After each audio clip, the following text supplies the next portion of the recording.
Oh my goodness. What a fight. What a night. It went down in a major way. Did y'all see the fight? Yo. Your back is broken. What, a vertebrae or what portion? Spinal, cervical, cranial. Oh, it was beautiful. Beautiful. Man, shout out to Jersey. Shout out to my sister Lisa Bell. She never fails. Hey, Lisa, Jersey got another champion. What up? And shout out to the Zone and Matchroom as well. They got another champion, man. Good night. Wow.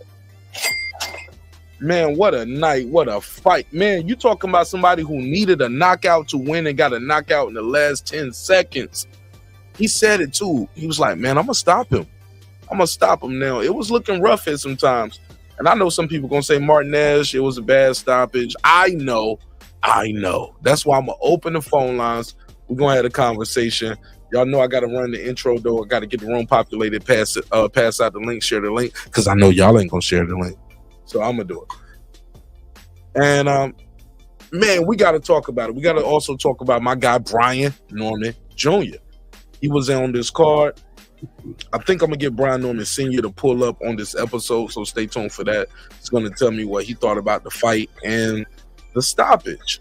It was a no contest due to cuts, where you can hear the corner clearly saying, let's stop it, you'll get a no contest. So we'll talk about that. But the cut, he did have multiple cuts, and they were headbutts, but that guy threw some elbows, and we got the fouls. So we're going to put a case on that. So, man, I'm super excited about this episode, man. I appreciate your time, your energy. Thanks for pulling up on this episode. Again, I'm going to open these phone lines up, and I'm going to allow you the opportunity to voice your opinion, and I'm going to drop the link so we can get our bars off. All right, so we'll have a good boxing conversation, man. And after that, if y'all want to get into whatever, that's cool, too. It's your man, Martinez, breaking beats. Oh, yeah. He is I am he. All right here. All first verse. This is me. This is what I look like. I ain't running from y'all. I can cam up. Niggas be out here. Oh, I don't want y'all to see my face. It's me, baby. And we're going to talk about it. Give me 5 minutes. 5 minutes. Let's run this intro. And we're going to start the show off in a major way. You heard? It's your man, Martinez, breaking beats. Let's get it. This is my passion. This is what I love to do. But some days, sometimes, I'm just like you, man. I hate this job. Damn, I hate this job. Damn, I hate this job. Damn, I hate my job. Damn, I hate this job. I'm just like you. Damn, I hate this job. Man, I hate this job. Man, I hate my job. From a good dream I wake, sun rays on my face, planning out my day, hoping this ain't the one that I catch a case. I feel so good, I feel so straight. My manager keep calling me saying, hurry up, you late. Hurry up, you lay off. Yo, man, I hate this job. Man, I hate this job. Been trying to play it cool, but it's hard to play it off. I've been hanging on to this bullshit, cause my car still ain't paid off. I know I'm on my way up. My boy just got laid off, so y'all, man, I hate this job. Man, I hate this job. These hoes here so ratchet. These niggas here so sneaky. Y'all don't even really pay enough for y'all to only pay bi-weekly. I'm trying to double up my cash. Take this job, shove it up your area. Yo, man, I hate this job. Sometimes I wanna say, walk in and slap my boss. This shit is getting hard. Damn, I hate this job. Gotta make it out of this struggle, bruh. And I don't really mean to take it out on you. You just a customer, but damn, I hate this job. Damn, I hate my job. Damn, I hate this job. Damn, I hate my job. Damn, I hate this job. Damn, I hate this job. Damn, I hate my job. Damn, I hate this job. We're the reason why your stockholders always stay afloat. Yet I'm asking, are they hiring? Like everywhere I go, schedule will say 9, but I think it's fine if I clock in at 9:04. I work 40 hours a week plus overtime just to be bro. So y'all, man, I hate this job. Hate that I applied. So much has transpired since the day that I was high. Told me I could advance, but you were telling me lies. Gotta give your notice before I quit, but you don't say shit right before I'm fired. Damn, man, I hate this job. Sometimes I wanna say get walk in and slap my boss. This shit is getting hard. Damn, I hate this job. Gotta make it out of this struggle, bruh. And I don't really mean to take it out on you. You just a customer, but damn, I hate this job. Damn, I hate my job. Damn, I hate this job. Damn, I hate my job. Damn, I hate this job. Damn, I hate this job. Damn, I hate my job. Damn, I hate this job. You and your procedures. You and your protocol. You and your policies. None of that shit don't apply to me. You and your quotas. You and your standards. You and your 2 sick days a year. Y'all niggas bananas. Wonder why the postman's posted with hammers. Going postal with Popo on camera. His wage got him enraged. Stressed out, it's hard to maintain. He flips the middle, grabs his. He said, if you don't get the picture, I quit, you ain't shit, mother. Man, I hate this job. Sometimes I wanna say, get walk in and slap my boss. This shit is getting hard. Damn, I hate this job. Gotta make it out of this struggle, bruh. And I don't really mean to take it out on you. You just a customer, but damn, I hate this job. Damn, I hate my job. Damn, I hate this job. Damn, I hate my job. Damn, I hate this job. Damn, I hate this job. Damn, I hate my job. Damn, I hate this job. Look, man, I hate this job. I put my pants on one leg at a time, just like you. I'm out here trying to take care of my family. Damn, I hate this job. It's not always glamorous, for real, but I do what I gotta do for me and mine, you know? Damn, I hate this job. Damn, I hate my job. Damn, I hate this job. Damn, I hate my job. Damn, I hate this job. Damn, I hate this job. Damn, I hate my job. Damn, I hate this job. Damn, I hate this job. Damn, I hate this job. Damn, I hate my job. Damn, I hate this job. I'm just like you, nigga. Damn, I hate this job. Man, I hate this job. Man, I hate my job.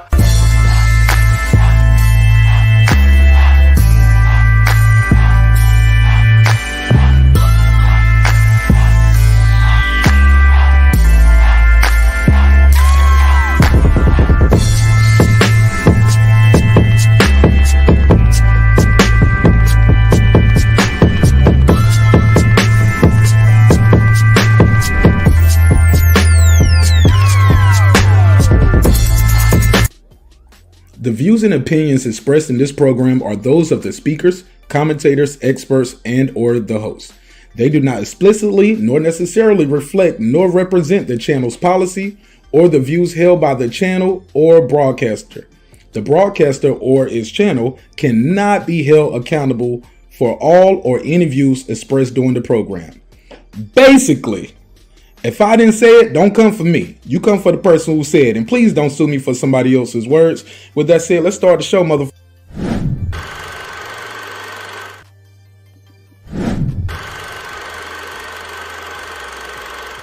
This that squad side.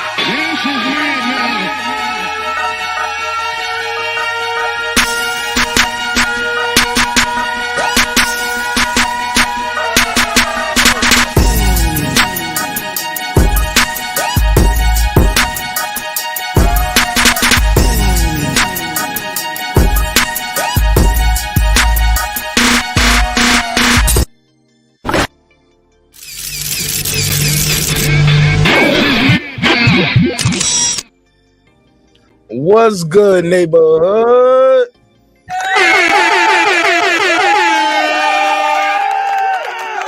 back in the lab with your favorite neighbor, your man Mark Nash. Da-na-na, da-na-na, da-na-na. Oh my God, what a fight.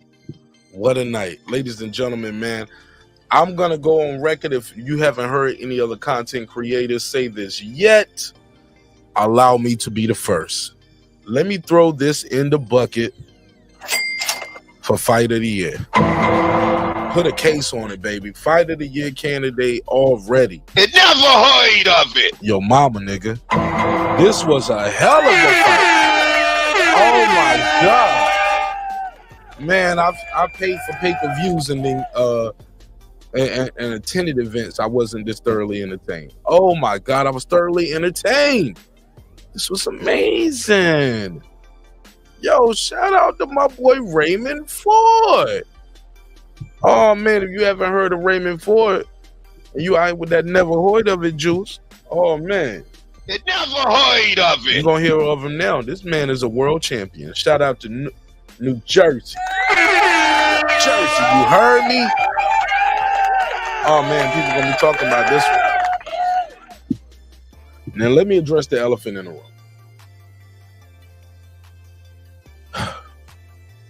Some fans are gonna say Mark Nash, it was a bad stoppage. You never heard of it. Put a case on it. I get it. Some people are gonna say that. But let's be clear. I'd rather have a clear winner for the title than the referee, because the other option other than the referee stopping it right there, if you know the rules of boxing, shout out to my guy Puto. He understands the rules of boxing. The referee would have clearly had to give the young man another count, which would have made it a 10-7. As you can see on the graphics on the screen, he dangling all out the ropes. The rope are the ropes holding him up? You never heard of it. Oh, you see it, baby. You got to give him credit. The ropes holding him up. So it would have been another 10-7 round. With that said, that 10-7 round would have made. Let me mute that. With that said, that 10-7 round would have made the fight be a draw. And I promise, I didn't want to see the featherweight division held up any longer. I'm glad we got a clear winner. And because I think if he gave him the count right there, I think at that time it was like 9 seconds to go. So he would have made it through the round. And I'm going to put the scorecards up in a second. Let me load those up. And let me start reading some of y'all comments while I'm doing this. But it's clear that we had a clear winner, though, because the young man definitely came on strong at the end. Pause. And I love this fight. If they want to do it again, I'm cool with that, too. I will watch this fight again, man. I'm actually going to do a rewatch to this fight. I want to rescore this myself. Fights like this are worth rescoring and worth rewatching, especially in a day and time when we have some of the top stars in boxing. We don't even know what the hell is going on. We don't know what's going on with them. What the hell is going on? You tell me. So I really enjoyed this fight, and I'm gonna break it down even further. Y'all bear with me. I still hadn't even shared everything out yet, but I'm gonna definitely open these phone lines up early. I hope y'all watch this fight like I did, man. I enjoyed this, man. Bear with me. Yeah, man, this was a good fight. So let me share this link out. I'm gonna put it on the community tab. I did not get it shared out quick enough. I was so busy making that goofy survey, trying to give y'all something to interact with when you pulled up. So I did not get to share the link out, but I will. And I'm gonna do that in real time. But truly, entertaining performance. And look at your boy Eddie Hearn. Eddie Hearn right there in the midst of the glitz and glamour. Once again, Metro and the Zone got another fighter. Another top guy. Let me see what they saying in the chat. Hey, the link is out there too. Let me pin it at the top so I don't have to keep dropping the link all night. Let me pin the link at the top.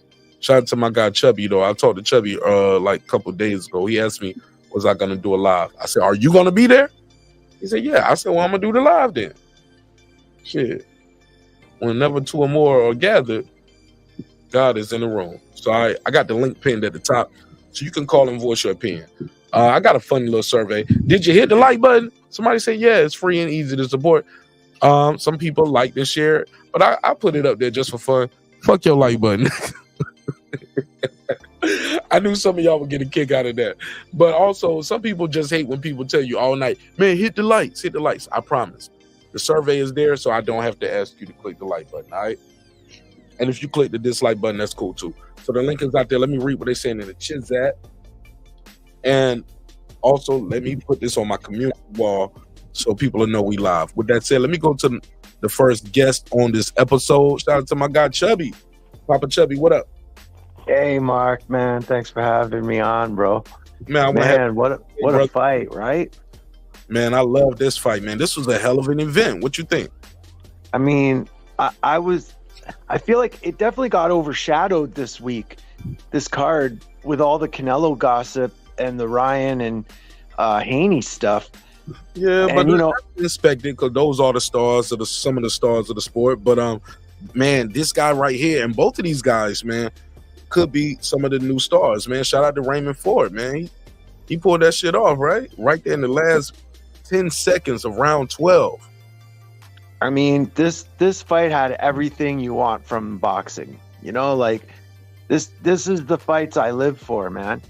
And you know, like I feel like sometimes the big nights, the big overhyped, oversold nights don't deliver like this fight delivered. You know? Not to say no names, but Charlo versus Canelo. Oh my gosh. Right? And how much did they get paid? Like, you know, they probably paid more tax than the guys made tonight, you know? It's crazy. Facts. Go ahead, Cook King. I'm gonna mute my mic while I share this out. Go ahead, I'm listening though. Well, first I want to say shout out to Isley, man. Like, you know, Hernandez, he obviously wasn't highly skilled, but he was durable. My God, man, he took so much abuse. I'm amazed he lasted as long as he did, but Isley looked sharp. And 160, like middleweight's just been like a cemetery over the last few years, really, man. Since all the big guys, big stars left to 168 or have retired or whatever, and Charlo, he was sitting on his belt, like just nothing was going on at 160. It's nice to see some real talent coming up in that division. And I like the idea of Isley moving up through the ranks and shaking things up at 160. But as far as the main event goes, man, I gotta say, like, I had Kholmatov up. I thought, you know, overall, Ford had some great moments and some good rounds, but he just wasn't letting his hands go enough, man. It was frustrating some rounds. And I don't know if he was tired or what. I know he had trouble making the cut, and he's been inactive. But I definitely had Kholmatov just straight up landing more clean shots throughout the course. I think Ford probably had a higher percentage of thrown to landed, but like Kholmatov just way more. What you mean? Like Kholmatov was throwing his hands more than Ford throughout the night. You know, like there was times where Ford just wasn't letting his hands go enough. Yeah, especially in the early rounds. But I thought it was times where I thought the body language, like, and I agree with you. It was times where it seemed like Kholmatov was winning the fight, but it seemed like the momentum was going towards Ford, right? It definitely went back and forth. You know, but I would say that by the 12th, it would have been close, man. Like going into the 11th, I still felt like Kholmatov might be up on the cards, but with that 12th round in there too, I don't know, man. It was close, but yeah, like I definitely like the stoppage. I was on Instagram after the fight. A lot of people didn't like the stoppage. You know, they bad stoppage, blah, blah, blah. Should have done an 8 count. Well, championship boxing don't have no standing 8 count. Yeah, there was no standing 8 count no allowed. Standing 8 count. Fight. These people be saying this shit, but they don't listen to the rules. Championship boxing at the highest level, there is no standing 8 count. At best, the referee could have said the ropes held you up and gave you another count. But even then, it was only somebody in the chat just told me it was 7 seconds, right? So you get the standing 8 count. That's where you get your standing 8 count. The referee saying the ropes held you up, but cool, you can't have that. That ain't even what I'm mad at. What happens next? You get a 10-7 round for Ford. What, based off the scores I got right here, you would have got a majority draw. Yeah, and that sounds right. Mad about that. Let me put that on the screen too. Fans would have been mad about that. Oh, it's a majority draw. And now we'll be talking about robbery. Like, you can't win for losing. The man got hit clean, was getting fucked up right there at the end. And he is literally on his way to the hospital. These are the scores at the time of the stoppage. Can y'all see these on the screen? Yeah, 106, 103. Judge Marlinsky had it for Kholmatov. McKay had it 106, 103 for Kholmatov. Ackerman had it 104, 105 for Ford. So it would have been a draw, and Ford would have had a clear win on one judge's card. So add 10 to Ford over here, so that's 115 to 107. 115 to Ford would have had 115 to what's that, 111, which I would have thought was crazy.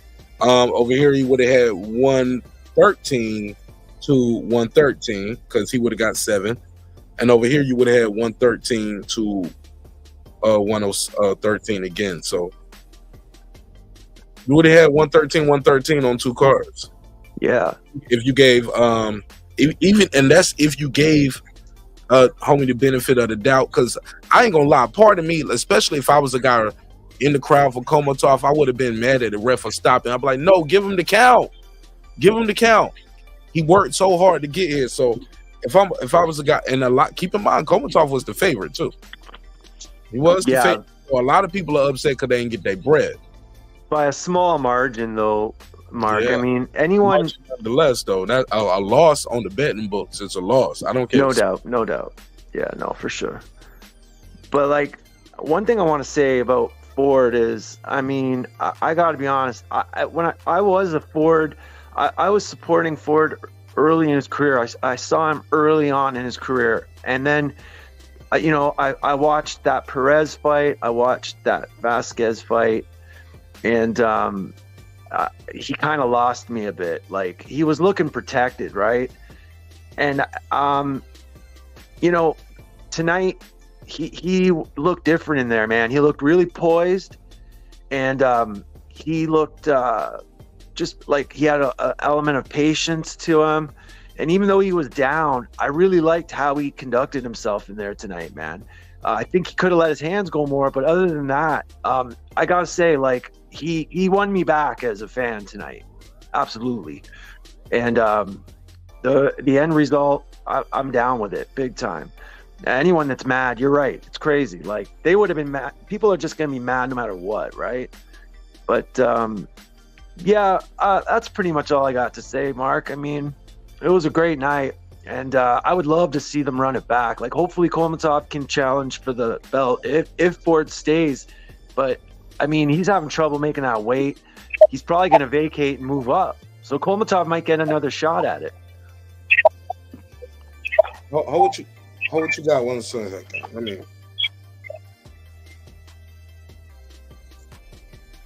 Clips, what up? Hello? What up, Clips? Yo, what's going on? Shout out to the neighborhood. How's Mark Terence and everybody in the neighborhood feeling tonight? We not entertained. It's a good night, Clips. Niggas is barely entertained. Way to go, Raymond Ford. I'll be the first to say I was not too familiar with the kid's work. This is one of my first times looking at him. I'm thoroughly entertained. I like the way he dug deep and got that. That's what you call getting it out the mud. That's what you call getting it one way. Yeah, he earned it. He earned it tonight. You got him on a good night for sure, if that was your first night seeing him. Hell yeah, man. Make some noise for Raymond. Yeah. Hey, Chucky, I'm going to remember his name. I remember his name. Oh, 100% you will. Yeah. No, for sure. Listen, guys, I'm going to drop out. You guys have a good night. Thanks for having me on, Mark. Shout out to the community. Take care. Hey, Chubby, you hit me up about this fight for days like you was about to do a deep dive. Maybe you bet on maybe you bet the other way. Yeah, maybe I'm mad. I don't know. No, man, I'm just tired, bro. I get it, man. Hey, look, it's different with these fights on the East Coast, right? I don't know. It seemed like this shit should have started earlier, would have been on the East Coast. It was like y'all still started late. It's weird, right? I agree. Like, the main event should be starting by 9 or something, but it never goes that way, does it? Man, we on the East Coast, man. This fight we talking about a fight at midnight, bro. The fuck? But all right, man, you my brother. You know I got nothing but love for you, man. You always welcome anytime. Thanks for being the best part of the show. Yo, thanks, Mark. Take care. My man. Salute. Hey, yo, peace, Chubby.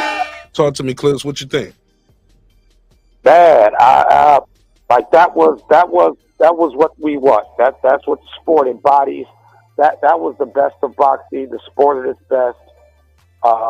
Definitely candidate for fight of the year.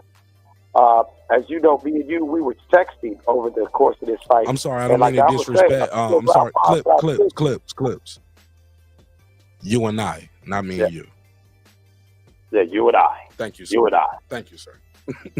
We've got to speak the King's English. Go ahead. I'm fucking with you. Go ahead. But I thought up until about the 5th or 6th round, Buddy was putting it on. I can't pronounce his name. I ain't gonna try to disrespect him and mispronounce his name. But I believe the other fighter was putting it on. Kholmatov. Definitely was catching it with some hell. But I really liked, because I was paying attention, like how Ford was being calm. I loved how his corner was instructing him, being very honest. And I love how Ford, from the 4th round, kept saying, I'm going to knock him out. I'm going to stop him. Yeah, and man, he said that shit, bro. And I didn't like the game plan. I think that's what I hit you up earlier. I think I hit you and Puro up. I was like, I don't like this game plan that I'm seeing in this first round, bro. I didn't like it. But he knew he had the gas tank, the pedigree, and maybe he felt the man weakening. But he knew more than what Martinez did, because I didn't like the game plan early on. And he needed that knockdown. I mean, that knockout and that knockdown. Even without the knockout, he needed at least 2 knockdowns to get it a draw. So all the people say it's a robbery, early stoppage. That's cap. You know what I mean? The man was clearly, the ropes clearly held him up. That's why I make sure, Clips, that's why I be ready to keep the fouls on these niggas early. I'm like, yo, what do you call it? What part of boxing is this move right here that Kholmatov is doing? Oh, when he turned his whole back? Yeah, is that the Ryan Garcia booty roll, shoulder roll? Shout out to Ryan Garcia. No disrespect. I'm just saying. Well, I like Team Garcia. Yeah, you don't want Ryan Garcia dropping diss tracks about you. You know he out there spitting bars now. Son, bro, what? Never heard of it. Actually, I did hear it. And no disrespect. I know some people don't like this, but I only listened to it one time through the phone. I ain't played it in the car or nothing like that. But I heard it one time through the phone. And I ain't gonna lie, Ryan Garcia was on beat. He had a nice voice and cadence. Sounded better than Floyd Mayweather rapping. I'll tell you that. I remember I heard Floyd rap before. I will say, you know, as far as like, was it total dumpster juice? Yeah. Or was it actually a decent song? It wasn't dumpster juice. Shout out to Ryan Garcia. Yeah. You know what I'm saying? Go ahead and I've heard worse. Yeah, diversify your bars, Ryan. Go ahead. You know what I'm saying? But yeah, back to what happened tonight. I didn't catch the Brian Norman Jr. fight. Shout out to Brian Norman Jr. I see him in the chat. You know what? Hey, Brian Norman, you ain't the only one. I was thinking about hitting fuck your life. I was gonna hit fuck your life, but I like the chant, but I was, you know, it's the Ohio with me. Sometimes I gotta put a leash on that dog. You know what I'm saying? Man, what's my show number? 4467819. Is it 1933? Nah, it's 1766. 629-1766. No, it ain't no. Hold on, 44692-692-1766. Damn, man, you say I'm rusty, bro. I ain't been on live in a minute. 44692-1766. 446. Yeah. All right, thank you, Clips. All right, man. So I'm gonna drop the phone number out there, and I'm gonna drop the link out there. Clips, you man, where you at? Your audio good? You off? No, I'm at work. I'm just on the phone. We ain't doing shit. I'm just cleaning machines and making sure everything's nigga, your audio perfect, nigga. If your audio sound like this, click the link. Yeah. I'll click the link in a little bit. I'm about to get up in here and go finish up some shit. I'll be in the chat. Hey, man, I appreciate you for everything you do off cam, on cam, man. You my brother. I got nothing but love for you, all right? You already know, man. It's all love, brother, man. Shout out to the neighborhood. Brian Norman Jr. Can't wait to see you back in the ring, man. Stay in the chat. Get on the panel. Talk to us, man. That nigga quit, man. That nigga threw an elbow on my homie and he quit. Fuck that. He ain't getting no rematch. Ain't no rematch for him. No, I said I want to see Brian Norman Jr. back in there. Oh, okay. Hell yeah. All right, man. You told me what he did. I told you I didn't see the fight. Oh, yeah. I got the story. Baby, you know we kept the fouls. He said, "I got the tape. I got the tape." Man, I ain't fucking with homie no more. He don't get no run back with us. Your money cut off from the Brian Norman factory, nigga. Your money cut off. I already talked to Senior. We ain't doing no run back. Fuck him. But I ain't gonna lie. That knockdown in the first round. Hey, look, but no cap. That knockdown first round, clean. And I talked to Senior about that before the fight. He and I were talking about the game plan and what's going into the fight and what they about the fight. And if he got, he know more than I do, but I do know some things that I knew more than y'all do. So, man, man, Buddy was about to get washed the rest of that fight. He was about to get washed. Nah, man, we already know, man. We know Brian Norman. He bring that shit. You know what I'm saying? We all know Junior. He got that hammer in his hand. Yeah, but yeah. Hold on. He got hammer in his hands, man. And that's not for gas on it. We know that boy hit you. You gonna feel that shit. Hell yeah. I think what they say back there. That's a man there. Hey, that's a man there. Hey, look. But that motherfucker had that Tim Bradley helmet on tonight too, though. That motherfucker had a head. That nigga cracked this whole shit. Yo, I ain't never seen a motherfucking head leak like that, bro. Like on some box shit in a long time. Like that early in the fight, that nigga shit was like this. That nigga had his, you know what I'm saying? And that's probably why he threw that elbow at Brian. But Brian, like they said in like the commentary team said, Brian shit was accidental and incidental. You gonna get that in boxing. What Buddy did with that elbow and he turned it over, like man, that shit is intentional, and that has no place. Yeah. That was 86 Tyson. That was 86 Tyson. Yeah, that shit ain't got no place in our sport. I'm sorry, go ahead. But it's all good, man. Hey, Brian Norman, don't even worry about it. You know what I'm saying? We know what it is. And hey, shout out to the neighborhood. I'm gonna get back to work. I'm in the chat. You know what I'm saying? So we already know what it is, man. Yeah. My nigga. Fuck with me, Clips. Oh, yes, sir. All right. Let's go to Brim Reaper. He was here first. And Puro, we'll go to you right after that. What's up, Brim? And What's up, my brother Noomsy? My brother Noomsy. What a fight, man. Ford needed a knockdown. He got the KO, man. He had a lot of heart, bro. No, he needed a knockout. I got the scorecards. Did you see those? No, I didn't see that. I just popped up. I'm working. Screen real quick. Let me put them on the screen again. I'm not looking at the screen though. You got to just tell me. I got you. Basically, I'm sorry. I got the Spence and Crawford stats up. I keep those in the. Wow, bad. I just keep those fight. I just keep certain things at a certain time. Just to let whenever people. You want to feel like rubbing it in a little bit more. That's because, and man. What you say, Puro? I was just fucking with you, man. Go ahead. I didn't even hear you. You chopped off. Oh, my bad. I said Canfish Crawford. Oh, okay. Nah, that canceled itself. Like that's cap. That's similar to Oshaki. That's cap. You can't even say that no more. The people that created that, it's not even funny. That got lost. He got me laugh.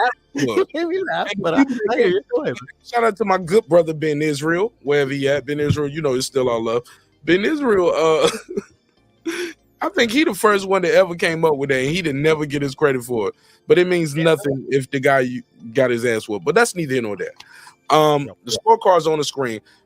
Judge Marlinsky had it 106-103 for Kholmatov, right? Judge Jay McKay had it 106-13 for Kholmatov. So even if the referee didn't stop the fight there and they scored it a 10-7 round, like let's say the referee gave Kholmatov the count because it was only 7 to 8 seconds left, maybe 9, no more than 9 because I looked at that. It would have been a 10-7 round. So you get 113. It would have been a draw then. A majority draw. It would have been a majority draw. So is that what boxing fans we on? Y'all want a majority draw or y'all want a new world champion? So we can move forward. You get what I'm saying? We can do a rematch however y'all wanted to go. That was a good fight. That's worthy of a rematch. It was a heck of a fight. But Kholmatov dude he did gotta fix them holes, like Tim Bradley said. But what did you think of the fight, Brim? It was a heck of a fight. It was the only fight I was able to catch today, even though I heard about the Norman knockdown, and then the both of them having busted up heads, one from a elbow or whatever have you. But that's the only fight I was able to see tonight, and it was an excellent fight. Truly entertaining. Hopefully, these are the fights that keep us diehards involved in boxing. Those are the type of fights that keep us into the sport. Even though the masses don't know about it, but a fight like that was a phenomenal fight, man. That was a great fight. Great fight, man. I really enjoyed it. And I'm here at work, and I was up here multitasking, watching the fight, and it was a barn burner, man. That was a heck of a fight. It reminded me of O'Shaquie Foster a little bit, Yeah, definitely on that level. Go ahead, Pure. What you think of the event? I thought it was a good fight. The last fight of the card, the Ford and I don't know how to pronounce the other guy's last name, but it was a good fight. But yeah, like you're on point, Mark. It would have been he needed a 10-6 round to win outright. 10-8 would have if it would have just one knockdown, it would have been the other guy winning. But and like I said, if they would have, like you said, if they would have made that if you would have counted him, like down or whatever, because he kind of fell towards the ropes. Yeah, it would have been a majority draw. So I mean, he needed that knockout to win, so there would be no controversy. He got it. Kudos to him. Y'all niggas short winning tonight. All right, while I'm sharing my stuff. I mean, what you want us to go a long dissertation and shit? I did want a little more elaboration on what did y'all think was a good stoppage or no? It's borderline, but I can't really fault the ref for stopping it. At the end of the day, I mean, it's one of those bang bang calls where whatever decision he ended up making, I wouldn't be able to crucify the ref for it. I mean, some people saying he tripped. I saw a couple people say, "Hey, man, it was a great fight, but the referee messed up the fight overall." But I don't see that. It's a tough judgment call, and he was clearly hurt. So I take it as that. The ref made a call, and I respect it. Yeah, I mean, I could see some people having an issue with the stoppage, but I mean, to be honest, if it's not like the member of the other team, the guy Okatama, whatever his name is, I mean, they're just kind of looking for something to kind of nitpick at. I have no issue with the stoppage.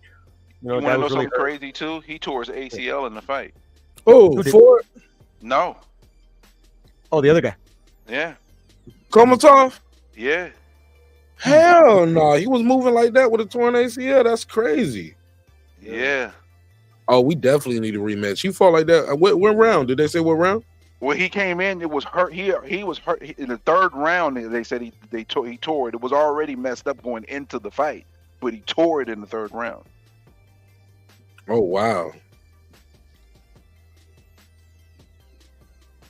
that's crazy. That's cap.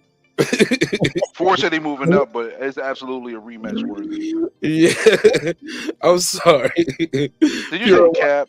Yeah, it's a little cap on that. How's it cap? If he tore it, he tore it, man. Nah, man, I seen motherfuckers moving boxing with a bad leg before. Nah, man, I think that's cap.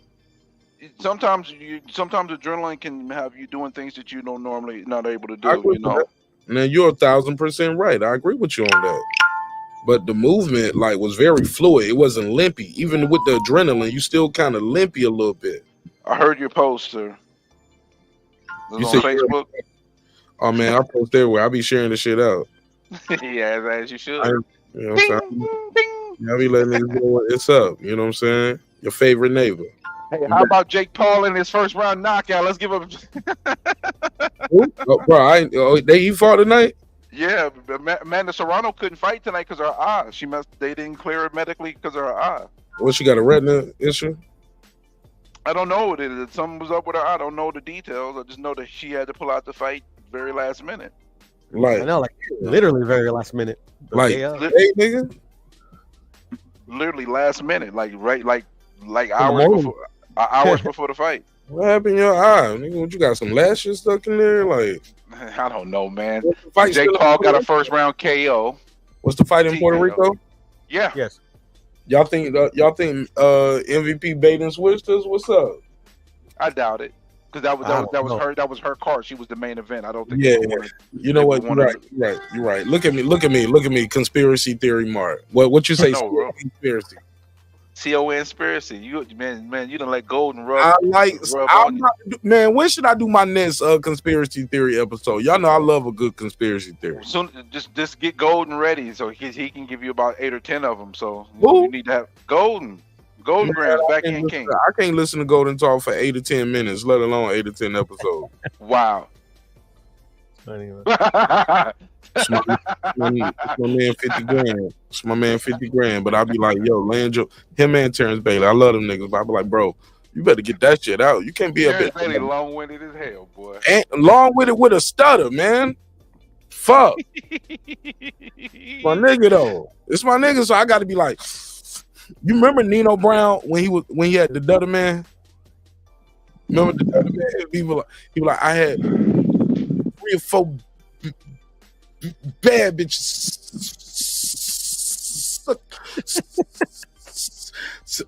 We get it, man. I mean thinking about Harlem Nights. That's the only thing I think. They did some dirty things to you. Right, him too. Like, it's your man, you love him to death, but that stutter, man, you be like, man, I know what you mean. You ain't even got to finish it. You ain't even got to finish. Hit him with the Joe stutter.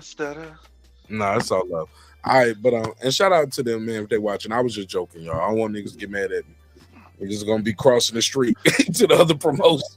The other content creator, Great value version of my show would be like, see, he be talking about you too. Hey, there's one thing I wanted to point out to you. Have you noticed? I don't know if you noticed this, but battle rap and boxing have very similar parallels. I don't know what you mean. Break it down. Boxing and battle rap have the same dynamics where the fan bases are insanely territorial, delusional. With lead content creator being fuel the events and fuel the fights. Right, the channel is like the league, right? Like URL versus ARP and all of them. Yes, and then the content creators is what helps fuel the events and all that in the YouTube community. Same parallels, bro. It's very similar. Right, and niggas start doing whatever for access. Yeah, they ride or die, even when the company putting on bad events, they ride or die. But look at this though. Who is it? Who is this white man? Who is this white man at this ESPN event with this big old smile on his face? I know who it is. Edward Hearn. Is that Edward? Is that Edward in the US? Up here in New York? That's why Edward wasn't at the second leg of the Haney Garcia press conference, which we still got some shit I want to say about that. I didn't get off on my last episode. Is that why Edward wasn't there? Oh, because I got a guy fighting for a title in New York, and he's gonna win, and he won. Look at the love story. Look at Eddie's. Look. Niggas say what they want to say, but the Zone and Matchroom just got another champion. That's cool. In the featherweight division, they got a nice chunk. They got the WBO title. Are y'all gonna? Is this the Super WBA? Yeah, that was the title. It's the regular. This the regular. So all y'all fans that be doing all that talking and calling people with baby belts. Yeah, after all that work this guy put in right there to get this title, y'all gonna say he ain't no real champion? Come on. That was for a baby. That was for a baby belt. I thought that was for the real. There's no super champ in that division. So that's the real belt. That's not the baby belt. There's no baby not belt. Real to me. That's the title itself, isn't it? Okay. But hold on. Some divisions got one. Some divisions don't. Which one you respect? Which one you won't? No, but is it the title? Or is it the secondary? But that's the problem, right? They muddle the you tell by looking at the belt. What differentiates the belt? I don't know. Belt did they give him? Did they give him the regular belt, or did they give him the WBA World when he became champion? They announced the WBA World. The world champion. World champion, man. It's the one that has mandatories. That's all I know. Hey, did y'all hear about the Canelo rumors on the street? This so messy. Yeah, I was laughing. Hey, yo, never say messy like that again in your life, homeboy. Man, shut up, bro. Like Eddie Hearn, I guess he offended Eddie Reynoso, and now it looks like PBC gets to fight again. I don't know. What is going on? Man. Now that's the messy moist shit right there. You offended me. Hold on, what did he say? I have no freaking idea. You know, this is unconfirmed rumor shit. This is like Glacier talking, bro. I mean, like, Yeah, unconfirmed rumor shit. leave him Bro. if you want. I don't know. You crazy? He said unconfirmed rumor. Hold on, now, is this a confirmed rumor or unconfirmed rumor? Well, the confirmed rumor is the confirmed. Well, I think it's unconfirmed too, because Jake, shout out to Jake Donovan. He said that PBC might get the fight again. Is the rumor is that Canelo versus Munguia might end up being on Amazon Prime. That's what's so Nothing funny official yet, but that's the rumor that's going on right now. It's a shit show, bro. Good grief. McGill with Golden Boy though, right?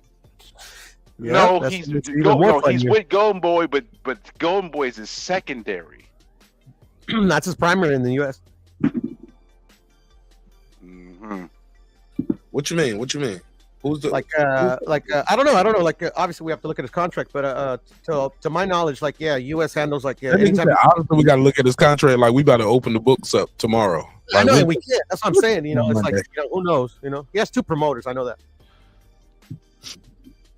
High Rod, pull up, talk some shit. You say you like to talk boxing, Playboy. We talking boxing. Pull up.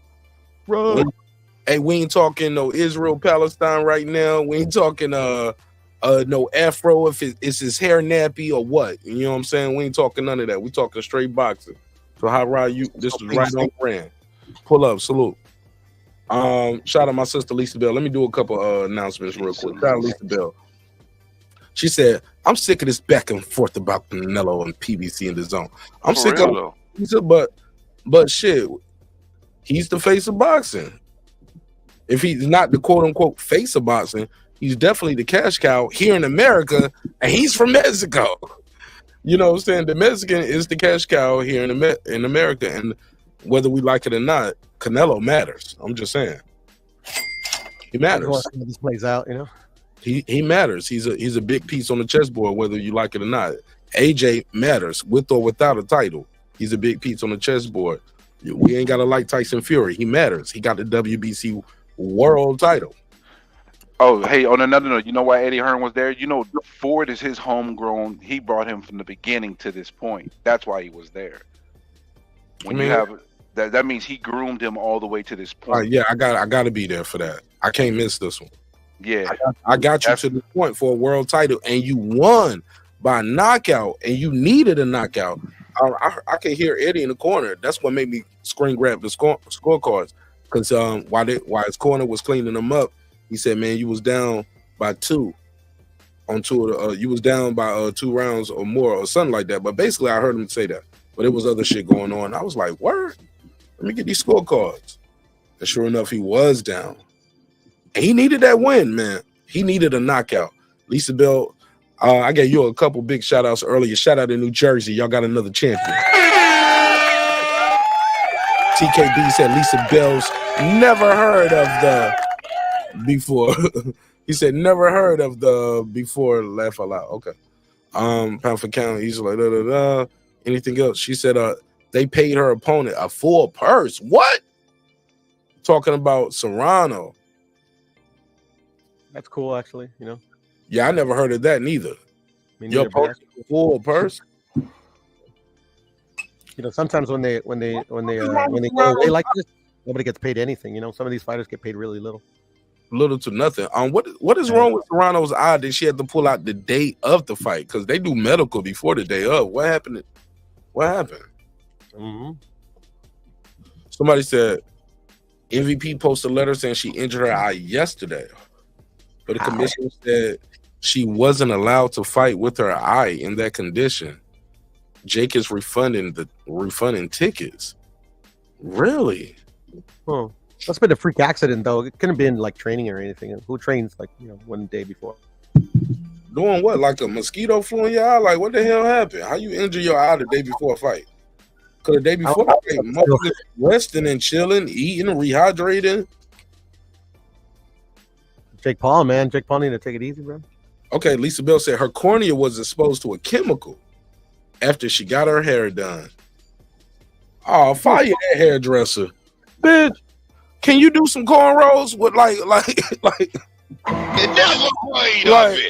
Amanda Serrano used to come in that bitch with some cornrows.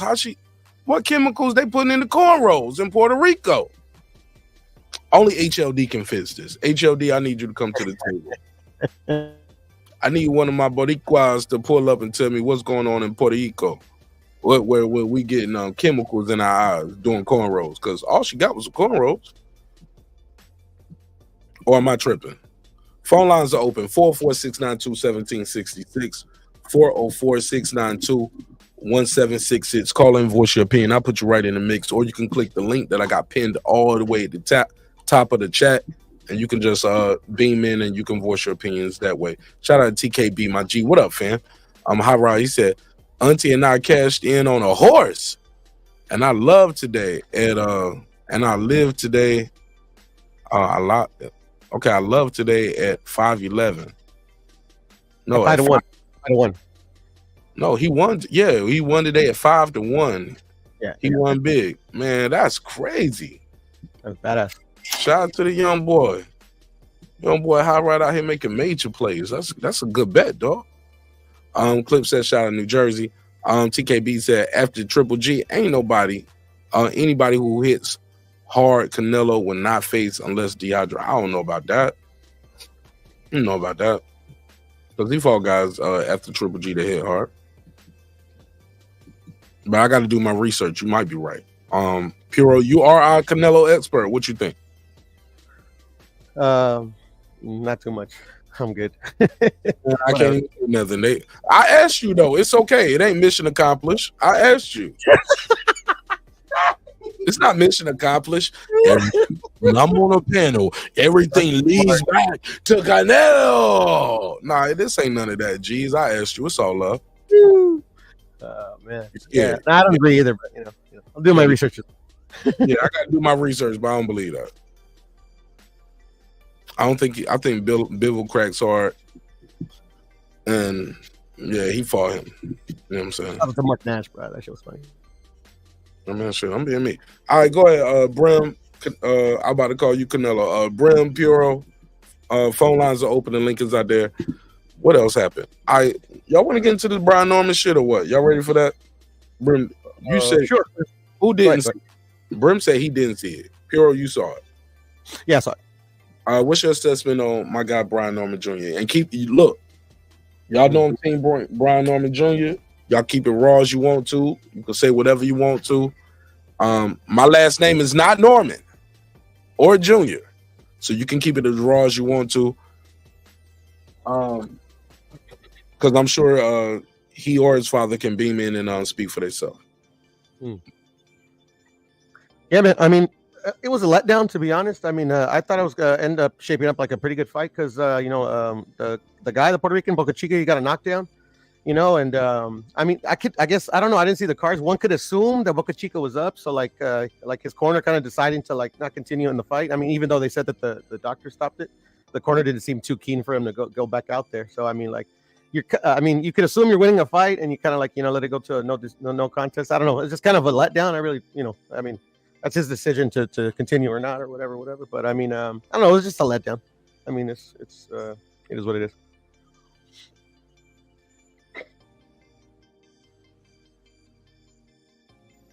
Go ahead. I think Brim fell asleep. Nah, that's just his natural snore when he breathes. Ah, okay. Yeah, he has a natural. That's snore. not me. I have myself. I said that's his natural snore when he breathes. I think he's sleeping. Nah, that nigga living. Hold on a second. Oh man, sleep apnea is a bitch. That's not me. My stuff is muted. Well, go ahead, man. You're up.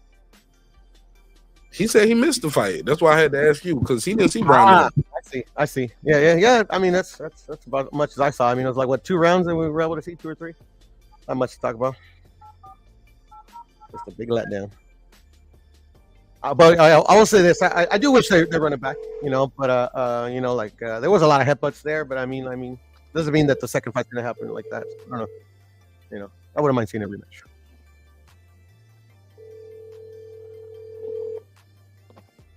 Hold on 1 second. You got it. I'm texting seeing you. Matter of fact, I'm texting seeing you right now. let me grab a beer. Yeah. All right. Yeah, I'm texting Senior right now. I'm see if I can get. Forwarded to an automated voice. I'm gonna mute your mic, man. We can hear all of that shit. Okay. Oh yeah. So I got my answer. What I'm gonna tell y'all about this, man. When it comes to Brian Norman, the performance is the performance. You know what I'm saying? And it went a certain way. No.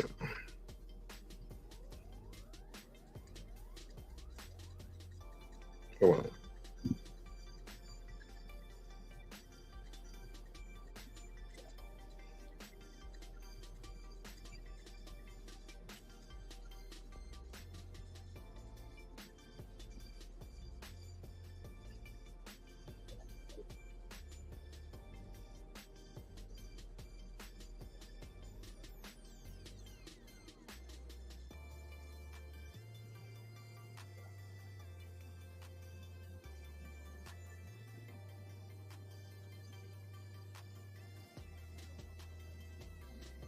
All right, so I was talking to him because, like I said, man, I talked to the camp and basically, like I want to tell y'all, man, the kid was geared up, ready for a good performance.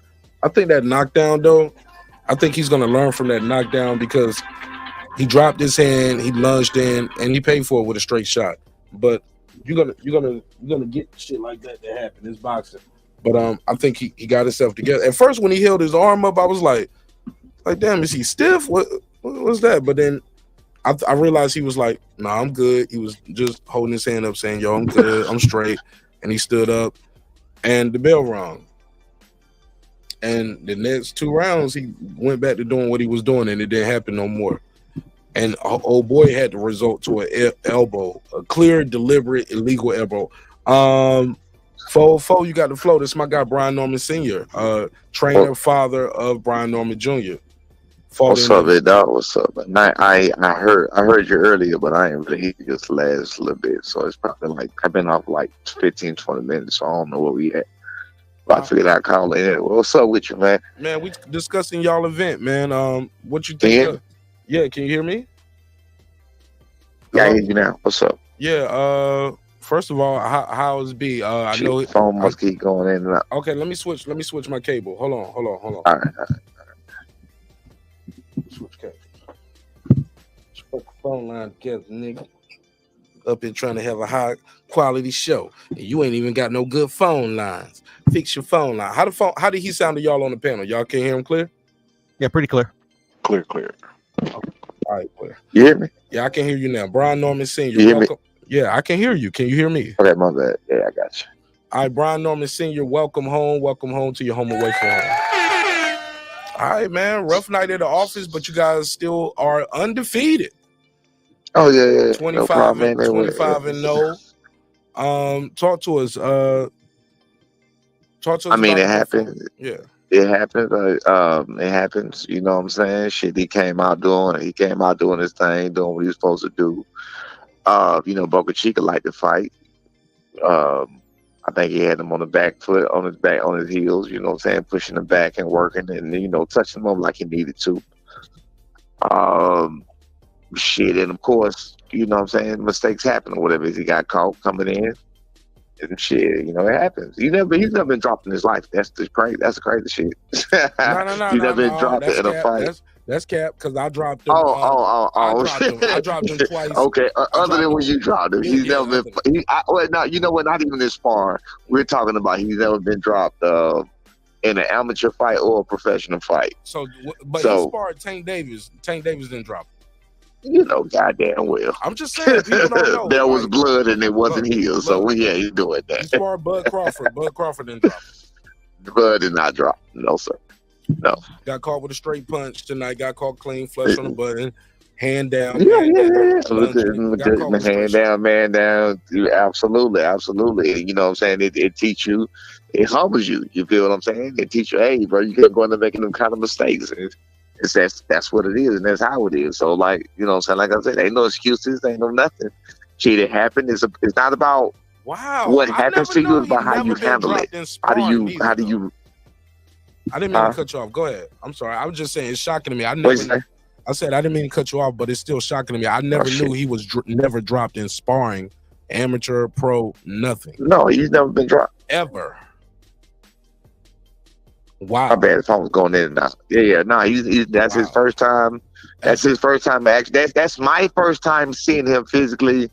You know, getting off the canvas. In right, there you go, that way, in that type of manner, absolutely. Where it wasn't a slip or it wasn't a question about, that was some, you know how it is. Yeah, yes. Clean. Absolutely. Clean. So, either way it go, though, you know, I mean, what it is, rough day at the job or whatever else. I think he was on the route to coming back doing what he needed to do. I hated all that fucking banging, and, you know, we seen what he did with the elbow as far as, the other guy, whatever else, but you know, I had all the head clashing and just all that rough house shit or whatever. But you know, like I said, I guess it's life, man, to be like that sometimes. But all in all, man, you know, he still came out pretty much unscathed. He still get another day, still get another chance to do it again. Even just so y'all know, even if a person gets a loss, that doesn't mean they don't get a chance to do it again. Right. So you know, we ain't in the Floyd Mayweather era. Well, motherfucker, you got a loss, it's over with. You're a bum, like. Fuck y'all, you know what I'm saying? Right. But you know, that's life. You're 23 years old, live, you learn, you pick it up and you move on again. You know what I'm saying? What was the game plan? I know the fight was a non-contest. And can you tell us that? Do you guys plan to fight him again? Yeah, you guys not gonna fight him? Yeah, I can tell you the game plan, and I don't care if you heard the game plan. I would have told him the game plan, and I'm gonna tell you to do something about it. That's how transparent I am. So the game plan was to buy. We know he likes to fight. If you go back and look at it, he has a very wide stance at times, and fighters that like to punch with very wide stance, their mobility is very limited. You know what I mean? So you know, the object was to move around and box him and, you know, turn him and spin him and, you know, pretty much jab him, keep the distance like he was doing. The body work was supposed to come the first round. He didn't start doing that, I think, until maybe the third round. So that was a little concerned, but we had planned to go to the body off top. You know what I'm saying? I wanted him to touch him often to the body, but, you know, it is what it is. I'm good with that, too. You know, so I'm all in all, other than the clashing, those few clashing that he started to do or whatever, but, you know, that did take two. So that wasn't all him, you know what I'm saying? But I would have loved him to float in and float out, float in and float out. You've seen him do that before also. So I would have loved him to do that and take that approach, but he didn't. And like I said, it is what it is. We would love to fight him again. I think that Boca Chica knew that how he was about to start going. You know what I mean? Because even when he dropped him and he had him working, he jumped back up the next round and tried to jump on him. And he said that shit wasn't shaking. You know what I'm saying? Like, as you seen, he was in the corner. He wasn't stunned or wobbling or, you know, he wasn't faded or nothing. You know what I'm saying? It was just a good knockdown. Yeah, man. I thought he was winning that round clearly, easily. Yeah, he was definitely winning the round clearly. And also, I did hear you say when about how he stretched his arm out. That was him to me, I feel, because I talked to him every single fight about the same thing, because, you know, that happened to me. And I always tell him before every fight, listen to me. You're in there with a grown man, another grown, I don't care who it is, I don't care how many knockouts they got. You're in there with another grown man and they're throwing physical punches at you and shit happens. And again, I've been there, you know what I'm saying? And I've been surprised in the motherfucker myself. So I tell him where I make the mistake at. What I tell him is, listen, when it happens, don't try to hurry up and jump up. Don't try to hurry up and get your get back. I want you to take all the time you can, relax, breathe, and that's what he was doing. So I mean, I was proud of that. He took it. I said, I want you to be very calm, because when you get hit like that, the crowd normally goes wild. And when the crowd goes wild, that noise fucks with your head. So you already got knocked down, and you got the crowd going wild. Your mental is all fucked up. You in incapability. You know what I'm saying. So he handled it very nicely.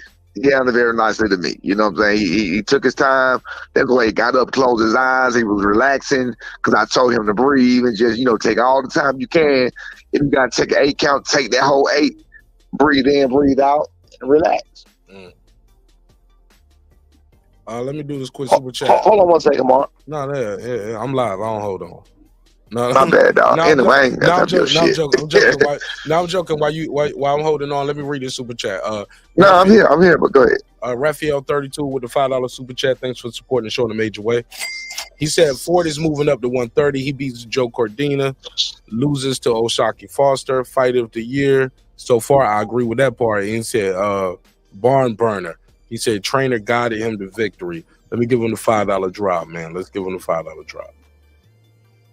I got 5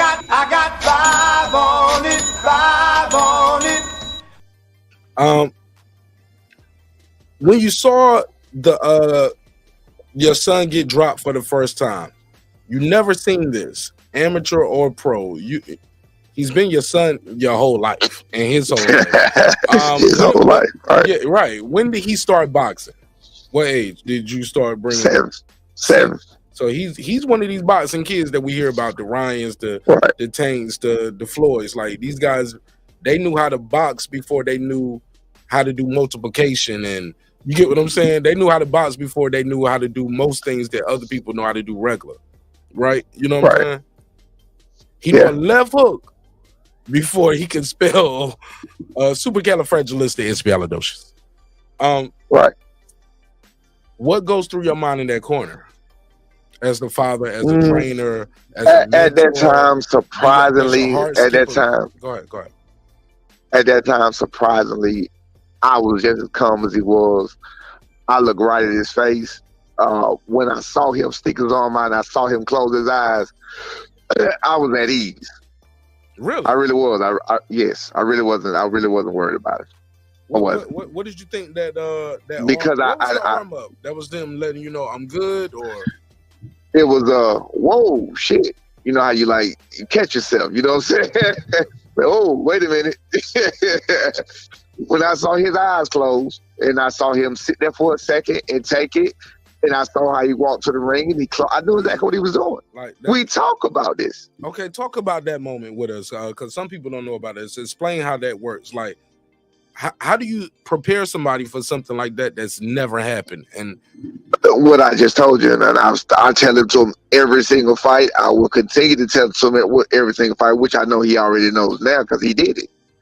You know, I told him exactly what to do. I said, you do not want to let the crowd, you don't want to let the moment fuck you up because you need all that time.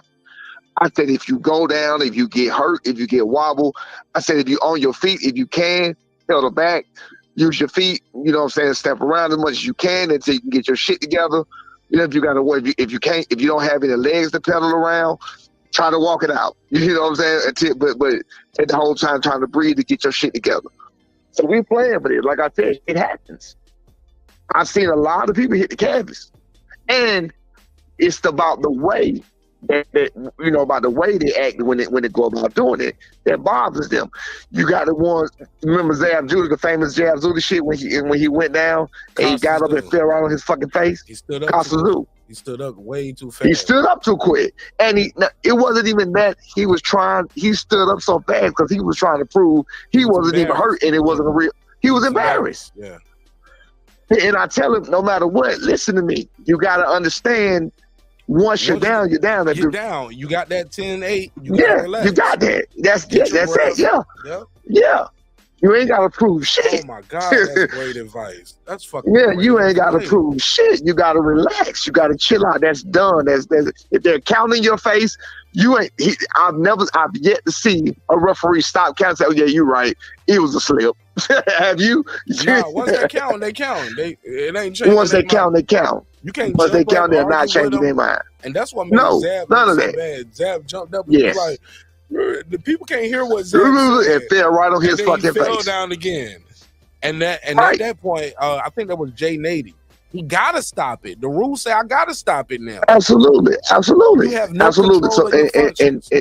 again, one of the major things that I know personally from my experience is the noise. It's the noise. That's the main thing. It's the noise.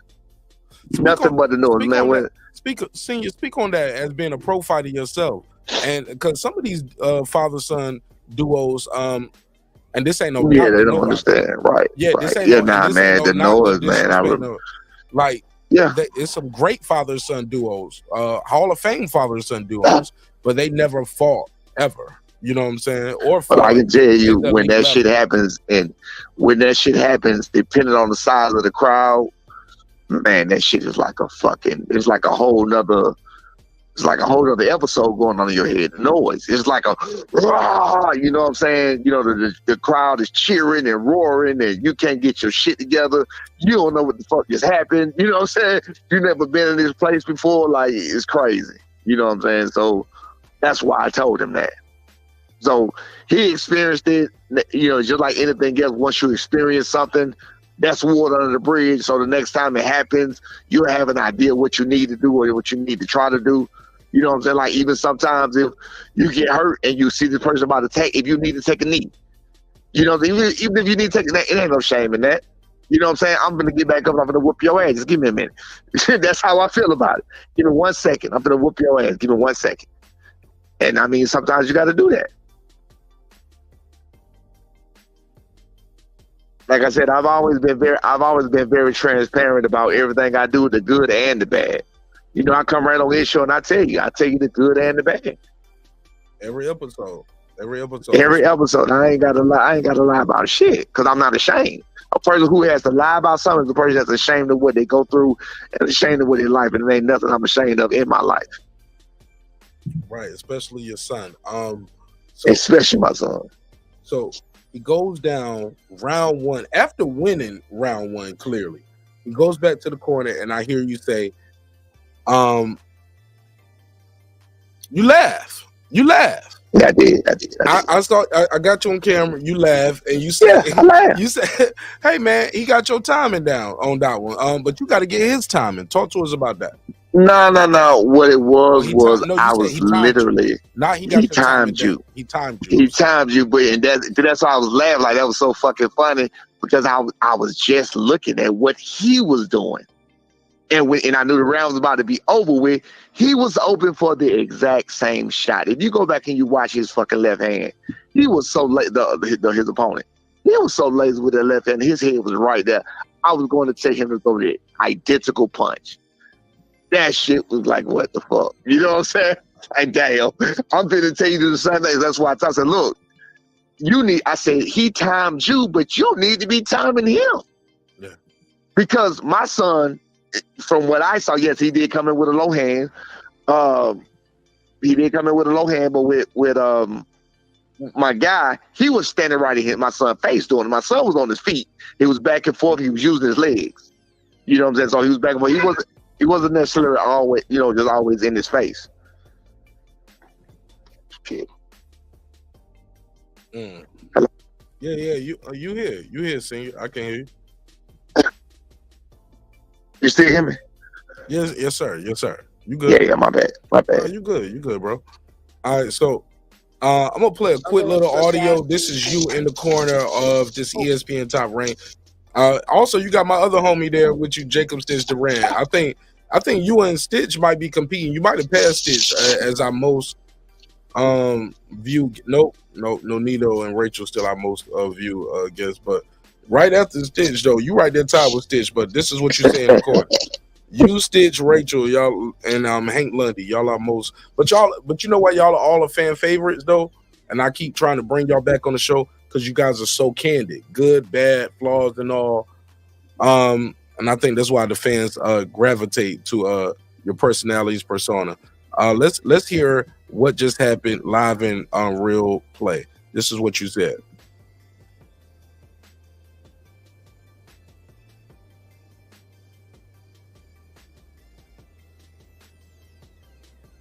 You said, of course he said you got reckless. Talk to us about that. You told him he got reckless. You said it was the way he jumped in. It was the way he jumped in and allowed him to time him that way. That was reckless. Hey, I'm sorry, bringing food to Brian Norman. I'm sorry, hold on one second. Let me check. Real quick, because y'all know Brian Norman had to get some stitches. He had to go. He got hit with a clean elbow, a great Muay Thai elbow. Brim Reaper. I've got Brim Reaper on the panel. Brim, you still here? Let me see if I can bring somebody else up. I know Brim's still at work. Let me see if I can bring somebody else up. Cam, you click the link. Holler at me.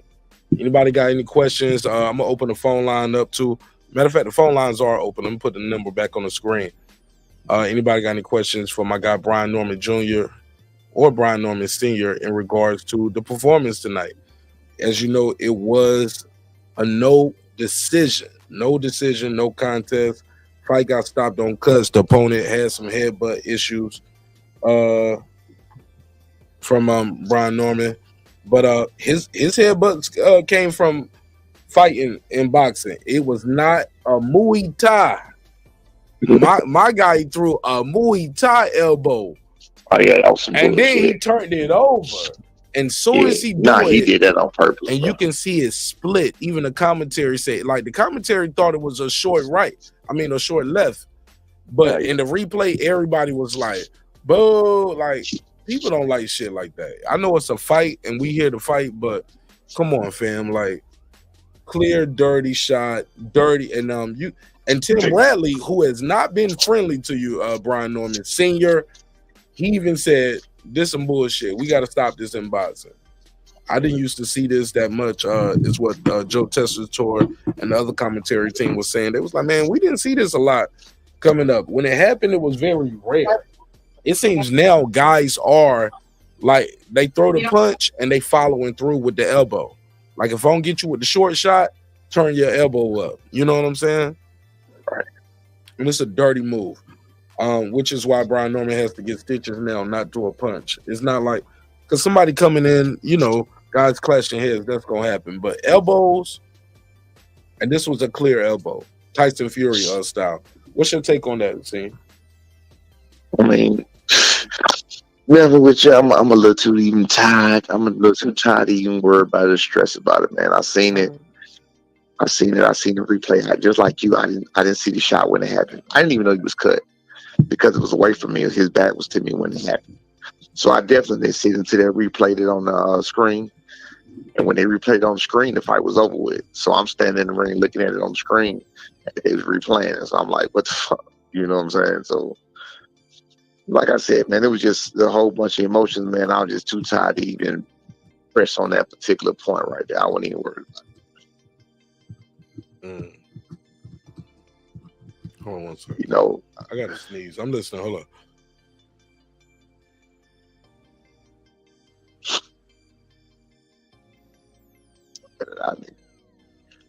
My bad, man. I had to sneeze and everything. All right. Hey, God bless you, bro. Yeah, man. But anyway. Hey, look, man. So, the fight keeps going. After that, you guys are in the corner. You see the fight is not happening. What's the first thing to go through your mind? Please, God, don't let them stop this. I didn't want. I thought I didn't know which cut they was sending to, because I didn't know my son cut him with a punch. So my son cut him with a punch, and then it was a clash of heads. So he cut him with a punch in the first round, and then it was a clash of head later that cut him on the top of the head. So I was really hoping either way. I didn't want him to get stopped anyway, because of the fact that he had got dropped, and I needed him to get back up and whip his ass convincingly. That's what I really needed him to do. And I went back and looked at that footage. That first cut over the eye is a headbutt as well.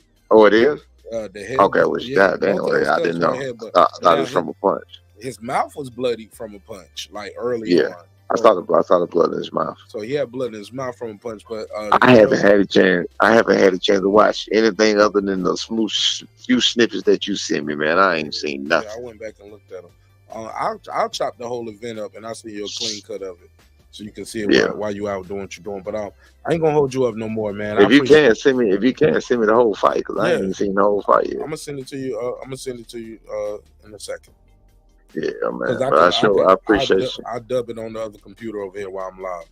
And I appreciate that usual. And like I said, man, it's just a father and son trying to make their way in the game. You know what I'm saying? Whatever. Anybody got a problem. I'm telling you, man. Like, look, I'm gonna tell you, y'all got nothing to be ashamed of. I keep my head up. Absolutely not. I ain't ashamed of shit. Because the audio don't lie. You can clearly hear the other coach saying, Stop it.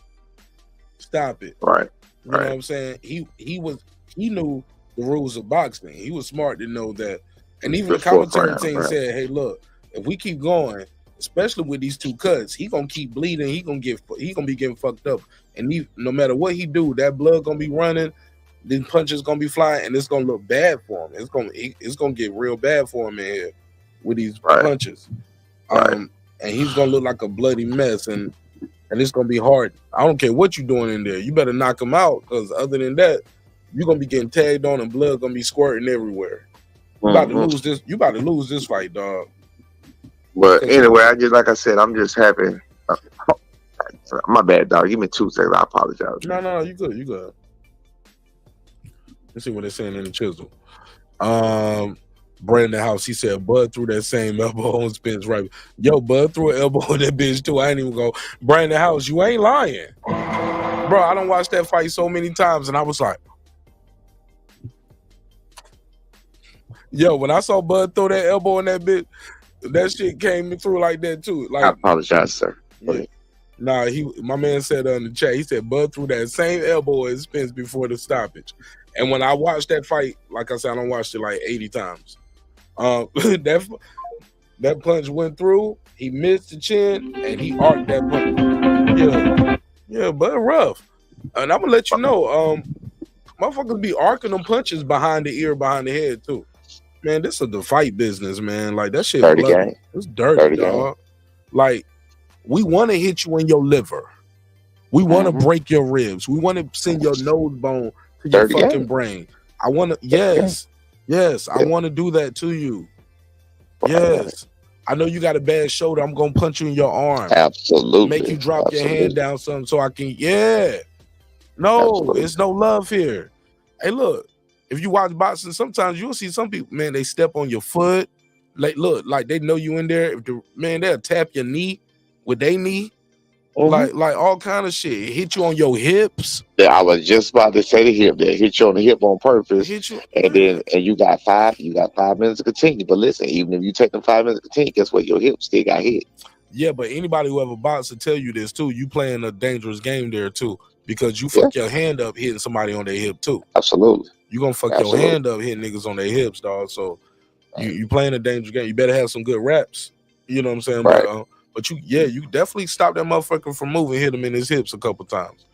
But man, I'm gonna let you slide, man. I ain't gonna keep you in too long. Cause I know it's late on the East Coast, and y'all been up all day yesterday, today, got some rest. But man, how's our champ doing, man? How's the young man doing? He good? Oh, he doing good.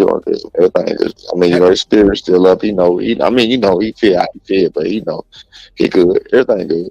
Did you ask him about the knockdown? And like, have y'all talked? No, not yet. We ain't had a chance to talk about it. Have y'all talked? What have y'all talked about at all? Other than like, because I know be cool. He's humble, but be a businessman too. He a young businessman. We didn't really talk about, and his manager was there. Whatever else, we asked. Jolene, Jolene was there. Yeah, Jolene was there. So we just asked about the powers that be, and she was sitting with the powers that be, the ones that really matters. So, we was asking what they thought or whatever, and she was like, well, I mean, they was liking the fight. They was excited, and then they was upset that the fight had to end the way it did. So, but they do understand there was nothing to do to y'all. Yeah. But you know what though? I know Top Rank. Top Rank like blood, man. Yeah. They like some blood. My thing is I need everything. I need everything to come together. Again. Yeah. Absolutely. We want to fight again. He just wanted out this, so what? Shit, we want to fight again. We want to fight again. We want to run that shit back. So we don't listen to me. Then I just tell you, the transparency that I have is unlike none of these other people. The transparency that I have is real. You know me, I pull up on people. And I'm dead serious, bro. I pull up on you. You know what I'm saying? Don't tell me. I told you, hey, that's what I do. I pull up. You know what I'm saying? We're gonna keep it on exactly what we're talking about. I ain't somebody gotta be no street shit or nothing like that. I know what you mean. I'm pull up on you. I'm a person that's gonna make you stand on what you say. I got my guy Bo here. I think Bo got a question. Bo, you got a question for Brian Norman Sr., father and trainer of Brian Norman Jr. fought tonight on ESPN. Fight got stopped in the third round due to a no contest. Due to cuts on the opponent. The opponent could not continue past the third round, so it went to a no contest. They said they want to run it back. Brian Norman was dropped in the first round for the first time in his amateur or pro career. What's your take, Bo? And you got any questions for Pops before I let him go? Yeah. Hey, first of all, thanks for inviting me on, man. Thank you for being here. Yeah, appreciate it, man. Yeah, I mean, I don't really have a question, but I will say this, man. That fight, and I ain't taking no jabs or nothing, but it almost looked like an MMA fight, man. I just seen elbows and headbutts and shit, man. And My boy wasn't throwing no intentional elbows, you know what I'm saying? The clash of heads was, of course, them coming forward and the other person come forward and the shit happened. But I feel you one of the fans, so you're gonna have your opinion, so that's how you feel, and I understand. nah, I'm not, like I said, I'm not even taking shots, and I'm just saying it was just too much blood and whatnot. I just seem like more like foul like things instead of an actual, with the boxing, man. I mean, I understand why you want to run it back because there was just too much blood in there, especially early, in the fight and whatnot. But my thing is when your son had got dropped in the first round, was it because he was getting too aggressive, or like, did he felt as though there was like an opening and he just went for it, or did he just like kind of got like relaxed a little bit and got caught? Hold on for 2 seconds. I'm sorry. Say that quick. One second.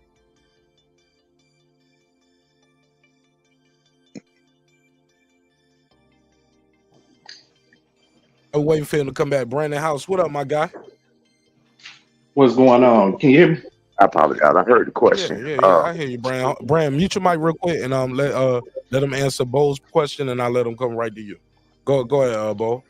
Say the question again. I was just saying, like when he got caught in the first round, was it because he saw something and he was just trying to go for it right away, or was it like did he just get a little bit lax days ago and got caught? Because it looked like he was winning the round, and then right at the end of the round, it was just like,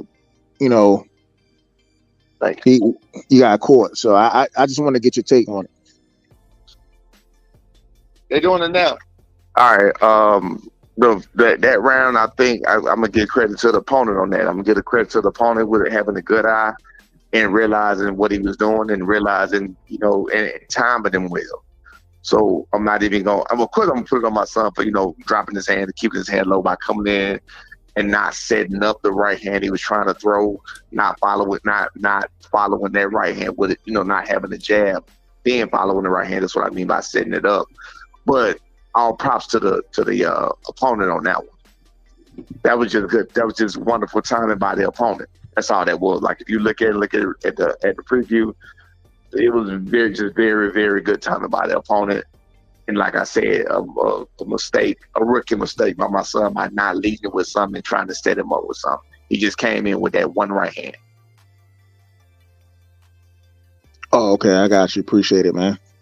Yeah, no problem. Hey, Brandon House, talk to me. Unmute your mic. What up, though, B Norm? What's up? I thought I caught that thing. Yeah, I can find your ass. No, nephew good, though? Say it again, B. I said, nephew good, though? Yeah, he good. Everything good, man.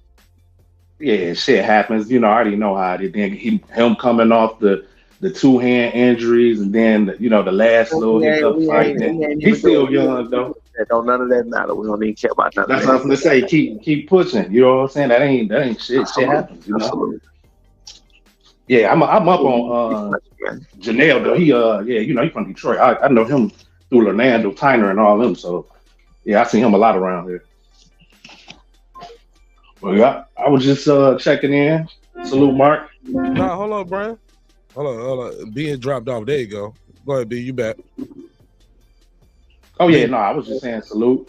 Oh, you talking? Oh man, I appreciate you, man. I appreciate you, man. You always for me. You always show me love. How y'all know each other? Oh shit, Facebook, Instagram. Fuck with Right. Yeah, it's been about a couple years, maybe a year. You in A, Brandon? No, he Say it ain't his again? boy. That's his boy. No, I'm in Detroit. You said he's who boy? That's bogus chicken people. That's his boy. Okay. So I ain't know, but that ain't his. I don't know that's his boy. I don't know him like I don't know him like that. Yeah, I mean, I know of him. I definitely know of him. Yeah, that's all good, man. That's what's up, Brand. Man, welcome to the neighborhood. Brand, stick around, man. You talking boxing? You talking boxing? You from Detroit? Good with me. I definitely want to pick your brain on some other topics, but I gotta let Brian Norman Sr. go. Anybody got anything they want to say? Do y'all? Let me ask y'all this: do y'all want to see this fight again, or should Brian Norman continue on with his career? I go first, man. I wouldn't mind seeing a fight again. Like, it was competitive, but it like I said, it just, like I said, it seemed like it was more tonight. It seemed like it was more of an MMA fight, man. Shit was a little dirty, man. Like that elbow was dirty. I seen a couple of headbutts coming in there and shit. I'm like, damn. But headbutt happened. But the first one was like an accidental, but the second one looked almost kind of like, oh wow, But I just I want to see it again just because it looked like both of these guys really wanted to fight each other. It looked like Junior wasn't, because he said he was smothering his punches in the last fight. He wasn't smothering his punches in this fight, so I kind of want to see how it turns out on a rematch. I appreciate that too. I appreciate you noticing that because he definitely worked on that. Definitely came out popping that jab, but that shot he got dropped with. I think he was lunging, he reached, and absolutely. When you reach, I teach, and absolutely, and again, that you got to give credit. You got to give credit to Boca Chica for seeing that, though. Bro, he dropped him with the same. Bro, you and I know, and I'm gonna go to Brandon House right after this. True or false? For anybody who don't know, you and I literally had talked about the fight right before the fight. You get what I'm saying? Earlier today, and I was telling you, I was looking, I was like. Yeah, T.O. dropped him with this. He was like, and you told me. I said, you did. You was like, no, you corrected me. He said, no, he dropped T.O. with that straight right. I said, oh yeah, and I was like, the exact same here with the exact same right. And I said, well, watch him all night, man, because he keep that shit coiled up. You sure did. And but also he likes to follow it with a left hook. He was trying that left hook too early. I was like, but he keep that shit coiled up. Watch that right. He gonna shoot that shit straight for. And you was like, yeah, he's straight up and down, but he ain't special. We gonna. Yeah, man, we got it. We got it. You know what I'm saying?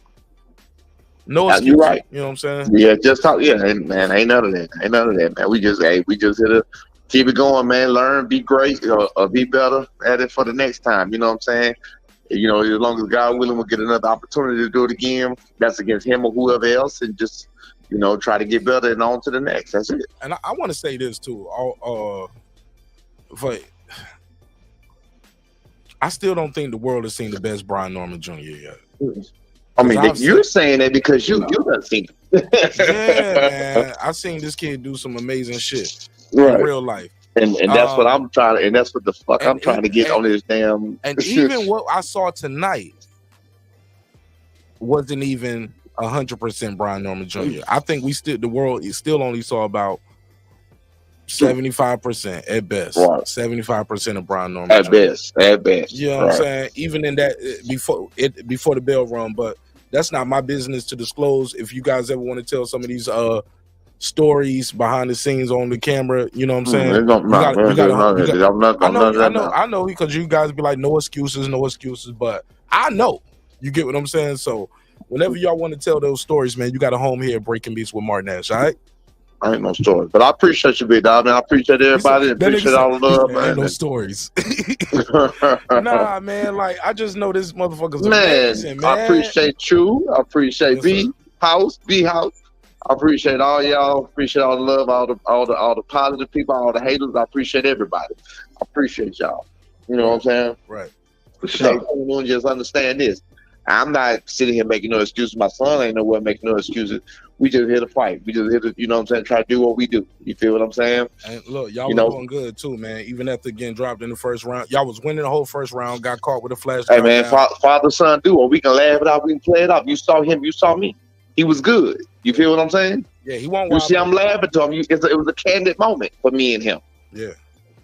First time ever, it was a candid moment for me and him. And you see how I laughed it off. I laughed it off and let him know it's okay. That's the easy as mine. I'm not. You got. I didn't do all that. Be good, be good. You're being reckless. You got caught being reckless. I need you to do the same thing to him because I was just looking at the shit and saying you need to time him the same fucking way he just timed you. You feel what I'm saying? It's all about how we relate to each other. You know what I mean? But it's all good. It's all good. He came out. He handled it like a G. He handled it like a man. He didn't come out afraid. He didn't come out on a bike. I don't know.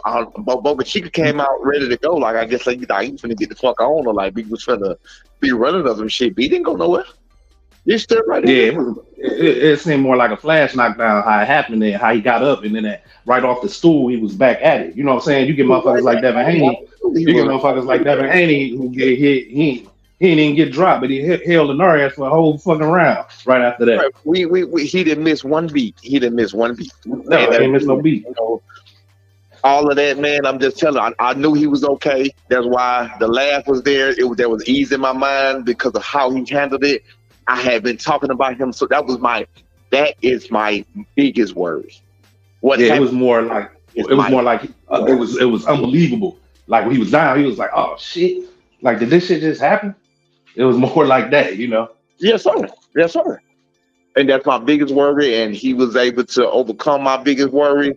Thank God it happened when it happened, as far as at the end of the round, and we didn't have to deal with nothing else. You know what I'm saying? So. That was good, you know. I'll big up to the big man, but shit. Again, he came out the next round fine. He sat on that stool. You see, he wasn't wobbling. He wasn't. It went out, huh? All right, let me go and get this doing what I gotta do, big dog. Yeah. Cause I don't like you talking to me with food in your mouth. It sounds. All right, motherfucker. All right, yeah. bro. Man, shout out to my good brother Brian Norman Jr., Brian Norman Sr., Team Norman Jr.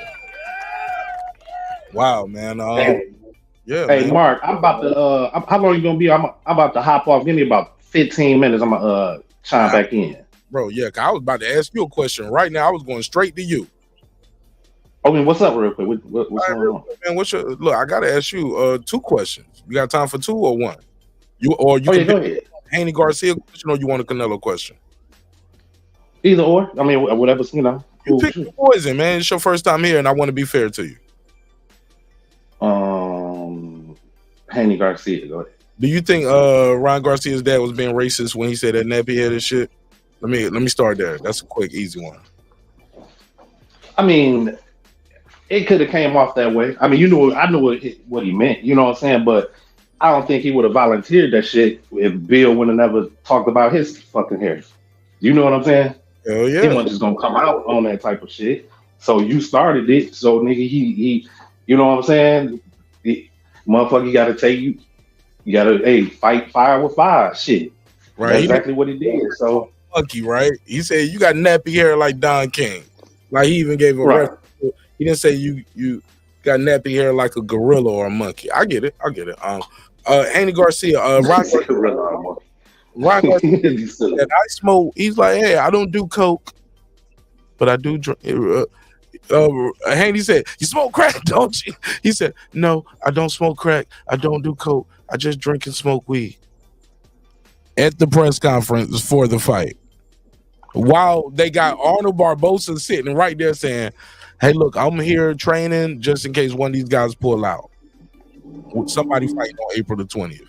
Like, bro, he's still talking about May 4th in Vegas instead of April the 20th in Barclays. Did Ryan Garcia help or hurt the promotion in your opinion? As far as pay-per-view. Yeah, he definitely hurt. He definitely hurt it. You know what I'm saying? That's a fact. I mean, that's why Dev was like, nigga, that was the last. He could have said anything else but that. Like, you didn't even do this type of shit with nobody else, none of your other opponents. Like, now you coming out and saying this type of shit. So now you messing up my win when I whoop your ass. You know what I'm saying? You ain't getting no credit for it. You already coming out.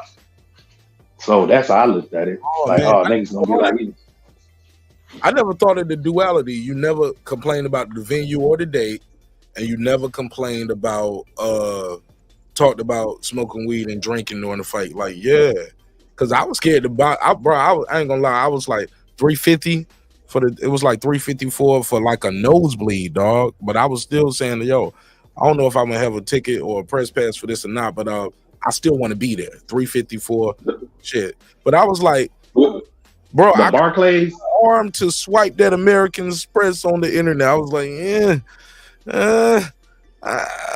nah, I'll wait.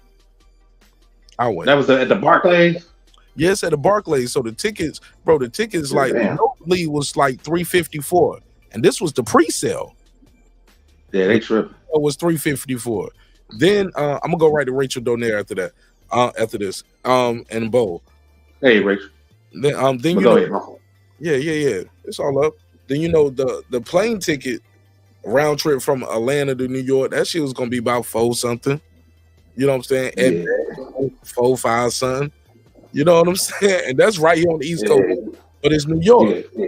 And then the you got a rack just getting there.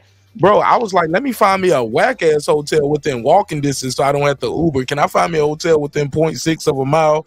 I was like, I'm still in army shape in my mind.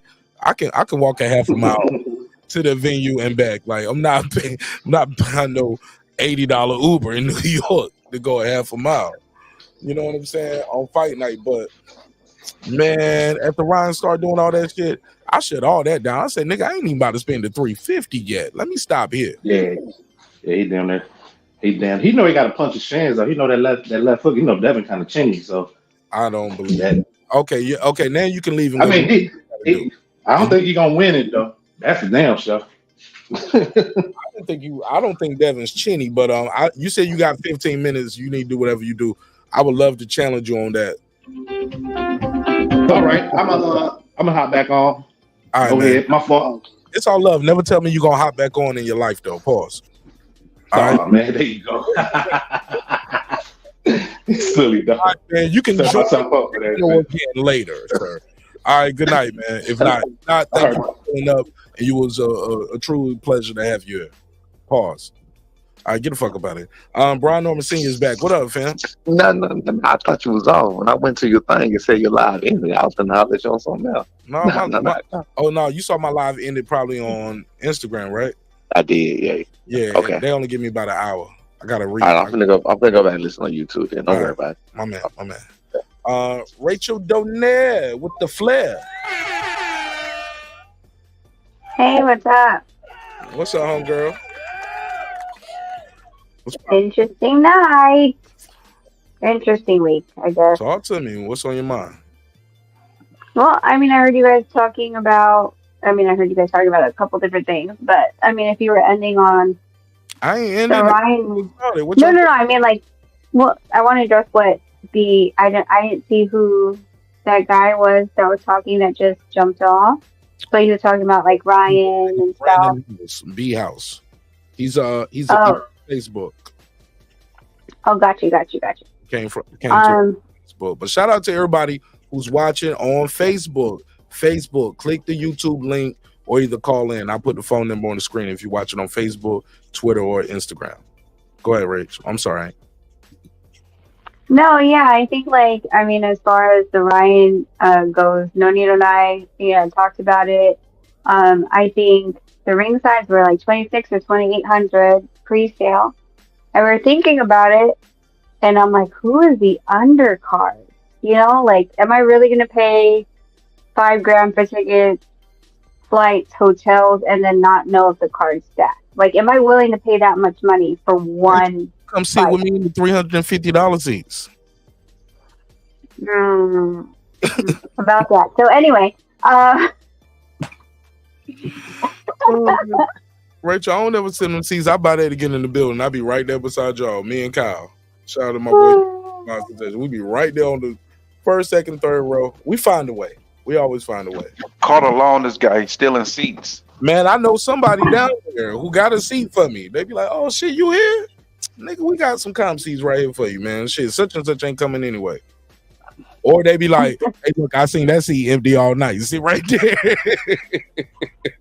Oh my god. I'm like, I don't mind if I do. Okay. I need a comp ticket. I do. I'm probably gonna buy my ticket next week. I'm I'm waiting. I'm trying to wait. I'm gonna cop you next time I do a ring walk, man. Next time I do a ring walk, man, I'm gonna get 2 tickets, me and Brent. Okay, deal. So I mean about Beverage that, on and me. I know Brim's on Twitter. So what's concerning to me right now is Ryan's freaking Twitter and Instagram. Like, I'm like, are we really going to see him in the ring? Because he's doing some weird stuff. Like, he's twittering weird stuff about just weird stuff, huh? What have you been saying? There was one that says something about the curtains closing, and then in the captions, he's like, I'm gonna disappear, blah blah blah. The end of the post says like, call me back, Drea. Sad emoji, sad emoji, sad emoji. What? Yeah, dude. On his Instagram, King Ryan, and then second. Hold on. Let me go. Go ahead. I'm listening. It's second row, first picture, and it looks like, you know how like you handwrite it with like maybe a Galaxy pen or like your finger on your note phone. You know what I'm saying? Like, it's not typed out. It looks like, I just don't think this kid's in the right headspace. I just really don't. You think this fight gonna still happen, Rich, or what? I mean, with Barbosa saying the things that he did, I think that they're trying to line up in case, if ever, he decides to fold under the pressure. And honestly, even if he doesn't, like, I'm concerned for his well-being. Like, that one. That one. Is? Oh, he might be curtain. What does that even mean? Is this a crowd? Like, the show's over. Show's over. That's what it means. He said, been a fun run so far, but now it's time to close the show for a no. I mean, I think he means now. I'll see you in a few. The guy that comments first is a fool. I'm sad. What the fuck? Drea, call me back. What? Some What weirdo was shit. this? Oh, this shit just happened early, like while we covering the fight tonight.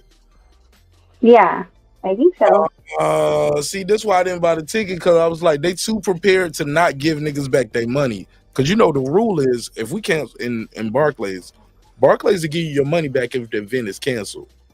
And most people will, but they're not gonna give you your money back just because you ain't getting the fight that you wanted. We gonna Correct. It's bound is subject to change. Yeah. They don't give you a discount. They don't give you money back No. for the tickets, though? No discount, no money back. No. If the fight still bound is subject to change. and if hey, look, you better off for the fight to be canceled than a hurricane happen. Because a hurricane happen, you won't even get your money back. They be like, this is an act of God.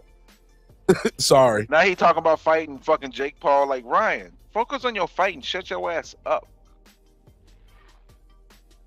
I'm saying. What are we talking about? Oh, he did a Jake Paul. I think, Mark, if you go back and then look at his first row, I believe there's like this Jake Paul thing. Like, I made you, like, I brought you into space and now you're overdoing it. Kind of like mess, I think. I'm on his Twitter right now. He said, okay, enough is on. I'm going to have to do this. I'm going to end this Jake Paul boxing thing. Bring it on, Jake. I'm dead effing serious. F you. Hit my team up. It's on Twitter. It's on Twitter. Yo. You have to go between his Twitter and his... That's why I said, Brim, I'm surprised you didn't bring this up, because you're like... When I look at my feed, I always see you responding. So I thought she would have seen this. Yeah, Brim get busy on Twitter. I can't even hold him. Like, Brim is kind of popping on Twitter. I aint nobody special. I'm just a dude. I mean, yeah. I mean, I'm just saying, you kind of popping on Twitter, bro. I got to give you props, though, dog. I mean, credit is given what credit's due. I mean, you ain't shit in real life as a person. Like, you treat me like trash. You treat me like trash, but oh, come on, man. Don't do that. On Twitter, you're a god. No, I'm joking. Definitely not. I'm just a guy that has an opinion and try to talk about the sport of boxing as unbiasedly as possible. Nah, I'm joking, but unbiased Brim though is a good dude though. He's very I'm all right. Where we at though? Did you share it? Did you pin it? No, it said Twitter. So you have to go back to X because I think Yeah, that one, I'm over here right right, now. Brim? And right now, I'm Okay, trying. so just Hey, go to his. go to Ryan's. Yeah. Brim, I'm disappointing you. I got to go to Ryan Garcia page to get Ryan Garcia news. You should have had this. What the hell you mean? There you go. You know I'm doing this all while I'm at work too. This I'm at nigga work. said- I be at work doing all this stuff with y'all. You know. Yo, son, if this nigga used Devin Haney to hype this fight up just to pull out, bro, he should be sued. Rachel, is it legal ramifications for this, or For what? for this? If he pull out this Devin Haney fight, is it legal? If he pulls out of the fight? Yeah, or does Yeah. it got in the Yeah. contract? Yeah, I mean, I'm gonna have to look back and see like what the terms are for like if you don't pass your medicals, right? Like, because So we've don't- already seen him use a mental as a medical excuse Which to is not be in trouble. which It is if you have actual documentation. Yeah, nobody, as far as I know, nobody ever challenged him on that. But this right here, what would this be? An exhibition? I don't know. Mm-mm. No, as far as excuse, as far as getting out of the fight, how would this play out? He's really upset. Go down more. I think he said more than that. I thought. I don't know. Man. You have to ask Twitter Brim. Brim knows more on Twitter than I do. I see this thing with the Dwayne Garcia Instagram. This either something really wrong with him or he's a marketing genius. Like one of the two. No. There's no in between. He's a crook, and it's called bait and switch, bro. And if I was a person that bought my ticket for Vegas or New York, in Vegas, Didn't we get that today, though? What? Didn't we get a bait and switch today? With what? Oh, with Jake Paul, Snake Paul. Well, Amanda Serrano had a eye. Can I call him Snake Paul, or is that? Well, would I get sued for that, Rachel? Can I call him Snake Paul? Because he look like Snake Paul right now. If this is true. What do you mean it's true? What's true? You mean what's true? I heard that Amanda Serrano got something in the eye from getting her hair done. Yes. Okay. Here's my problem. And you can bring up how you get, bro. I used to have cornrows. Wait. Not even just that. It's really fucking simple, guys. When you go for a fight, you don't do medicals the week of your fight. Okay, you do medicals before that. Okay, so let's say I don't know why because I'm talking about medicals. I'm talking about physical eye, blood, MRI or MRA if that's included, plus EKG. So you're doing that all like fight week? Okay, have fun with that. 2, she did the press conference on Thursday. Her hair was not braided. Okay? Thursday night, let's just assume she did the braids, or Friday morning before weigh-in. Where in that span would she have done eye medical to turn around and tell commission within that span? So you're saying that you went to go do your hair before you went to go do your eye medical? I don't know. I thought eye medical might be important because that licenses you to fight. All your medicals are submitted before you step on that scale. Rachel, you said it so slow trying to be polite to ignorant motherfuckers. You got actually kind of confused the smart motherfuckers. You said it too slow. Hold up. So okay. I thought she pulled out today. When did she pull out? They already knew 36 hours before Jake Paul. That's what he said. Say it again. Jake Paul said they knew 36 hours before that there was a problem. But what's mathing to me is you don't do your eye medicals after you go and get your hair done, after the press conference, before weigh-ins. You do that a week, 2 weeks, 3 weeks, possibly more, as early as you can do it. What, your hair or the medical? The medical. Because the medicals have to be sent to commission. Commission has to have all your medicals to prove you to fight before you step on the scale. Oh, so there's no way they could. So, but they said it was a freak accident that happened when she got her. So they reported. Hair done. Go ahead. When she got her hair done, she showed up to weigh-ins with her hair done, which means they knew before she stepped on the scale. For damn sure, they knew when the opponent was in the locker room with her wraps on.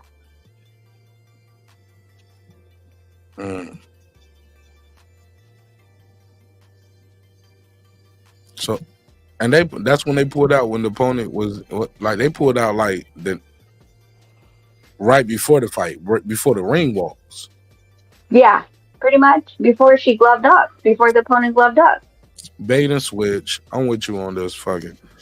Look, I try to fight it.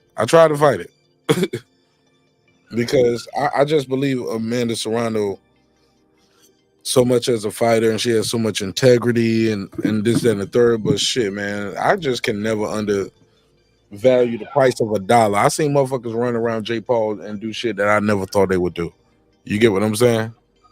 Yeah, and I didn't even look into it until I was watching them talk, and I saw the opponent. Like, so Amanda came in the ring without, boxing clothes on. Like, she knew she wasn't fighting, she had her glasses on. The opponent, I didn't expect to have trunks on, sports bra, and wrapped hands. That, I was like, wait, did they just tell her now? Hold on, say that again? After Amanda told her story, they switched the microphone to the opponent, right? The other girl. And she did that interview. I'll send you the picture. They did that interview of her in the ring with a sports bra, her trunks, and her hands wrapped, which means she didn't know. Because why the hell would you show up to an event with your hands wrapped and put on all the gear? Oh, nobody fought at all. She didn't fight nobody in the place of Amanda Serrano. No. Oh, wow. She was rapping to fight Amanda when Amanda knew she wasn't fighting. That's what I'm saying. Oh, man, you knew before then. And nothing happens? Like, she get to keep all the belts? You just get to say, I don't feel like fighting tonight, something in my eye? Well, if commission can't license her, then it's a medical issue. They won't strip her for that. No, it's a medical issue. Where's the medical proof that something is in your eye? I can't see something in my eye. It's chemical. How do we know that? How do you get the test back to prove it's something chemical in the cornea of your eye? That quick. I mean, you can't get an AIDS test back that quick. And that's AIDS. When they had a COVID test, like that's the only test I know that you get rapid tests like that real quick. You can see something wrong. Okay, you got COVID or you don't. And even then, that shit ain't 100%. You got to take 2 or 3. But your cornea, chemical in my cornea, I can't see. I don't know. I mean, I know that we do medicals about a month out, at least a month and a half. So it's a bait and switch. Rachel, are you saying it's a CON conspiracy? Man, it is a CON conspiracy. It's a what? What's a CON conspiracy? CON conspiracy. Yeah, because YouTube be having fun if you say the word too many times. They'll snatch your chain, like BVO say. You're gonna have to text me what that means because I'm lost. Conspiracy. Damn, that's CON conspiracy, girl. Whoa, man, is it late there? Early? It's you know what? You homeschool these boys and single parent for 4 weeks, like you will lose your mind as well. Okay, I gotta give you a pass. She's just not here. I mean, I think it's just. I think that if they had announced it sooner, I think people, as much as they booed in that arena tonight, I think that a certain number of people wouldn't have showed up, and Jake didn't want to risk that. So instead, which was a gracious offer, to refund everybody's monies. But I do believe Amanda totally knew. that, yeah, I mean, at least let's just say 2 hours before they were supposed to fight, Amanda knew she wasn't gonna fight. Like, why have the opponent, like, wrap up is all I'm saying. Like, why go through that dog and pony show for her? You know what I'm saying? When you weren't gonna get in the ring anyway. Like, she's over here trying to get mentally ready. She's over here, trying to get her team ready, putting on her fight gear, like getting into war mode and wrapping her hands, doing the whole ritual, to having commissioned watch her wrap her hands, all of these added things that didn't need to be done. And y'all been knew y'all ain't fighting. Correct. And y'all let people still buy those pay-per-views couple days before the day There before. wasn't no pay-per-view. Okay, or buy the DAZN membership, whatever it was. It wasn't on regular, like just cut my phone on and watch it, right? No, you have to have the DAZN app. So some people bought the DAZN app just for that. Some people bought tickets just for that, bro. That's the thing. People bought tickets for it. Nah, fuck that, Brim. You excusing this shit? Like y'all knew 30. No, I'm not excusing it. I'm just saying you was talking like it's a pay-per-view or something. I just said regardless, bro. Like, and you know how the zone get down? Prices went up, and you gotta lock in for the year. No, you can buy it for 1 month. All right, whatever. And they charge you more, and so that's the equivalent of $30 now. And that's the equivalent of what? A pay-per-view. Brim, stop with the semantics. Why niggas don't like your ugly ass now? You want to be semantic, man. I mean, that's their problem, not mine. I'm fucking with you. I'm talking shit. I'm just trying to be extra. Man, y'all keep cooking. I got to use the bathroom. I've been holding it too long. I'll be right back. I thought you went a bit ago. Texting from the back, you were going to. No, I just did. Anyway. You read it. Okay, put it on mute. I don't want to hear it. So, Rach, how you feel about the Knockout KS card this coming up? I didn't even know it was Friday till earlier this week. I just heard that it was on Friday. I'm like, oh my god. So what do we have on Saturday? Nothing? I gotta look at the schedule because I don't know. I thought it was Saturday till this Tuesday, and I was like, oh. I mean, it's good for me, but everybody else, I don't know. Because the thing is, I work overnight. I'm at work right now, so I'll get home, go to sleep, wake up, and the undercard will probably be starting. So it's good for me. Yeah. Well, I mean, like we want. I remember when we found out that Ray was going to be on that card. Like, I was like, oh, well, we're not going to that one. We're not going to Saudi. So, I mean, and you have to remember, Ray fought under the PBC banner. So it was interesting to me that, Stephen Fulton went over to fight in Inoue over in Japan. And then now Ray has gone over to Saudi. I don't even know how that deal, I didn't ask him how that deal came into fruition, but, I hope he's getting bread over there. And, he doesn't take Nick Ball lightly because, I mean, he's a little fiery, small dude. He's gonna have to be on his A game. He has the height. He has to be able to keep him out. But I mean, I'm excited. I'm excited that this is gonna be a fight that at least Donito's gonna be home for, because we've been having like these weird, like I basically put a tripod up to the TV. And WhatsApp Nonito, and we talk about it. So at least like now he'll be home Tuesday, thank God. And that'll be the first fight that we get to, sit on the couch and not WhatsApp chat the fight. So I'm pretty excited. Yeah, I'm looking to see if there's anything for this Saturday. I know that the Steve Rose fight is on Thursday. Oh, I didn't even know about that one. Yeah. Who do you have with Parker versus Zhang though? I got Zhang, even though Parker's gonna really make it hard for Zhang because Parker's not Joe Joyce. He's not gonna just be there to be hit, and I think he's gonna have moments early in the fight where he's gonna have control. But I think Zhang is gonna land a big shot, and I think at that point the fight changes. I think Zane wins a unanimous decision though, because I think Parker's smart enough not to get knocked out, and he'll find a way to survive. But I think somewhere between the 5th and 7th round, Zane is going to catch him with a shot that's going to change the outcome of the fight. I agree with that. I think Parker's going to be a lot more slick. He's going to be slicker than people think. But it's just Zhang's heavy hand. You know what I mean? Like, I think that'll slow down the pace of the fight for Parker. And I don't think people used to give Zhang like the amount of credit that he should have been given before.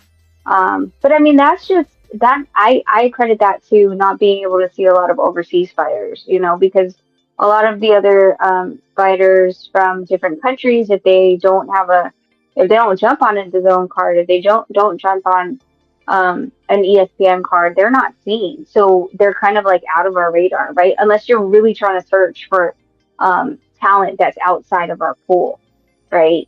And then you see him, you're like, yeah, that guy doesn't have anything, blah, blah, blah, blah. And then, he shocks people. So I think he kind of, he's getting the respect because of his showing. But I think it'll still be a good fight. I don't know about a UD though. I'm kind of thinking a late stoppage. Late stoppage. The reason why I thought about stoppage, but I thought about how smart Parker is in the ring, and I think even if he gets hurt, he'll find a way to survive. It's a good point. That's a good point. And this weekend is dead meat. So we got an ESPN card for Thursday, which is Butler versus Rowe. This happened in Montreal. Then we got the Knockout Chaos, and then the only fight this weekend on the Zone is I don't know these guys. Sajo versus De Corrales. That's in France. I don't know those. See, and that's the thing. Like, I like to lean towards like watching those fights because I feel like with the landscape of things, like they'll end up being like integrated into somehow us watching them with the fighters we know. So at least I would have like, oh yeah, I was introduced to that guy already. I know who we're talking about. I've seen him, fighting someone else I don't know. But at least there's like some kind of familiarity when it comes to these guys that that are fighting on weird times or just, cards that we typically wouldn't watch. Like I watch a lot of course I watch a lot of the Asian fights that are either on YouTube or on like Fight TV or whatever, like one of their own little platforms that they run it on. So it's I like to see the different talent pools that the other countries have, especially with the fact that we have the internet and stuff like that. Did you know Joe Joyce is fighting next weekend? I mean, not the next weekend, but the weekend after. He's fighting. Who's he fighting? He's fighting Ali. What? On a TNT card. Let me look at this. No. Hold on. Are you sure? I mean, unless I'm looking at Box Live's schedule and it's showing that, I know that they had. I knew about the Zepeda and Hughes fight. This in Vegas on Saturday on the 16th. But I see this TNT card that has not Haney like Devin Haney, but Pauls versus I don't know how you pronounce it, for the British middleweight championship. And on the undercard, they're saying that it has Joe Joyce versus Ali. No, it's changed. I'm clicking on it. It doesn't have his name on it. It's now saying, hold on, let me see something. This is nuts. Hold on, let me see. Maybe I'm bugging, but I'm looking at it and it's showing both their faces and their names. Let me just click on this. I'm gonna have to go to BoxRec too.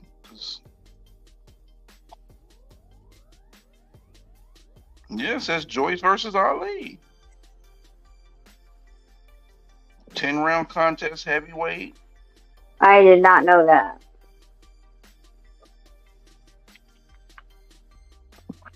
Hold up. Kosh Ali. Really? Joe Joyce versus Kosh Ali. Oh, Right? God, they're not even promoting that at all. Well, I mean, that's a British card, you know. That's a local. That's like a local card. I'm typing it up What to do see you if think it's. about the? What do you got with the Ngannou and the AJ fight?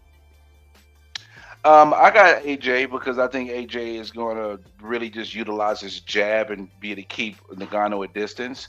But and Ngannou shows so much more boxing ability than most of us thought he had.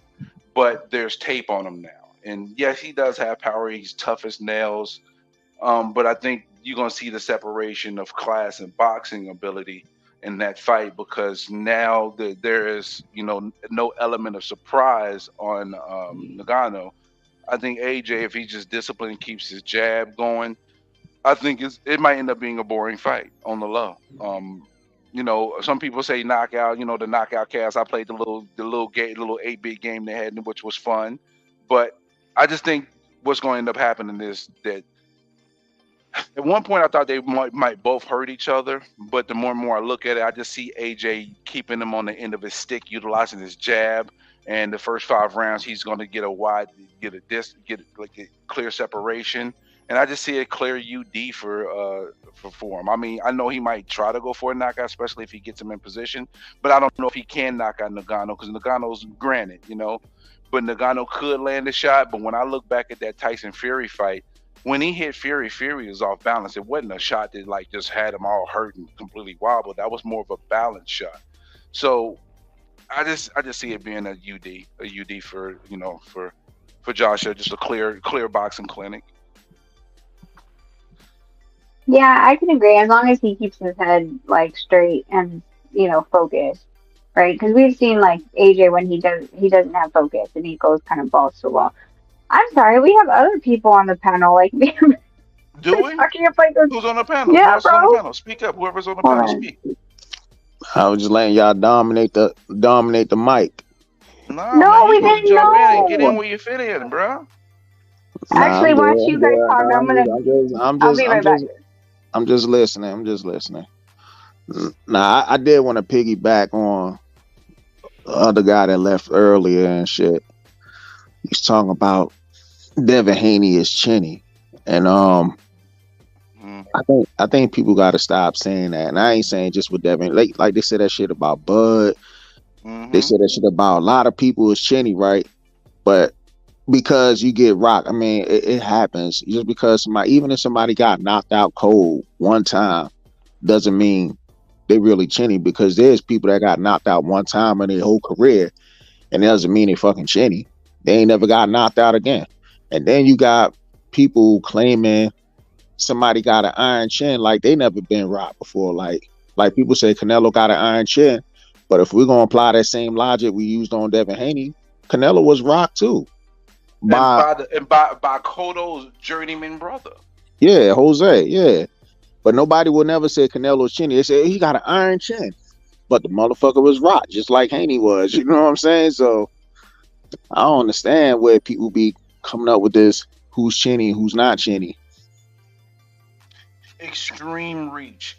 Okay, first and foremost, context matters with everything, but people don't care about context if it doesn't go by their confirmation bias.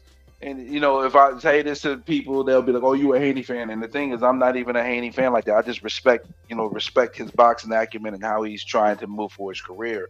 Just him individually. But we knew that he probably stayed at 135, probably 3 to 5 fights too long. Easily. He was burning down, and when you burning down, one of the things that your punch resistance is something that's affected from that.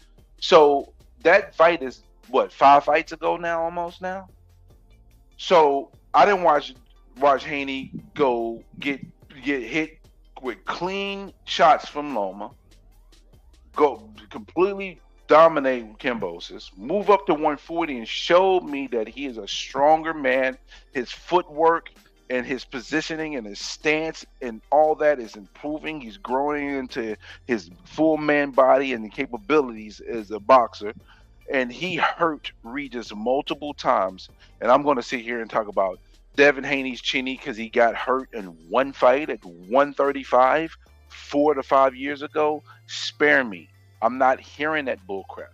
Now, if Haney got dinged on 3 or 4 fights in a row, and he, then I'll be like, okay, but to base it off of one punch and one fight that he won, and now he's at a bigger weight, and we've seen him look differently with his punching power.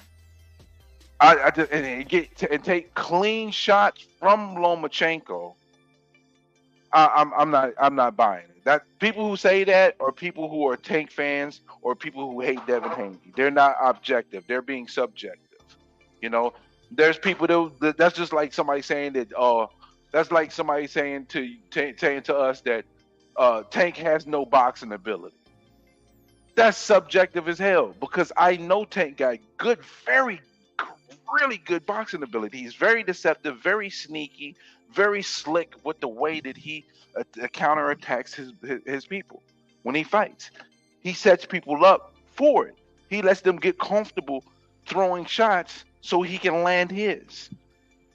But when somebody will say that Tank can't box, I look at him like that's cap season. You're coming from a biased point of view because you don't like Tank. And I got peoples that I rock with heavy that had that viewpoint. But I'm not going to agree with that because I think Tank can box his butt off. I just think Tank will have a tough time with somebody that's a great boxer that can keep him at the end of the stick throughout the fight. Because he loses rounds. He lost rounds against Rolly. He lost rounds against Mario Barros. He lost rounds against Santa Cruz. He just catches you because he lets you get comfortable and he times you and lands his shot. And that's why I'd be worrying about looking at how his team is talking, which they ain't necessarily Tank per se, but his team looks like they don't really want to fight Haney because they know Haney poses those same problems, but he's more disciplined and overall skilled than the people that Tank fought previously. And a year ago, I was like, Tank would knock out Haney. I don't feel that way anymore. I feel like 140 Haney beats Tank at this point. Yeah, Tank. He displayed his boxing against Pitbull. You know what I'm saying, in that one fight. So he did display his boxing then. I think a lot of times Tank depends on too much power, and he falls in love with that power so much. And I guess knockout sell, and I guess that's what he's set on, trying to stop people. And that's what people buy the tickets for. They want to see him get a knockout. And but yeah, I think you're right. I think you're right as far as Devin Haney got a lot more discipline, and they probably expose a lot of holes in Tank's game or whatnot if they were to ever fight. But I don't see that fight ever happening because it was just too much politics at the end of the day, which gets on my nerves about this damn sport. We got a lot of fans of man in the sport, you know what I'm saying? And I'm not just applying this to the Tank situation. I'm applying it to a lot of people. They always be like, well, what did such and such do to get the title fight? What did that person do to deserve that fight with that person? But that person will go fight somebody who ain't do shit anyway. You know what I'm saying? So that's the shit that get on my nerves about, there's more politics in boxing than actual politics. Yeah, exactly. Running for president don't have the same amount of politics as boxing does.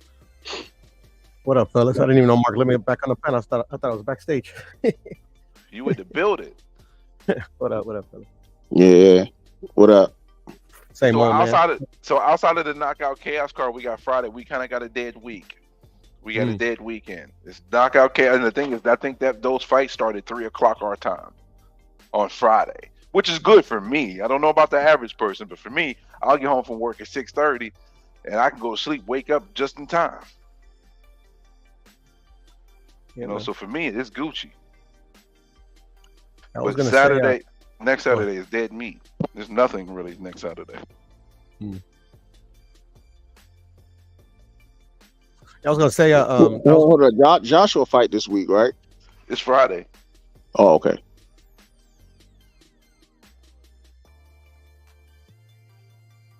Go ahead. You were trying to say something. Go ahead, my brother.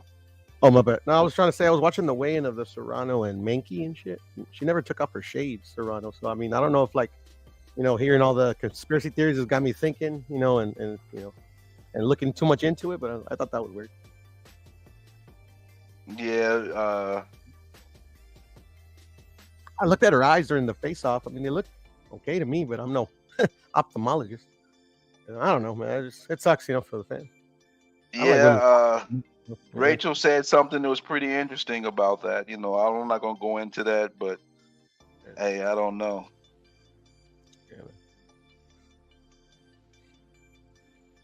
I don't know. RJ Paul won. Huh? RJ Paul won.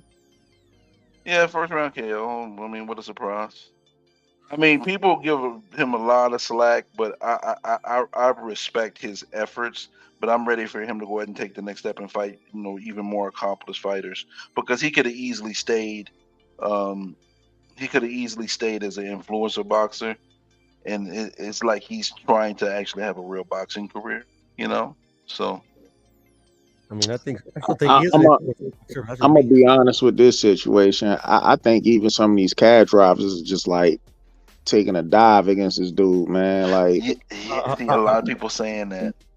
A lot of people are saying that, and I can't say, "Oh, I disagree with you." I'll just be like, "Well, I mean, it is what it is, man. It might be that, it might not. I can't speak on what I don't know, but I understand people feeling that way, I mean, like, this dude ain't throw any fucking punches in that whole damn. Like, he threw maybe like this fight. He threw like maybe 3 punches, and them shits wasn't even like he was committing to the punches. He just took a beating until he got stopped. That's why I'm just like, damn, this is sad, man. Like, this dude supposed to be a real boxer, and he did absolutely nothing. CON conspiracy. Hey. I also did want to say is that I'm glad Luis Alberto Lopez knocked out Abe, because we took a couple of L's a couple weeks ago. So we needed some revenge on Japan. But you say you needed that revenge. You a coach too? Like, you coached the boxing? I'm not a coach. I'm not a coach. No, not at all. Oh, I think you said we took a just an average. No, I'm just saying, like like the rivalry between Mexico and Japan. Like a couple weeks ago, took a couple L's. We got Japan ran through them motherfuckers, man. Yeah, they're having a good run, a good few years right now, especially Inoue's on top, and then a couple weeks ago, Nakatani won the title from Santiago. So shout out to Japan. Yeah, they own one, man. I think they got the second or third most champions now. Yeah, they have 9. I don't know what the. I think U.S. got 12, and they got 9, and Mexico got 7. I think. Okay. Don't quote me though. And none of them stars. Who ain't stars? Inoue's a star. Nakatani is basically a star at this point too. Yeah, you gotta say basically a star. That motherfucker ain't no star. Shut your ass up, Mark. Don't come up on here talking that bullshit. That's a confirmed rumor, motherfucker. Nakatani he's the real deal, bro. Yeah, he's the real deal. No. I like Nakatani, and I like anyway. But you said how many? Name the rest of them. 9. They got 9. I ain't finna name. Name them other 8 stars. I didn't say it was 8 stars. Don't you be an ass munch now, bro? No. Don't call me no ass munch. That's gay. Okay, I'm sorry. That's gay. That's gay. Call me a goofy. Call me a goofy. I apologize, bro. Let's let it go. I apologize. That's I munch on ass.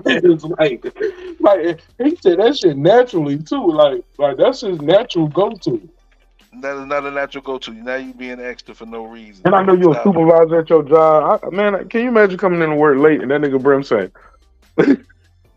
why the fuck you 20 minutes late, you ass muncher? I'm going to HR on you. I'm about to sue the company, nigga. I'm about to be rich. I'm suing all y'all niggas. I'm about to be rich. Why are you so stupid, man? Then I'm gonna lie. And I'm gonna be like, yeah, man. That nigga flirted with me, yo. You wild, bro. You I'm like, that nigga Brim flirted with me. That nigga called me an ass muncher. I thought he was hitting me. Trying to hit on me like Harvey Weinstein style. Why you wilding, bro? Man, I just came back from making a play. Everything good. My money good. I just had a good time. Real quick. Just real quick. Everything just turned out great for me. Everybody good? What I missed? I see Rachel back in the chat. Y'all ran her off? No, she said she'd be back, and Nah, then she said she'd be right back. Yeah. Grim was talking What shit. I missed anything good? Go. we were just talking about the, you was here when we was talking. We were talking about the cards coming up because this next weekend is dead for boxing in a way. Right. That's why Rachel was supposed to pull up and give me her take on this Diddy situation. Yeah, hey, Ma, I was talking when you left. I was talking about the dude that came on and was talking about Devin Haney being chinny, and I had piggyback off of that. I'm like, I don't like how people say somebody chinny because they got rocked or dropped, because a lot of fighters got rocked and dropped before, and nobody, they don't really call them chinny, but it's always like a narrative, like somebody get rocked, they chinny. Like I'm not really a Devin Haney fan, but I don't think he's chinny. But motherfuckers that say Canelo got an iron chin and he's been rocked before, you know what I'm saying? Like anybody get rocked. Good point. Yeah, I agree with that 1,000,000,000%, my G. Like, it's funny, people call Devin chinny, but I never hear nobody call T.O. chinny. And he's been dropped several times by guys who aren't even punchers. So I just always find that weird that people, like, they pick and choose who they call somebody chinny. Like, as far as I know, as a pro, Devin never got an 8 count. Never. Floyd had an 8 count. You know what I'm saying? Even if it was self-taken, but Devin never even got an 8 count before. So I was like, that hook was a good shot by a veteran who power carried on to the late rounds. And he survived. Win that one, looked good on the next one. I mean, I don't know. But T.O. got dropped in the first round by Cambosos. Got dropped by Sandor Martin. Then we got another drop from Sandor Martin that was counted as a slip. But nobody calls him chinny. And I just always wonder why. Good question. Yo, fanboy.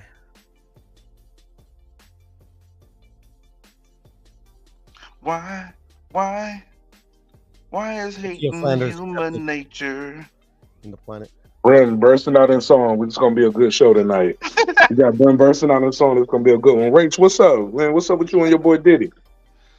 You ever party with him out in Vegas when y'all out with y'all celebrity friends?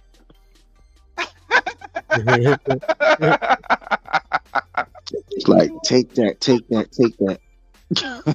Go ahead, Rachel. Tell us about your celebrity friends. Have you been at a party with Diddy?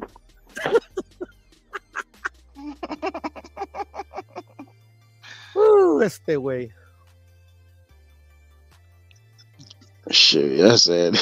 Shit's funny. Her opening up cans of worms right now, bro. Oh, there she goes. She was backstage. My bad. I'm on the phone. I gotta go back in the studio. I'm gonna be right back. I told you I had to do a honest little play. We're talking shit and had me on the backstage. I'm like, how are you gonna ask me a question and then not let me answer? Like, well, roll the tape. No, don't say that, because that's from a certain goofy. Hey, Rachel, you been hanging out with Diddy? No. Nah. That's not. Nah. That's hurts and not exactly. No, never. You know who never, has ever. Y'all weren't invited, or like y'all was there and y'all were invited and y'all just chose not to go? Because that's two different things. We choose where we want to go. And there's a lot. Like, first of all, I have fucking anxiety. Okay, that's one. Like, people don't get that. I have, I don't like a lot of crowds and a lot of people I don't know. Like, I literally have anxiety at fights. So, going to another one where everyone thinks they're everyone and everything and fake people, I can't. Like, I'll just get exhausted. And there's plenty of times I've been into, fighter after parties, and I'm like, just to say, congratulations, shit like that. And me and O'Neal will bounce. I'm like, you want to go to the bar, downstairs instead of this shit? Yep. Okay, let's go down to the bar. I'm not about that stuff. So, but I did want to say, like, so I guess they were talking about, Devin. I never said this about the sparring, like, because I've been listening to what everybody's been saying, and everyone's taking their sides about like the sparring tape and blah blah blah. And for me, like, I'm like, first of all, it's fucking sparring. Okay. Second of all, it was, what was it, 2015 or some shit like that? When That was Devin was 2016. 2016 and he was like 17 or 8 years ago. 16. Yeah. So he wasn't pro yet. Either he wasn't pro or he just turned pro. It doesn't even matter if it was 5 years ago. It was like it's ridiculous in my opinion. It's, yeah, I mean, like, there's a, well, I only brought that up because what I'm trying to say is, when you come from like just going from amateurs into pro, there's a learning curve, right? Into how to figure out how you're supposed to win at this game. And it's a different game. And if Loma in his second fight didn't show you that, I don't know what y'all are watching. Because there's a switch that has to happen. You have to realize this isn't that like tap tap tap tap tap tap tap. It is in the Olympic sport. And you have to switch your gears, you have to change your mentality, you have to change your fighting style. That being said, it wasn't yesterday, but it wasn't a month ago. Why are we dropping this unless they're gonna fight? Amen. I think they trying their best to sell the fight at the end of the day. I mean, you see fucking what's the name riding on horses and shit. When I'm first talking about nappy hair and toupees. Fucking I just think it's just a lot of shit just to try to fucking sell the fight. You know what I'm saying? I just think they trolling at the end of the day. To me, I don't know why a lot of people get caught up in the whole sparring situation, like amongst fighters. Like, they get caught up in this joint and shit leak. They be like, yo, it's leaked online.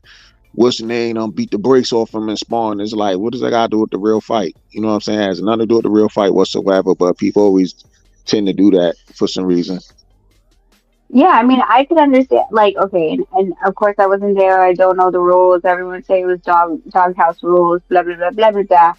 But, for example, Nordino Bali, we had sparred, right? And if there was tape, there is no tape. But if you saw the tape, you would have bet Nordine. You'd have been like, oh shit, Nordine was dancing around Nonito, blah, blah, blah, blah, blah. But you don't take into consideration that was the week before Ubali was fighting. I can't remember who, but it was a fight in Vegas. And he asked Nonito if he'd move with him. And Roy Jones was there. And he's like, yeah, we don't want him to get banged up because he's fighting fucking next week. So, and they had Nonito in Southpaw.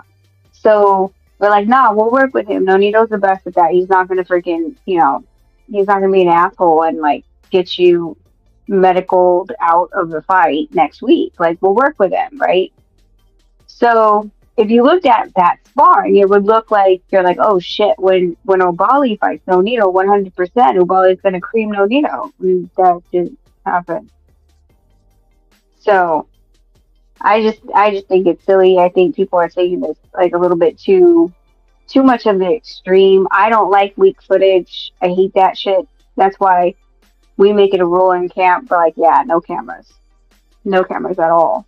And I mean, I think for the most part, like, Nonito doesn't really have any enemies in boxing, so he doesn't have any like sparring partners like, oh yeah, well, I beat your ass in sparring and show the tapes, blah blah blah. But my question is, who leaked that video? Was it Ryan? Yep. Giving to him my way, That's man. the rumor.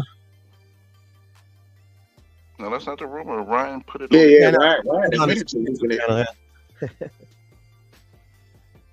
So do you think that was a deflection off of the shitty friggin' press conference in LA? I think that was because Bill Haney been pushing Floyd Mayweather's buttons. Oh, so you think Floyd leaked it to Ryan to piss off Devin? Yep. I mean, it's possible. Like that's the thing. Like we're friends with certain people in boxing, and we're not friends with a lot because it's just like any other game. You're either like the people around you are either gonna push you up or it's crabs in a goddamn barrel. And boxing is such an individualized sport that unless they have like a vested interest in your career, then they really will like shit on you. You know what I mean? I'm not saying that that's what Floyd did because I don't know, but I mean the Devin way that people are in the sport said is Floyd pretty. did. Huh? I said Devin is saying that's what Floyd did. Floyd said he don't want you to win unless you're a part of it. This is Andrew. Huh? Hey, I I wouldn't be mean, surprised. I wouldn't be surprised Floyd was behind it. I mean, he did that shit to Teofimo leading up to the George Kambosos fight. He leaked the tape with Teo getting dropped or some shit. well, Yeah, that's Floyd's gym right there. No, nothing happens in Floyd's gym that he doesn't allow to happen. they keep the footage. It sounds like that's why I think Coach Malachi did a video with Bill Haney. I don't know if it was today or whenever, but I saw it today. I don't know when they recorded it. And he was talking to Bill, and he said, Bill said, yeah, he said Ryan said he saw the footage, and he was like, man, you ain't seen no footage. He's like, and they was like, yeah, Floyd showed me the footage. He said, did Floyd show you us getting the money at the end when we stopped Tank? He was like, nah, I didn't see that part. And they was like, all right, whatever. Floyd ain't show you shit. And then right after that, Ryan released the footage, and Devin, I'm sorry, not Devin, but Bill Haney was talking to Coach, and he said, yeah, I believe Devin. I believe Ryan. The footage that he put out is probably all Floyd gave him. You know, he gave him that Yeah. segment, and he was like, and once you got it, it's up to you to do whatever you want to with it. You know, I don't know how this promotes the fight though. Like, you know what I'm saying? Like the back and forth trades about women and whatever, like between them. This actually makes me feel like I want to watch this fight, the Devin versus Tank right? fight, more than me wanting to watch Ryan versus Devin. Right, because this So guy knocked Ryan out already. yeah, so I'm confused how this is actually hyping the fight. Bad move for Ryan then. No, Floyd don't care. He's just using whoever he need to use to put himself in position to make the most money. And we still talking about him and his guy, Tank Davis. Mhm. Still didn't make Tank Davis bad. When Tank be talking all this shit about Floyd, though, he need to stop because Floyd is still protecting him. Because I believe if this is what y'all showing now, and from what we hearing, this shit was 18 minutes and 17 seconds. This is all y'all got.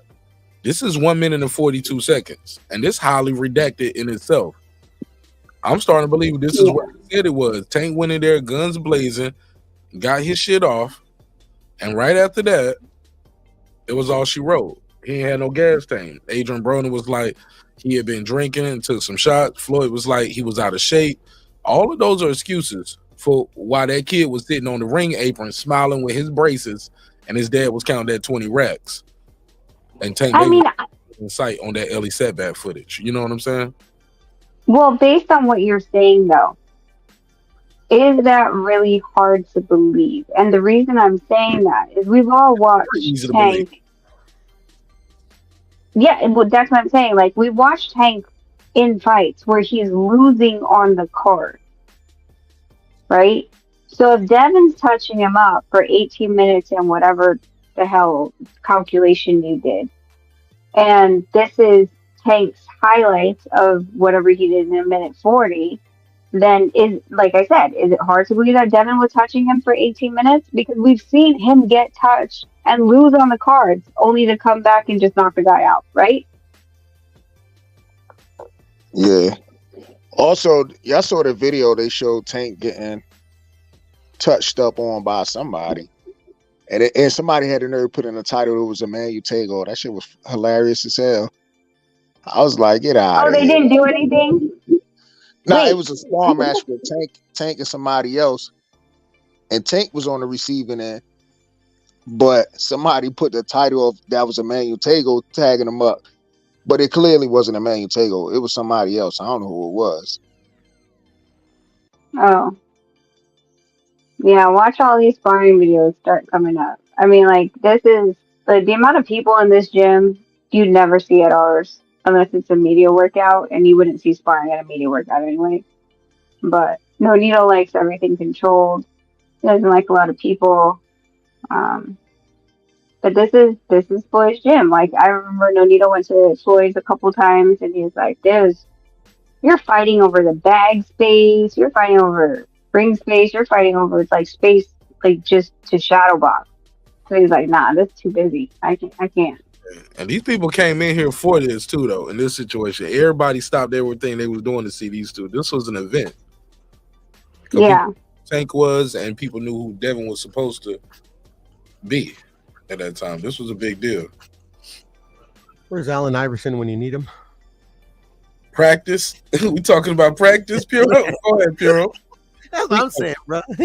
Practice. We talking about. What you Yeah, think? Not a fight, but practice. Not 8-ounce gloves, not no headgear. Practice. But this don't look like practice. This ain't even organized sparring, bro. This is a fight with headgear and gloves. This is a fight.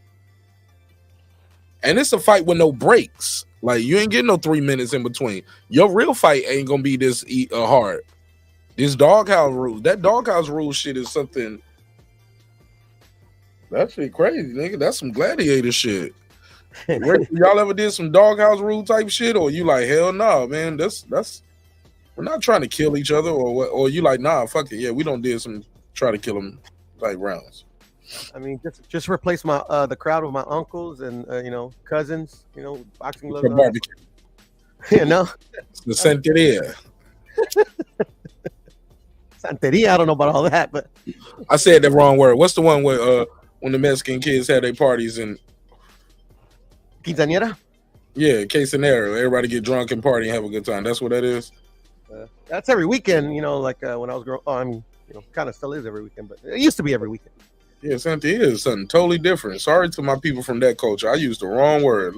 Rachel, y'all ever did some doghouse rules? No. She's dumb.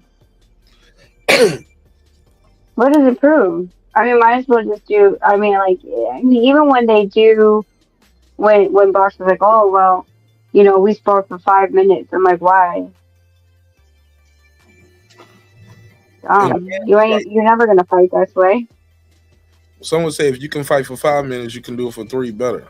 What you think of that? No, because you can run a marathon. That doesn't mean that you're gonna win in the sprint. A fight's a sprint. 3 minutes. Man, that's a good comeback. I would think someone say a fight is more marathonish, right? Or like no, it's not. It's 3 minute sprints. It's high intensity interval training in short amount of spurts. But some people can't go past those 6 rounds. Like after 6 rounds, they get tired. That's because they're doing slow twitch and longevity, slow breathing. If you're doing slow breathing marathons and training for 10 miles and on a jogged pace without sprints in between, then you're allowing your lungs to just stay at this slow, steady pace. If you start hitting sprints in those, then that's when you start to get tested, because the sprints is when you're getting into those clashes. Your combination. You're speaking more interval training, correct? Correct. Because that's what it is when you start throwing those punches. You're pushing your body to the max during those quote unquote sprints, those bursts of punches, and you putting all the power into your punches in those, let's call it 3 to 5 seconds. You need to be able to sustain those. And then you need to pull back, and then you need to bring back your breathing back again. And then you need to come back again if they attack. So these little in between intervals of when you're actually pushing yourself to perform is the difference of you just trying to coast. Hey, I got a question for you, Rachel. So if you believe that the 5 minute sparring rounds is useless, what is your take on when people say they spar 20 rounds? You think that's useless as well? So sparring 23-minute rounds. Yeah. Do I feel that's useless? I think 20 is overdoing it for sure. I think if you want to do a 13, then fine to just surpass to say that you can do 12. There becomes a point where the inefficiency of extending the longevity of the training doesn't do anything because of the fact that you're trying to sustain 20 rounds in comparison to 12, right? So that's 8 rounds that you don't need to. And when you're thinking about it in your head, at the 12th round, for example, and you're like, I still have to sustain this type of mobility, this type of focus, um, and accuracy and power through 8 more rounds. That's 24. Yeah, that's like eight. Yeah, 24 more minutes than you would have to, right? Your body starts to think and it trains itself to make sure that you're conserving enough energy to be able um, to last that long. So you're going to train yourself. So when you cut it down into the actual fight and you have 12, and you're like, I could have pushed more. You already trained your body to do a marathon, to go longer because and save that energy for the next 8 rounds. That's never going to come. So you don't think it's like building stamina? So let's just say somebody training for a 12-round fight and they only spar for 12 rounds, but when they get in a fight, they just like, shoot, I'm getting tired. I've been used to trying to spar 12 rounds and I'm getting tired when I was sparring, trying to lead up to the 12th round. You don't think that would have like any effect on the fight itself? I think that it. I don't think it will because if you can, how many times can you focus? For example, in 60 minutes in 3 minutes without trying to not distract yourself and focus on the game plan, focus on the game plan, focus on the game plan. In addition to executing accuracy and power and being defensive and offensive, right? In the middle of 3 minutes, in addition to all the adjusting, to train for 60 minutes like that is something that I don't believe would be beneficial to the fighter and actually be taxing on their body because they're not. It's not like you're doing nothing. You're not getting something. What am I saying? You're not going to get impacted back, right? This is a boxing match, so you're in additionally going to be taking 8 additional rounds of, for lack of a better word, punishment, impact on your body. And to assume that that's not going to deteriorate your performance level, I think is foolish.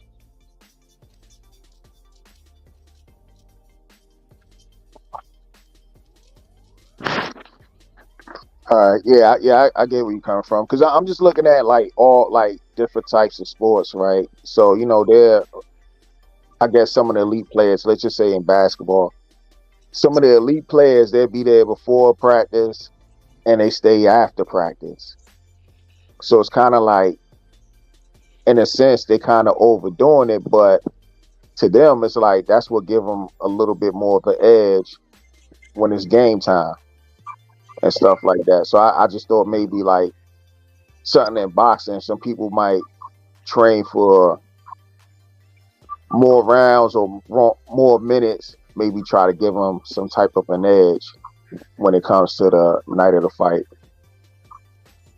I mean, I see what you're saying, but basketball, for one, it's a team sport, and you can tag anyone out at any point that you feel like you're A, not focusing, or B, being a detriment to the team, right? You can leave, you can be benched, refocus yourself, catch your breath if you need to, or whatever, and then get back in there. In addition to, you're also not getting punched. There's nothing, like that's the physicality of the sport is totally different. Now, I always look at it as if you're staying after practice and you have the additional energy to focus on one, because listen, they're staying after practice, they're not playing full game. They're staying on working on something that they know they need work on. So if you were to tell me they did 12 rounds But coach says, I want you to do 3 more rounds of just slipping the jab, because today you weren't slipping the jab. You're not going to, like, so I'm going to tell sparring partner, now we're going to do situational sparring. My fighter, you don't get to punch. The sparring partner, I need you to throw jabs at his head. I need him to move. Then situational sparring is something that's more controlled, where it's working on a certain lack, a certain, I don't know where I'm blanking now, a certain weakness that we're seeing in sparring. But you only do that to the point where the fighter is capable enough and has enough energy to do that. If you're seeing your fighter get hit in 12 rounds and you see that he's tired, you're looking at his heart rate monitor, he's not recovering well, he's already hitting a 5.0, and then you continuously push his body to try to keep up with that, you'll end up working against yourself with these fighters. They'll end up, like, instead of, for example, if you told him to do that drill and now he's continuously getting hit, he's getting hit with every freaking jab, even though your fighter knows what's coming. It's only a jab that's coming. All I need you to do is slip it, Yeah, and it's he's time. still getting hit. Yeah, we can wrap it up for today. Yeah, you're gonna kill his confidence. Yeah, you're gonna kill his confidence, man. And he gonna be getting busted up with a jab for nothing. Like, we can wrap. He might just be fatigued at that point. What you think, Rick? Yeah, that's what I'm saying. Like, you really have to watch, like, how your fighter, look at all the stats that he has and all that stuff. It doesn't make sense to continue torturing someone Yeah, I that think can't. it's situational. Yeah, I seen some guys after sparring, they still want to keep going, and coach like, nah, we done. Like, shit, go hit the bag. You know what I'm saying? Or you can hit the treadmill, but they be like, nah, we don't want to burn your legs out because what we got to do tomorrow. So you do, you know what I'm saying? Like, it's good to have, especially the facility. Like, that's why it's so important to have like a good training facility where you can say, shit, go swimming. You want to go swimming? You can go do that. Like, but we need you got to recover too. And sometimes you got to tell the guy, turn it off because tomorrow we're going to be doing this, or we need you to fully recover tomorrow. So I think that's the important of a good coach, to know the limits of the people that you're working with. And even what you got talking about with that heart monitor and controlling the oxygen levels, right? Yeah. Well, and the thing is, you want them to be hungry. You don't want them to leave defeated. Like, you always want to leave the gym on high, right? That's a mental thing.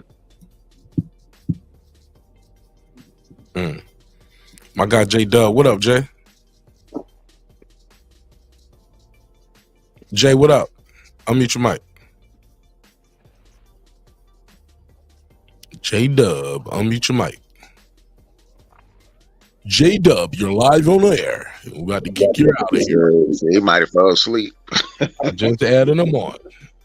He couldn't have fell asleep that quick. I added him to the panel. Going once. J Dub, going twice. J Dub, you're in the background. Unmute your mic. Let me know in the private chat when you're ready. Why did you work it like a stripper stage? That's how I did it. That's what you thought. That's what you heard. I don't know. That just showed that I was from Vegas. That's all. Yeah. And your infinite wisdom. You thought I was calling J Dub. Let's take something fast for some cash. You ain't shit. Welcome to the stage. Right. Nah, I need to grab some chapstick, man. I'll be right back. Is he there? Nah, I he right. see him there. Yeah, but when they be like that, that made me nervous. I was like, damn, is that the real J Dub? I ain't seen him in a minute. Shit. Let me see. Let's him in the private chat. All right, we're gonna do. Oh, okay. Rach, you got a slide? Yeah, no, Nico's calling me. We do this nightly thing where we do WhatsApp and we have wine together. So. Okay, well, tell the champ I said what up, man. Tell him I wish him nothing but the best. And we will see him on March 30th, man. Yeah, for sure. If you guys are still on when I'm done, I'll be right back up. Probably not, man. I want to watch Harry Potter, man. Y'all know I never seen Harry Potter until today. I ain't never watched that. Yo, I'm halfway through the first Harry Potter, but I'm so excited about it, man. I was watching with my daughter. Actually, no. I'm halfway through the second Harry Potter. Saw the first one, and I was like, man, there's a whole bunch of these left. My daughter was like, nah, I'm good. Like, I just want to pop in the candy. I don't even want to watch the movie no more, Dad. You know what I'm saying? I'm okay, Daddy. You watch it. You watch Harry Potter. I was like, I will. Little motherfucker. Yeah. I like this. All right. Good night, guys. I'll see you guys later. Peace. All right, have a good one. Yeah, man. So shit. I'm gonna watch, see if I can watch this BMF episode, watch some Harry Potter, man. Good, man. I thought this was a good episode. Y'all got anything else y'all want to add? Anything going on y'all want to discuss before I let y'all go? What's popping? What's going on Twitter, bro? Lots of things, I think. Go ahead. Shit talking mostly. Like always. Shit, then. What's up? Puro, speak your mind. I just read it. No, I just read it. It's just, you know, are you on? You're on Twitter, Mark. You know how it goes. Say it. Same old, same old. Oh, see, you ain't trying to No, say I mean, to me, it's just like, yeah, it's the same old shit talking, you know. Everybody call man, it's like a lot of trolling on Twitter, man, and specifically, I don't understand is like everybody got like some type of racial battle on Twitter and shit. It's just like picking at each other. That should be like a useless argument.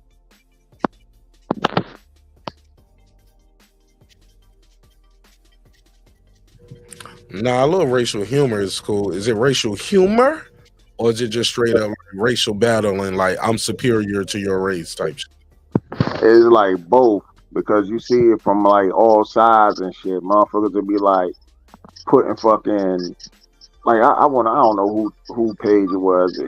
They commented and put a picture of you know how who's it, Warner Brothers, right? They come out, you see like Porky Pig in the middle of it or some shit like that. Somebody put like some old fucking racial cartoon with a black dude with some big ass lips and shit, and trying to make fun and shit. I'm like, man, these motherfuckers be going too far. I mean, I be seeing that shit coming from all directions, and it should be over to like the fucking sport of fucking boxing. You know what I'm saying? Like that's how far they done took it.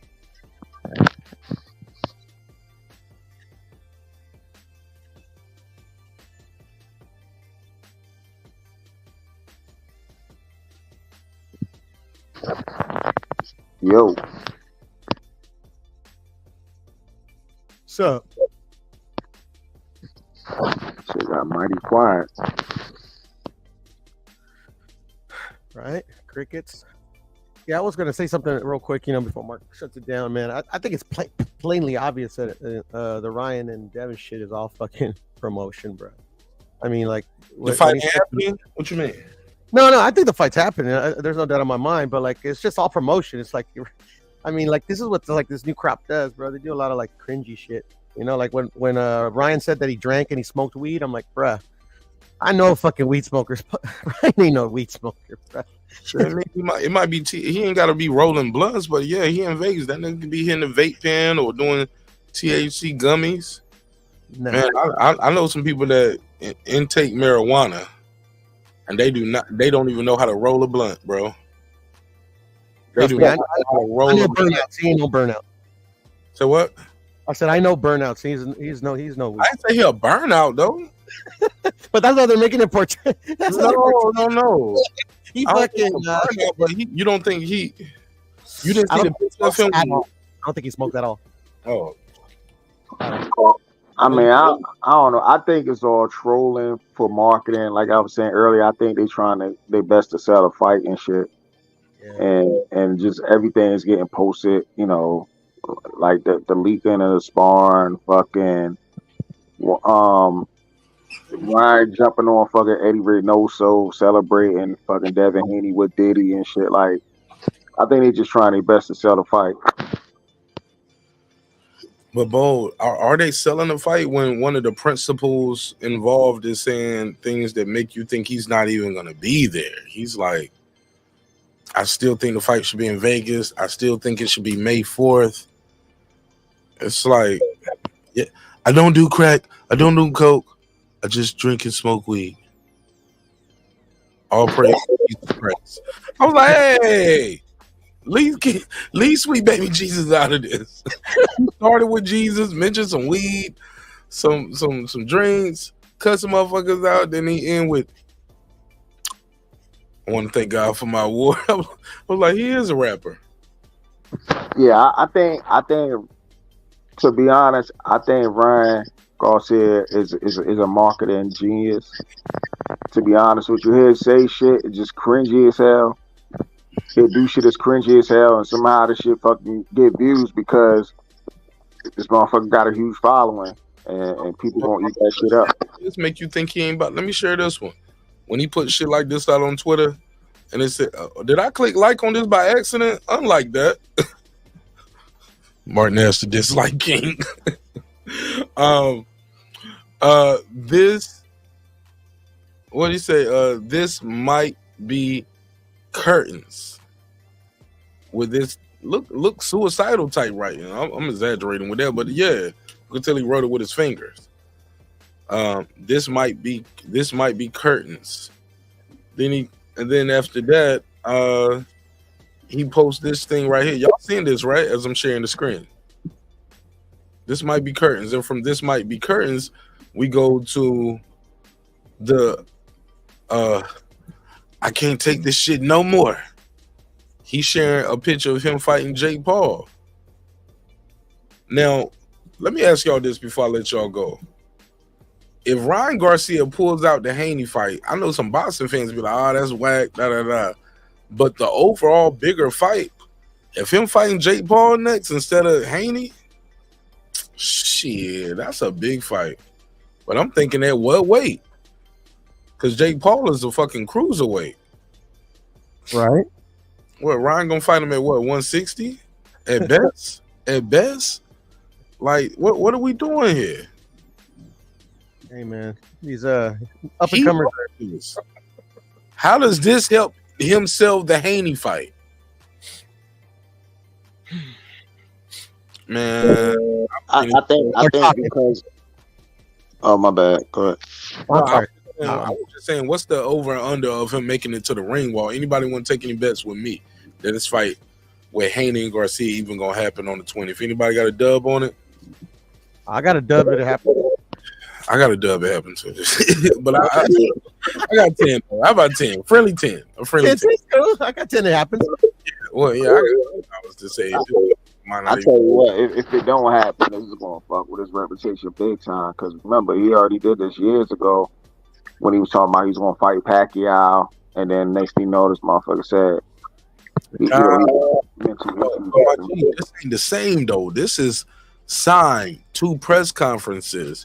They got a venue, they got a date, tickets are on sale. The Pacquiao shit was just conjecture and rumors. Confirmed rumors, like my boy Brent would say. Actually, they were unconfirmed rumors.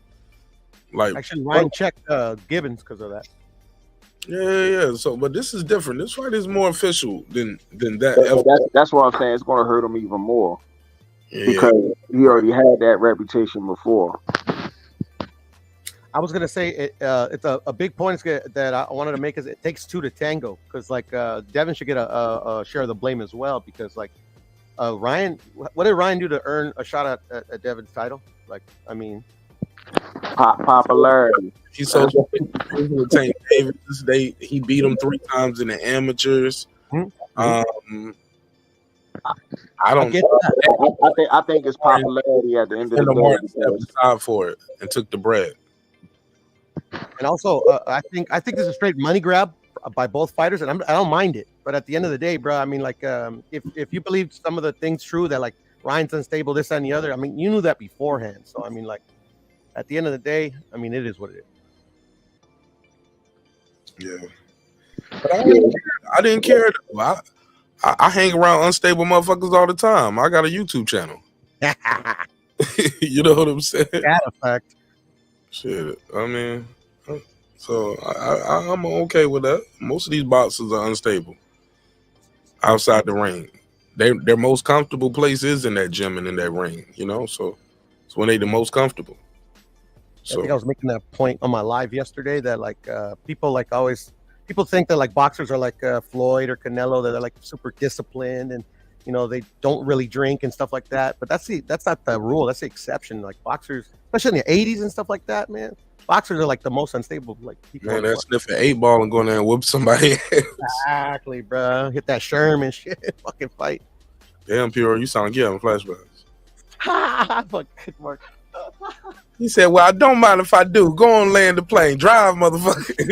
I was talking about Mitch Blood Green, but you know, yeah, Mitch Green. Man, Reggie got one of the best reactions. I don't know what that episode is, if it's still on this channel, because the nigga that got like 8 channels. Shout out to Reggie. Reggie did a breakdown to Mitch Green. I don't know if it was like his whole career or it was just some Tyson fights and interviews, but he just went through and started doing some reactions to some old Mitch Green's interviews. Reg, if you listening, man, you need to repost them shits, man. Put it on your community tab so people can rewatch them shits. Them shits, man, Mitch Green's a funny motherfucker, bro. Yeah. Wasn't just him though, like Chavez, Camacho, Leonard, Duran, they're all on there. On that shit. Yeah, people don't like to think of the Golden Boys. Like there you go. Yeah, like, and it won't just Oscar. It was Leonard, Purnell. A lot of the motherfuckers was on that. Oh, yeah, man. And they were like, these are like goats of the sport, you know. Mm-hmm. Yeah, no. Yeah, they was on that shit, man. They was on that shit. Was whipping ass. George Foreman never do no coke, did he? He ever say he did coke? I don't think so. I haven't heard, but I'm not sure. I know that. My mom was a minister. I don't know. I put in that movie. That George Foreman movie was the wackest. Really? I heard it was good. George It was Foreman. good, yeah. That shit was trash. Y'all like the George Foreman movie? I ain't see it, but I heard it was good though. From who? George Foreman? Nah. Like a lot of people saying it was a good movie and shit. Man, name 2 people. I don't want to throw them under the bus. It's okay. It ain't like this ain't bad. They like a movie. They like a movie. Nah, I mean, I was just saying, man. But damn, you saying it was trash though? Man, that lead character they had played George Foreman was not a good actor, man. He just wasn't that good. He just wasn't that good, man. I don't know how he got that role, but he was not. I was like, damn, hundreds of people read for this role, and you was the best out of a couple. I was like, shit, this shit, man. It was just, and he looked nothing like George Foreman. Different nose, he was just black. That's it. Different. I mean, Will Smith ain't look like Muhammad Ali though. So what? Will Smith ain't look like Muhammad Ali. Hey, so he was at least the complexion. At least they got that right in the complexion. He did the accent, sounded like him. Like he played the hell out of that role. It was just hard for a lot of people to see Will in that role as Muhammad Ali, but the way he transformed his body and all of that shit, hell yeah, he sold that shit. This guy right here, man, who played George Foreman? Let me put that shit on the screen. Talk about don't put nobody under the bus. I'm gonna put this actor under the bus real quick. Big George Foreman. Big George Foreman. All right, boom. Man, this guy, bro, let me share the screen. Come on, fam. Come on, fam. Let me see. Can y'all see this shit? Stop it, B. Dude, this looks nothing like George Foreman. This look like Leon from the 5 Heartbeats, if anything. Nigga look like you about to say nice like this. I mean, baby, come back to me. Yeah, this nigga look like JT, man, from the 5 Heartbeats. Bro, this looks nothing like him. And I think when I see this, I was like, oh, this was a white casting director. Clearly, they was like, yeah, these niggas won't know. We hit him with some good lighting. Man, George Foreman is several shades lighter, nose, like, man. Maybe the eyebrows look like him. Bro, the Ali they had in this shit was better, was a better Ali than him. Like, was more like Ali. Who they have as Ali? I don't even know who he is, but look at this gift that's going in the corner. Like the way his hair and his complexion and the way he looked, he looked more like Ali. Y'all can see the gift in the corner? Yes, sir. Looks more like Ali than that looks like George Foreman. You know what I'm saying? What about Usher as Sugar Ray Leonard? Man, I'm out of here. Nah, I ain't gonna cap. I thought Usher did all right as Sugar Ray.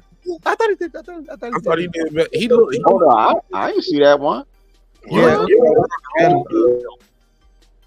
You ain't see Hands of Stone, Bo? Hands of Stone. Nah, I didn't.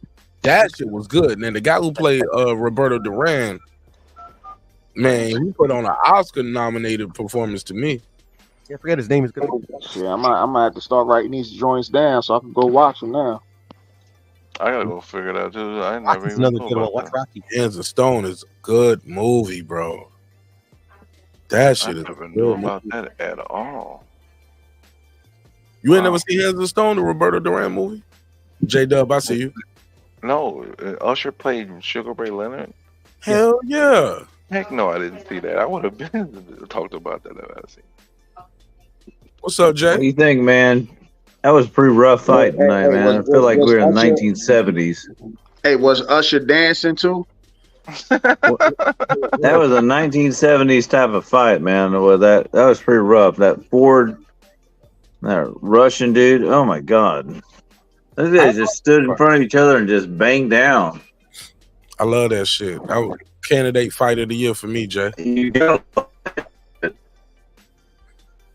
I'm gonna tell you how bad it is for me, man. I ain't even watched Creed 2 yet, man. You said what, too? I didn't even watch Creed 2. I went to the movies for that because I went to the movies because, you know, the missus, she loves Michael B. Jordan, so ain't no way I wasn't gonna be able to not be forced to go to that. Well, it was a good movie though, but it was heavy. It was alright. J-Dub, you came at the end. They was talking about good boxing movies.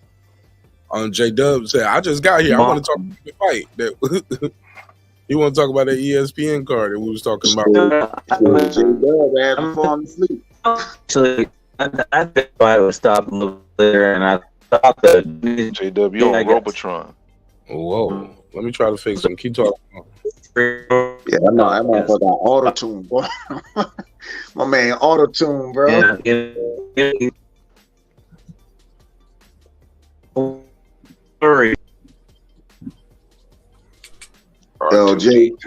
Yo, J-Dub, man, you singing that computer love, man. That's how your voice sound. Computer love. Or those robots that sing. I forget what their name. They did. Pharrell did Get Lucky with them. I forgot. I forgot. Who are Hey, J-Dub, if you can't tell, the audience, the audio is choppy, brother. Yeah, man, out here in the countryside, they don't come in. Yo, you must be in a bad area, man. I think that came one more time. He was with Riley and Huey in the Boondocks. Hell yeah, his ass out in the woods some damn where. Yeah, that audio. Let me see. Let's try one more time. I see him still there. Let me just bring him back. Jay.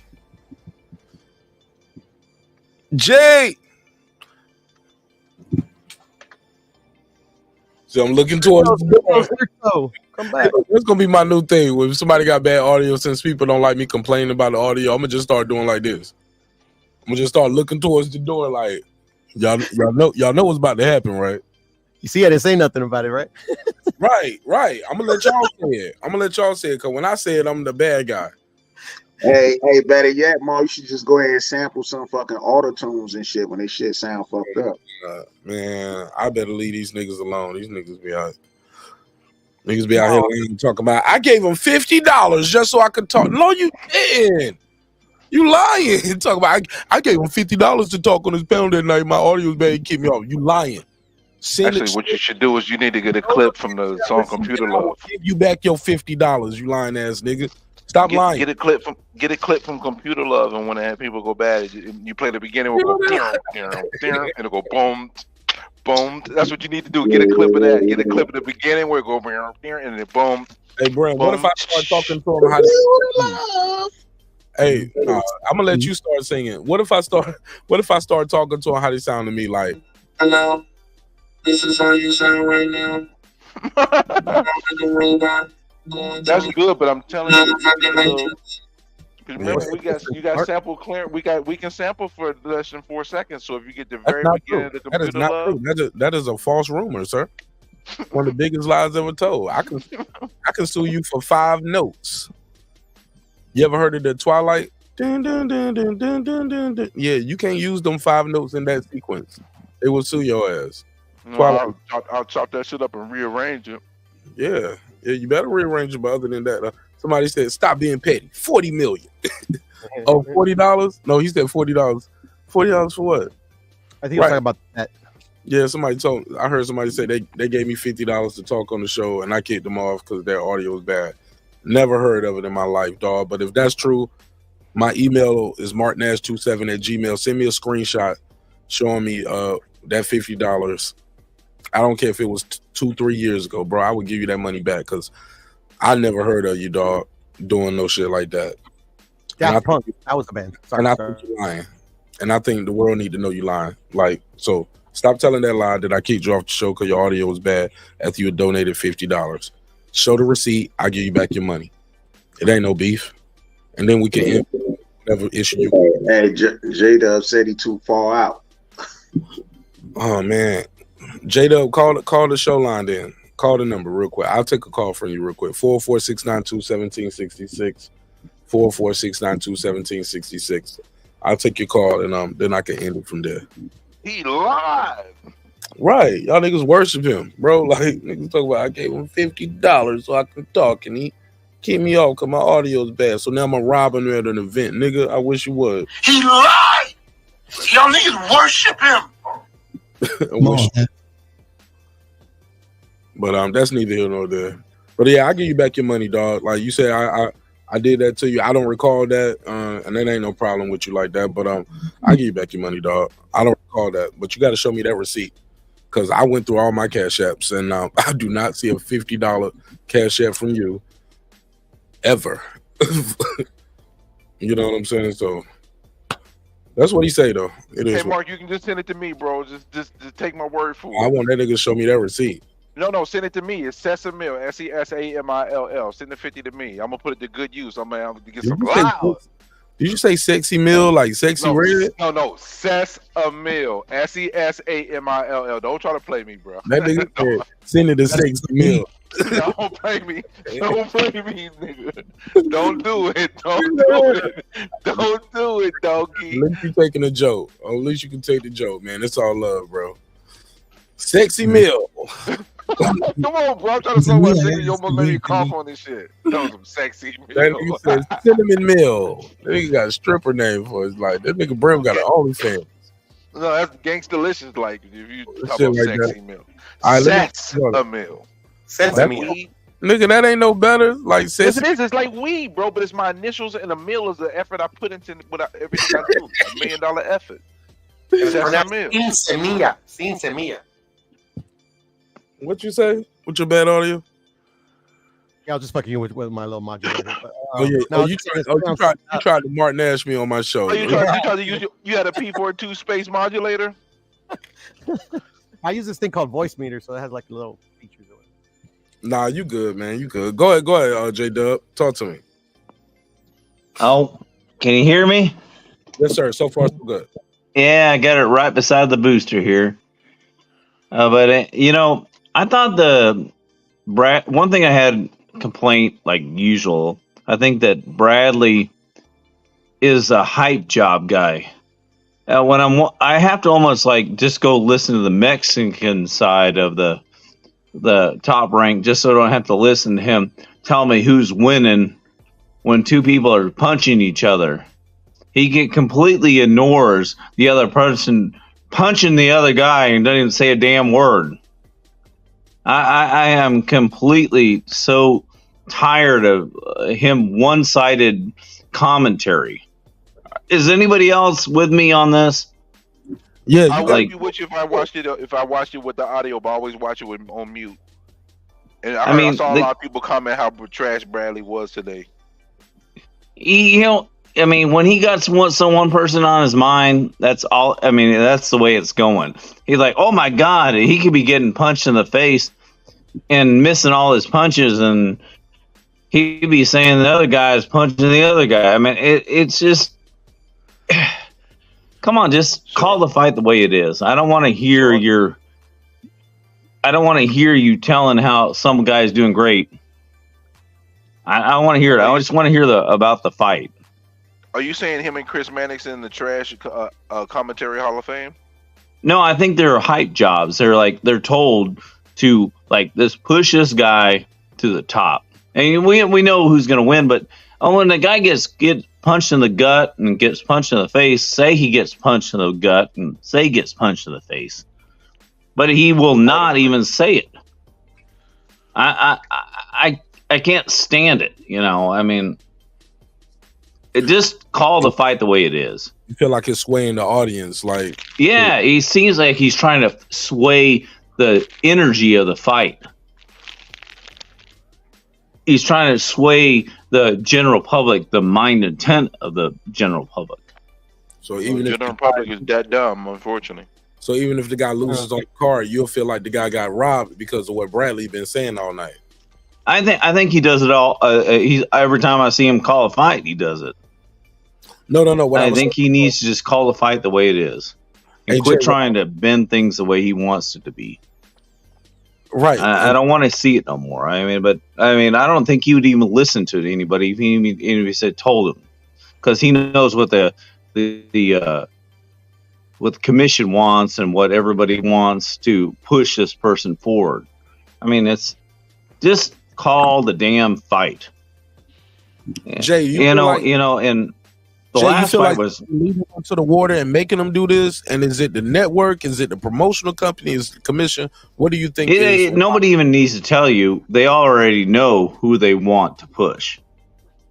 Just like judges to vote for people because they already know who they want for what they want the industry to push. I mean that's the way it always has worked. I mean, I've watched enough fights. I watched tens of thousands of fights. I know exactly that's the way it works. And if it's close, it's always going to go to the person they want to push. But I don't like it when you just say, "Oh, this guy," and the other guy's getting hit, over and over again. You won't even mention it. Give me an example. What fight are you talking about on the card tonight? I'm talking about the co-main event. Co-main event that he wouldn't even mention when the other guy would get punched in the face. It was like he'd punch him 10 times in the face, and then every once in a while he would say he got punched in the face. I don't like that. Just call the damn fight. That's the reason. Andre Ward got pushed off the whole show because he wouldn't do it. You got to do this for the industry. Stop that. Just call the damn fight. Quit trying to twist everybody's mind and try to twist everybody the way they think. I just want to watch the fight. And then when they do the 2 screens, when you can't even hardly see it, you got the coach for the guy he's pushing sitting with him, and they're talking about the other guy. That's uncalled for. Get the damn coach back to the corner. I'm with J-Dub on that. I hate that. That drives me insane. And look, what you mean? Like they're listening to the corner with this coach, and they're talking about that. Like, what you guys say? What you mean? I mean, they have the coach for the guy he's pushing sitting with him on commentary. They split the screen. You can hardly even see the fight. And Bradley's talking with his coach on beating up the other guy. You didn't see that? I think they do that all the time. We go to this corner and we talk to the other corner like, "Hey man, I had to switch it to Spanish." Hold up, J-Dub, but they did that with HBO. They do that in the Zone. They do that in a lot of promotions. They'll go to the corner and be like, "Hey, we're going to the corner. Hey man, it's a rough fight so far. What do you guys got to do to turn this around?" Like they do that all the time. Yeah, but all I want to do is I switch to Spanish and just don't even watch it. Yeah, why do I watch a screen that's like tiny? The point you're missing the point. They do that during a certain little brief second throughout the fight to give the fans some insider information of what the corner is thinking need to be done. Like, some people will appreciate that. You don't like that? I guess maybe I just know too much about boxing to watch it. I don't know. I don't need to see the coach tell him what he needs to do. I already know what they need to do out there. J Maybe Dub, that's the I'm gonna say it. problem. Fucking damn it, I'm gonna say it. I won't gonna say it. Oh, Pure, you got something you want to say real quick before I say what I gotta say? Go ahead. Yes, sir. Yeah, go ahead. Go ahead. And Pure. you're 100% right, Mark. I mean, it's nothing new, but at the end of the day, like the way that's been happening lately, like especially on ESPN, like they'll do it for like 2 minutes in the round, and then they'll make like some interviews that they'll make it bigger than the actual fight. Or maybe I'm tripping. Maybe it's just like kind of in my mind, but it's like, yeah, it's like it's going under a fight, especially through a close fight. You're like squinting your eyes trying to see the fight. You know, it drives me insane. It happens more so nowadays in HBO days. Like sometimes they wouldn't even put the coach and the commentator on the screen. It would just be the audio, and the fight would still be on the big screen. I remember that, and I missed that. Yeah, because a lot of times, now you guys are right. Because now that I'm playing the back of my head, sometimes they'll even show a whole commercial over here while a fight is going on. I've seen it on DAZN too. I've seen it on DAZN. And I remember That's disrespectful. Showtime, you just couldn't even see that shit at the pay-per-view you bought afterwards, which I thought was fucked up too. It was like, oh, I gotta wait till next week to watch the shit I just paid $100 for. So I hate that too. But I definitely hate that too. Like when you're watching the fight, they put the replay on it side by side. I'm like, man, you fucking me up. Nigga, I'm high anyway. Let me see which one. Okay, I'm over here. Like, no, I want to watch the fight when I'm watching the fight. I don't want to miss a second of the action. So I get where you guys coming from. But I do want to say this. Boxing fans, especially hardcore, y'all niggas complain too much. If you think I'm here to play around with y'all, god damn it, I'm not. That's how y'all are with every boxing match. Motherfucking hardcore boxing fans put boxing on trial every Saturday. He should have got off. He said he should have got off. Yo, you stupid. He killed them motherfuckers and he tried to kill his son. That nigga supposed to be where he at. Hardcore boxing fans put boxing on trial every Saturday. We put our sport on trial and we wonder why casual fans be like, fuck boxing, this shit is rigged. And soccer is a bigger sport in America, and tennis is bigger in America than boxing. Just me. I think sometimes we gotta appreciate the small victories in our sport, and and tout them highly. You know what I'm saying? Like I hear people talk about what's the shorty name from Iowa? She just broke a record for the point scored. And the Cheryl Swoops thing, right? Yeah, she broke the female record. No, it was somebody else record. I think she was Caitlin broke it. Caitlin, and she's 18 points away from breaking the male's record too for college points ever scored.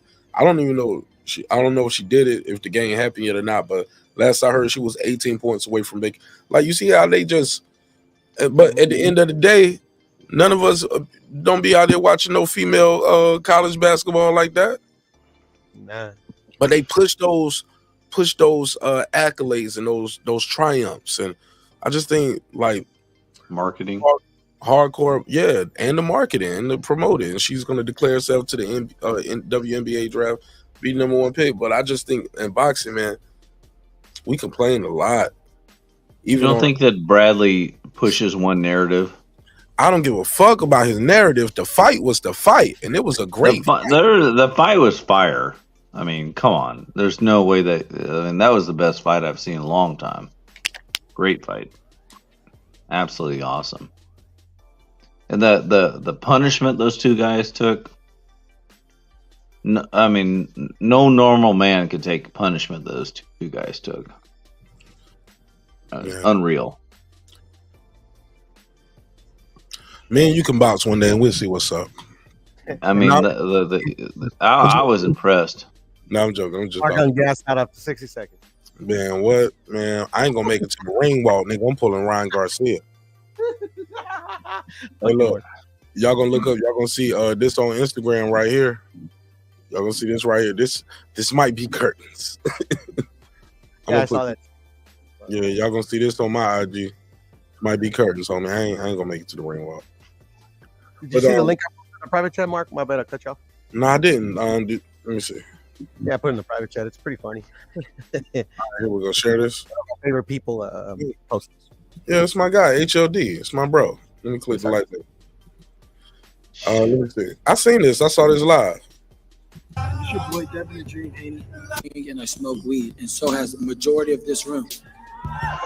What kind of example are you for the younger generation watching this? It's your boy Devin and Dream Haney. Smoke the best.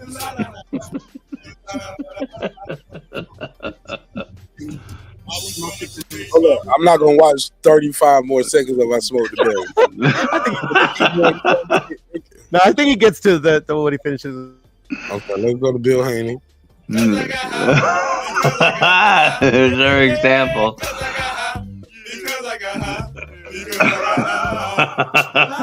Hey. I don't get this part right here. This part right here. What are we doing right here? Okay. No, HLD ain't fighting Tio, right? I mean, Devin ain't fighting Tio, right? What? I don't get that part. I'm just saying, like, for HLD, it's like a big Tio guy, So, like, I don't think he knows that, like, it's Ryan and Devin or Tio and Devin. He said, I smoked the best. I remember watching that ad too. I was like, Devin Haney, you ain't smoking shit, nigga. Like, that's not saying ad money. You get that ad money for doing that video. I just want to add that they fucked up and didn't take advantage. I just want to add something on the side note. Keith Thurman and tszyu should have fought today. Because if they had fought today, they would have had an insanely packed house. There was so many Australians in Vegas today. Why? What were they there for? That's the fight I'm looking forward to. There was an event. I forgot what event it is. It's an Australian event. I don't know if I can't remember what sport it is, but they are fully there. It's like thousands of Australians in Vegas this weekend.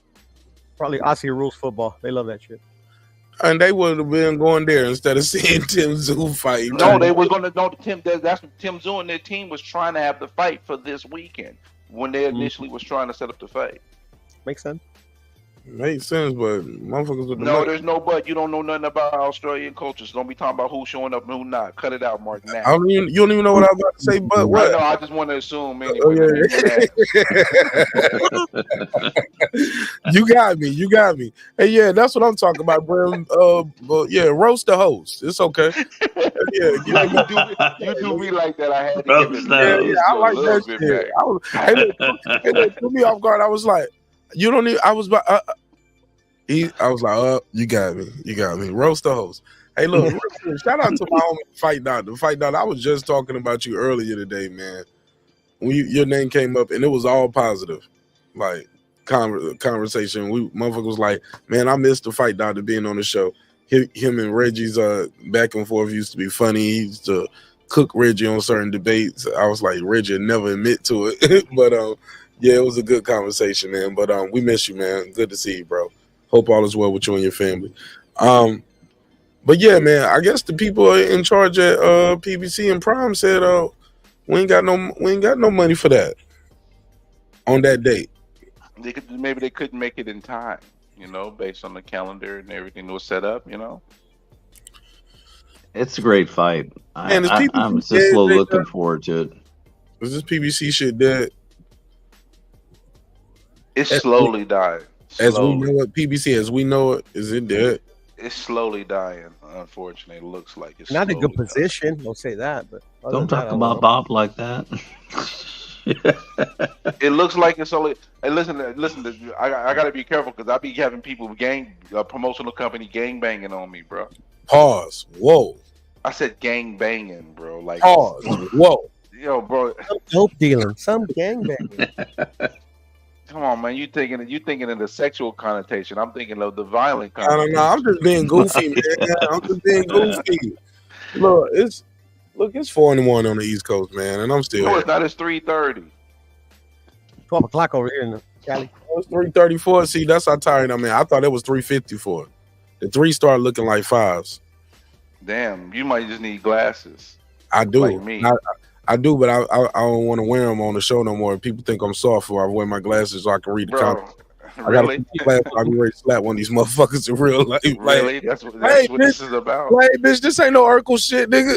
I'll beat your fucking look tough. I'm gonna look tough with me blind and shit. You stupid. I'm gonna look tough, but I can't see a motherfucking thing. Yeah, nigga. I'll beat your bitch ass. Then let my bitch beat your bitch ass. You know what I'm saying, nigga? Bars, double entendre. Because I can't see. Oh, like that, nigga. Like shit. Hey, look. I had to wear them glasses to qualify when I was in the army, nigga. I was trying to be tough in the army. Like, yeah, I don't need no glasses, nigga. Yeah. Cheat the stock, nigga. Let's go. I'm gonna see if I can write an 8 entendre. I was shooting the mountains, nigga. I was shooting the mountains all the way up, nigga. Nothing but bullets and rounds in dirt. They was like, hey.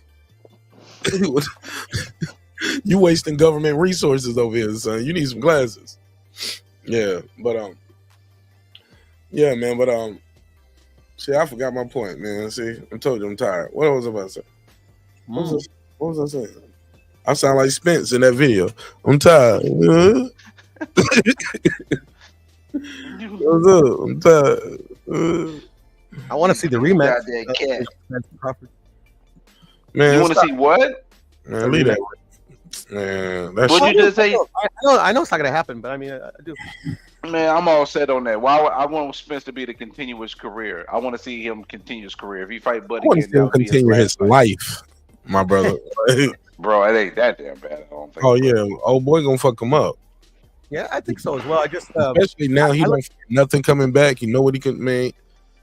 Yeah, it's usually worse, in the rematch. But I mean, like, we don't know until we see it. So I mean, there's that aspect of like, what can Errol do to at least to be a competitive fight, Man, what Derrick James gonna do if Ryan go in and get knocked out, like, bro, or like, bro, that means Derrick James had a bad year and a half. That's all that means, bro. Because I got Tank Davis beating the shit out of Frank Martin, and I like Frank Martin as a person, but I like that Mark. I mean, there's I don't think I'm doing nothing with Tank Davis. No, he's gonna be competitive, bro, for the first 6 I don't rounds. see, and I like y'all know I like Ryan, Team Ryan all day, but but on that night versus Haney, I got Ryan Garcia losing badly, and the more he don't get the footwork. Yeah, I see him getting stopped too. I think I think Devin's gonna try to stop him before Tank did, so he can try to have a 1-up. I think Devin's gonna stop him, bro.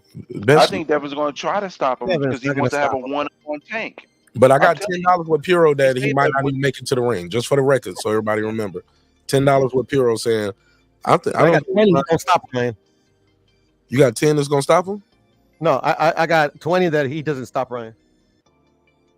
You want to do that one? I'll take that too. I'll do them both, bro. Because Ryan always goes for the finish. That's his problem. Hold on. So what's our 2 bets? So does one 10 cancel out the other, or no? These 2 separate bets. I got to give you 10. Separate bets. I give you 10 if you fight, and then I got to give you another 20 if he don't get stopped. Yes, exactly. So it's 30 in total. Yes, sir. I'll take that. Get on that action. Yeah, I'll take that. Actually, now I don't know if I want because the rest of them I'm gonna put on the sports book because I know it's because a jumpy ref like tonight. The sports book bet is saying Haney by decision, but I know I can win a lot of money if I get Haney by stoppage. I don't know if I'm gonna take you on that dub, Puro. I think I win more like crazy more on the sports book. Let me see. Them odds. You want to know, bro? I got $50 on it. If I win, see, I'm trying to remember because I'm not looking at it. I'm about to pull it up right now. $50 I get like 240. Let me know, my brother. I definitely got 10 that he might not make it to the ring. Orale. What you say? Money on Keith. Who got money on Keith? I do. Who? Oh, not yet. I'm a bookie. No, I got 50 with Shelton Moore, and I got he bet 50 with me on Keith Thurman. He got Thurman, and I got Tszyu. It's better to put it on the bookies, bro, because it's really good odds on Thurman. Oh yeah. That's what I'm saying. But I'm betting him head up. Like I wouldn't make no money betting. I wouldn't make 50 betting 50 on Tszyu. saying? Of course. Yeah. But yeah, I think I probably only win like $8. Was $3. Yeah. Sure. But I'll put sports book on the back end though, I put $10 on Keith Thurman. Yeah, man. Win some money. Make some money. Lose some money. It's a donation, actually. Hold on, let me let y'all see the odds. JW, you ever go on these online sites? Do you bet, or do they allow that where you stay at? J-Dub over there listening to Pornhub. So when I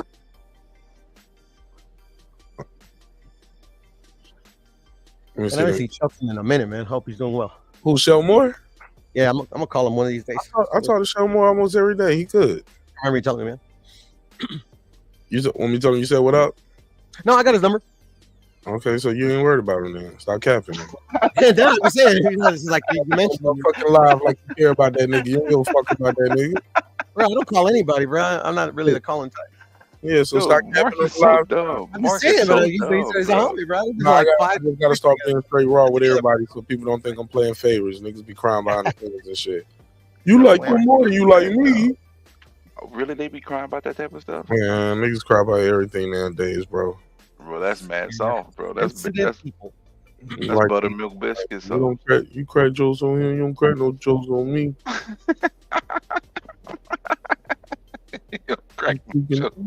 You picking on me. All right, man. Wooly. And nigga, I'm far from it, dog. I'm telling you, I ain't never turned up on none of these niggas yet, but all right, whatever. We'll just keep it moving. Or any other cheek, bruh. Man, I only got 2.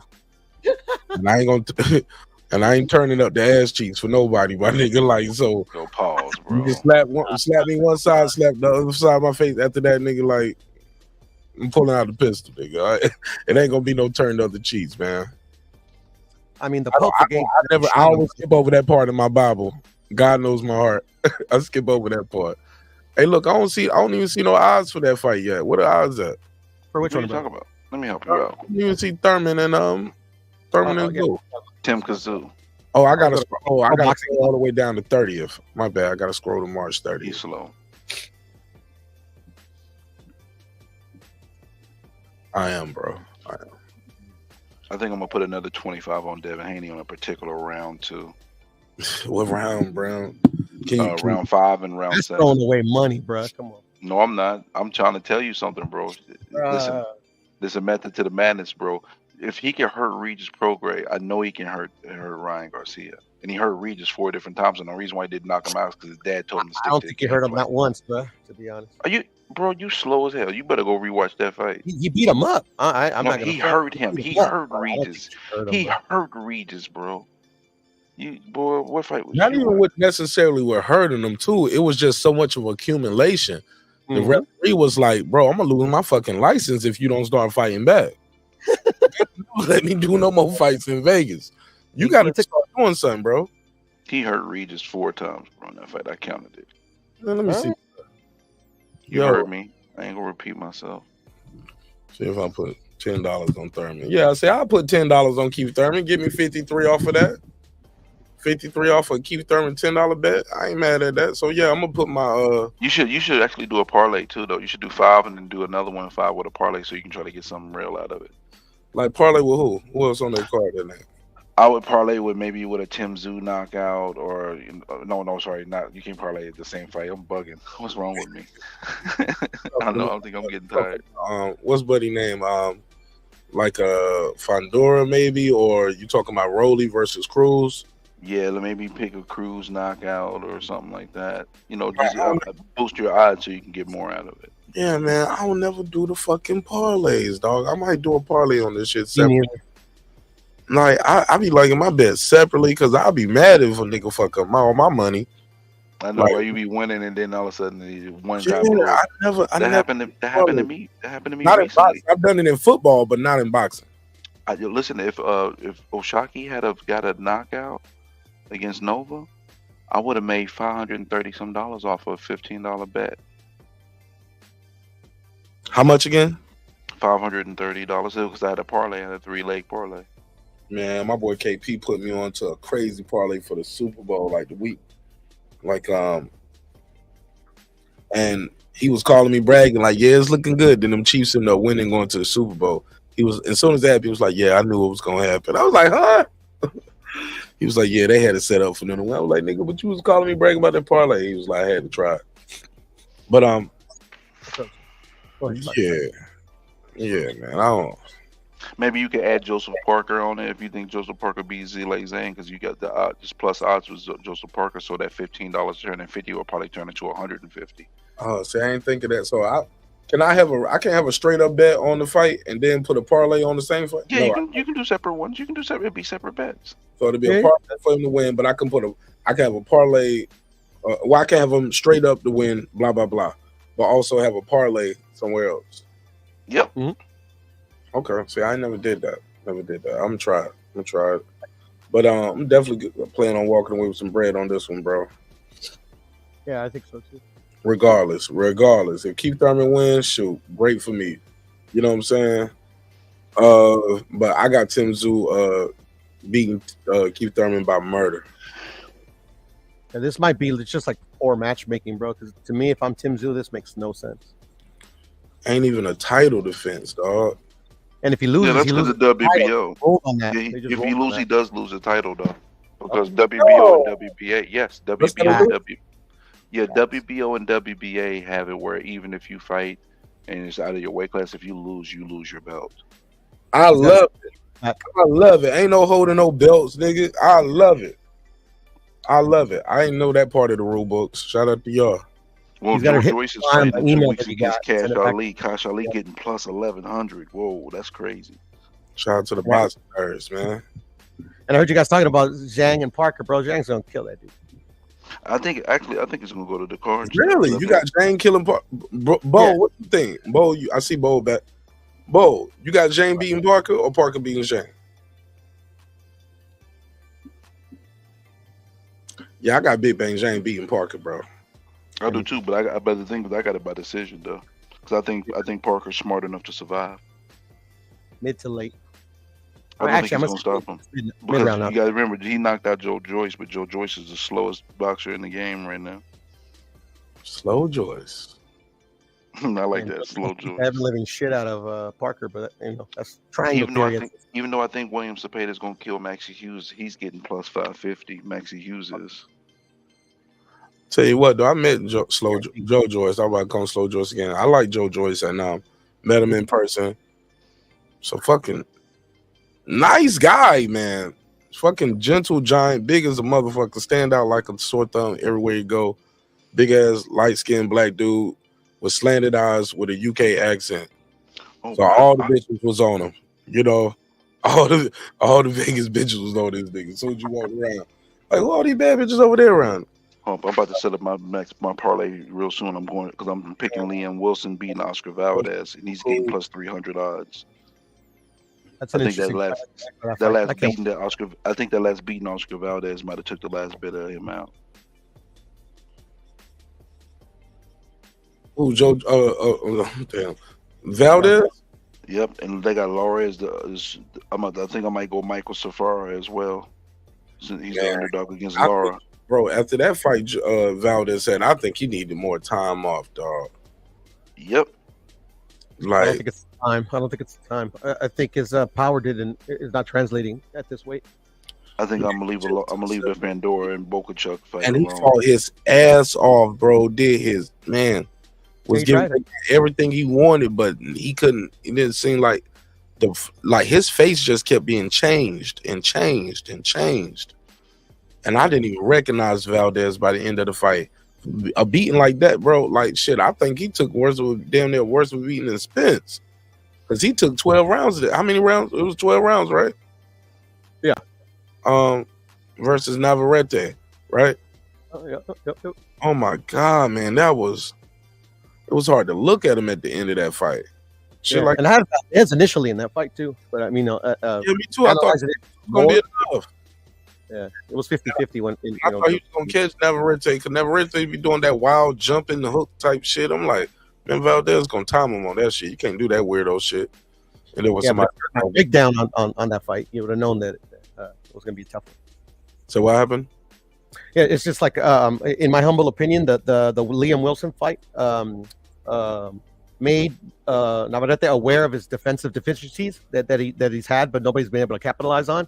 And I think he corrected those going into the Valdez fight, and Valdez couldn't land that his signature like fucking I think left hook, stuff like that. He kept blocking it, and fucking Navarrete kept getting him, catching him and shit. So you know. Yeah, but I don't know if he fixed that yet, because then he fought Conceição after that, right?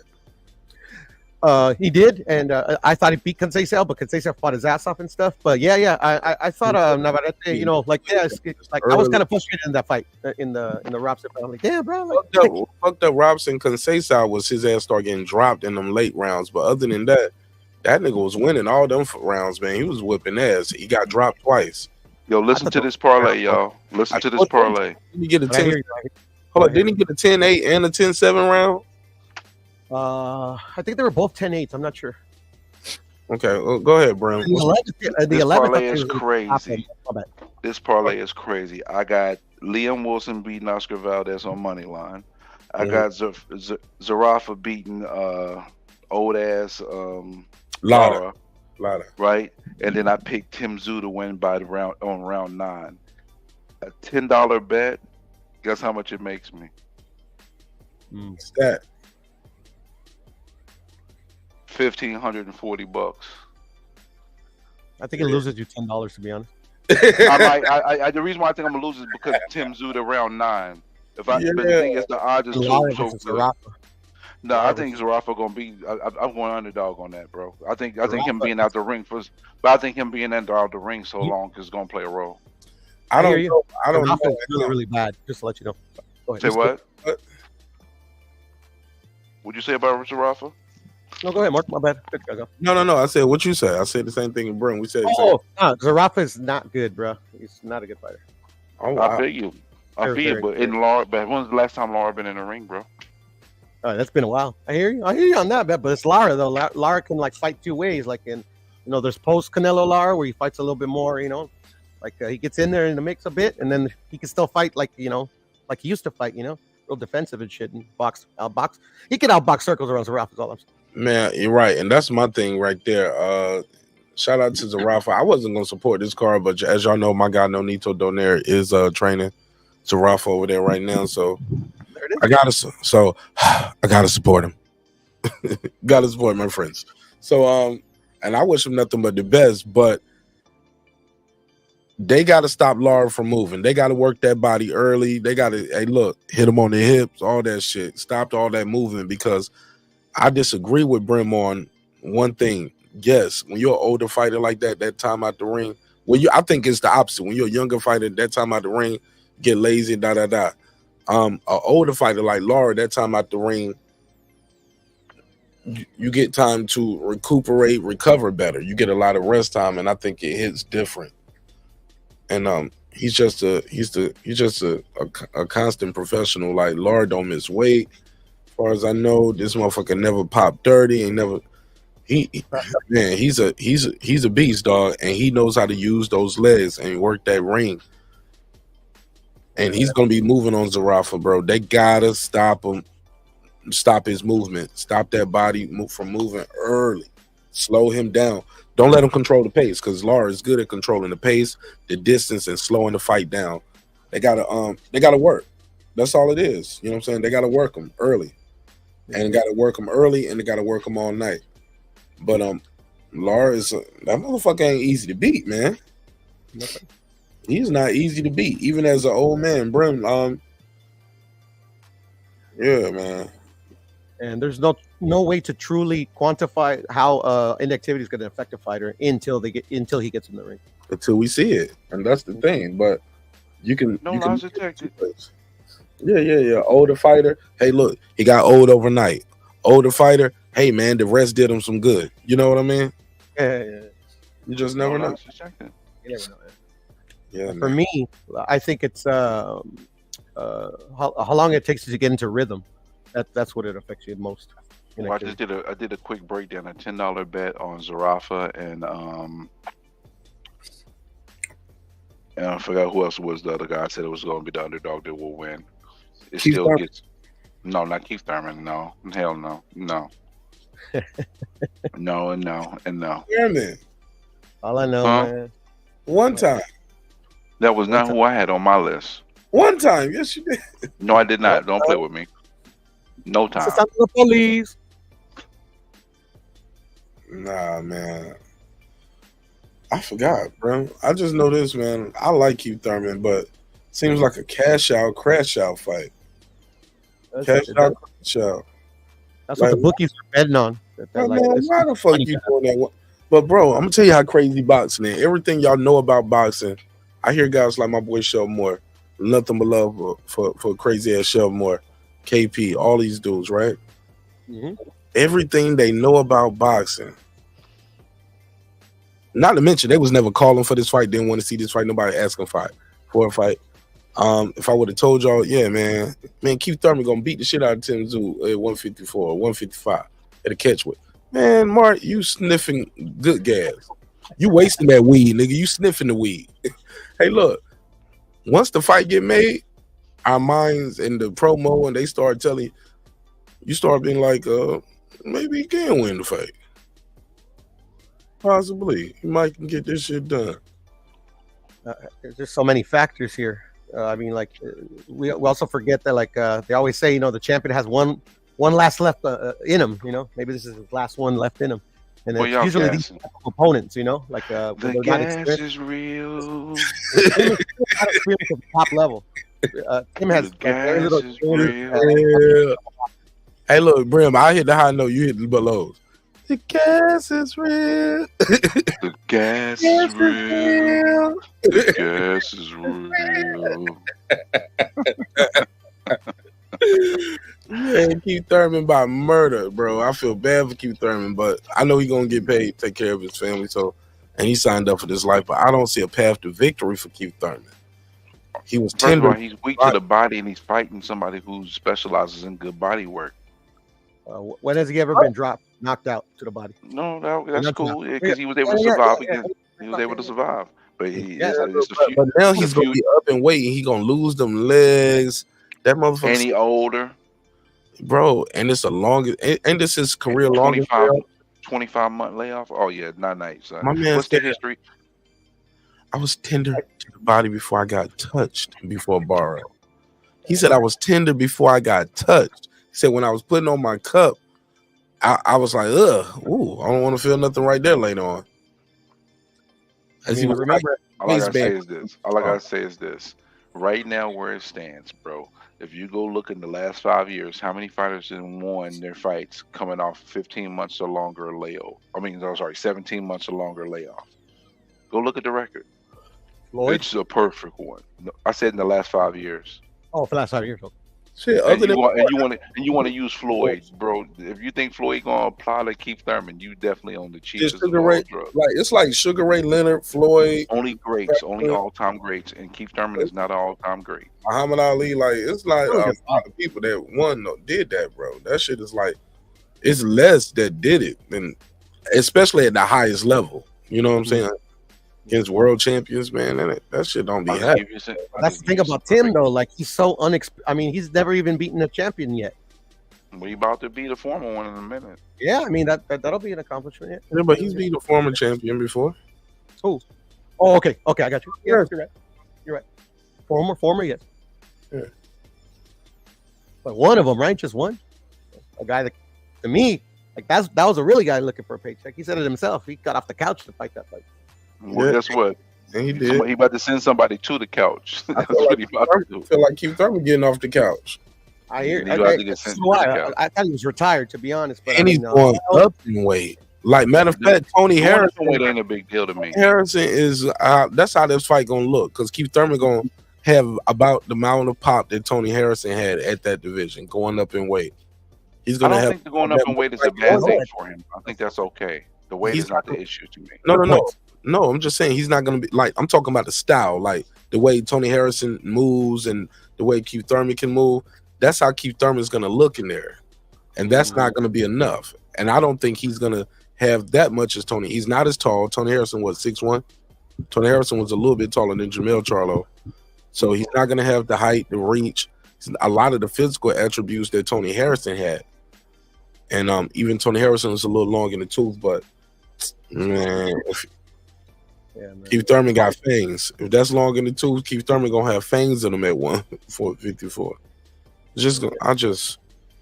Like I said, man, part of me feel bad for Keith Thurman, but I can't feel bad. This is our sport. This is what happened. These guys fight, and they do it for a living and take care of their family. So I got him lose, though. I got him losing. I don't want to see his career end this way, but I got him losing badly. All I know is that like Devin Haney, tszyu, they better not miss, bro, because they're gonna get roasted. Should charge y'all for my boxing expertise. Gone. Raphael 32. What I missed, man? He was talking in the chat. Let me give him the drop. I have no idea. I don't even look at the chat when I'm on. Man, I was up here with my eyes closed talking half this far right or this segment, bro. I'm up here half asleep. I'm tired as fuck. I don't even know what I said half the shit, bro. I'll give you the $2. You give him the $2. All right, pay him the $2. Oh, pay the $2. Hey, nigga, I'm up here doing this episode. Can y'all see the screen? Look, I'm up here like this. Yeah, man. Look at me. I'm like this. My eyes closed. Like, man, I feel sorry for Keith Thurman. I don't know what's going on. Like I said before. Yeah, man. I got it. Nigga, I'm up here talking to y'all like this at this point. I don't feel sorry for him. Shit, I ain't getting paid. I don't feel sorry for him because he could have been fought. Who he could have been? Watch that fucking fight. Could have been fought who? Bro, he could have been fought a whole bunch of other people. How many people did he turn down? Apparently, he signed a bunch of contracts last year, and they pulled out for whatever reason. That's what he's playing with Keith. That's what he said. Yeah, he was supposed to fight Ugas, and he decided no thanks on the Ugas fight. Oh, man. I do remember that. Keith Thurman was supposed to fight Ugas. He was like, Barrios ended up being the person, but Ugas was like, I thought I was fighting Keith Thurman. Yep, and I remember Keith Thurman doing an interview with Brian Custard, and he was like, "Hey Keith, you're here. One time is back. Gonna be fighting."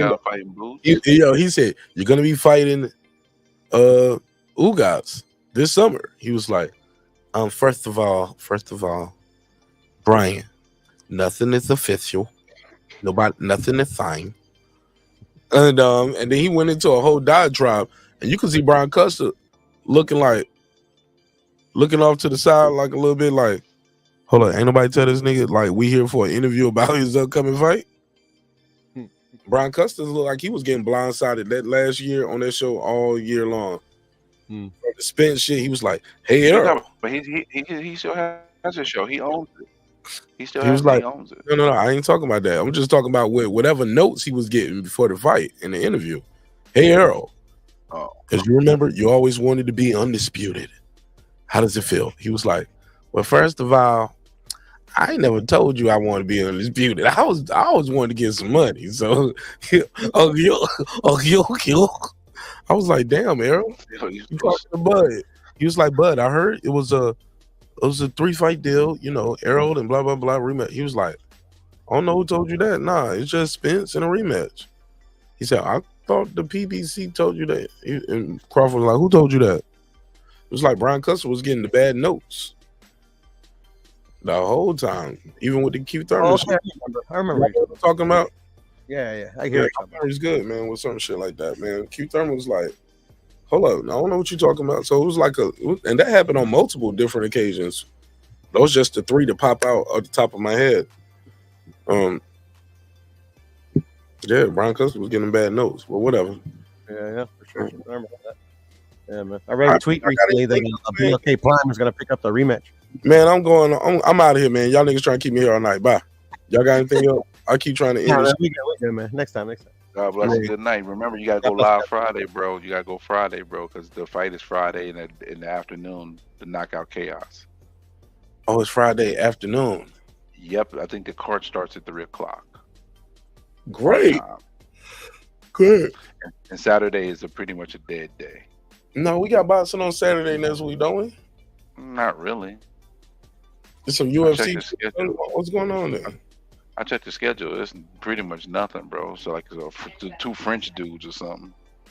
All right, well look, y'all tune into my Rumble count. Shit, I'm gonna have like two little people.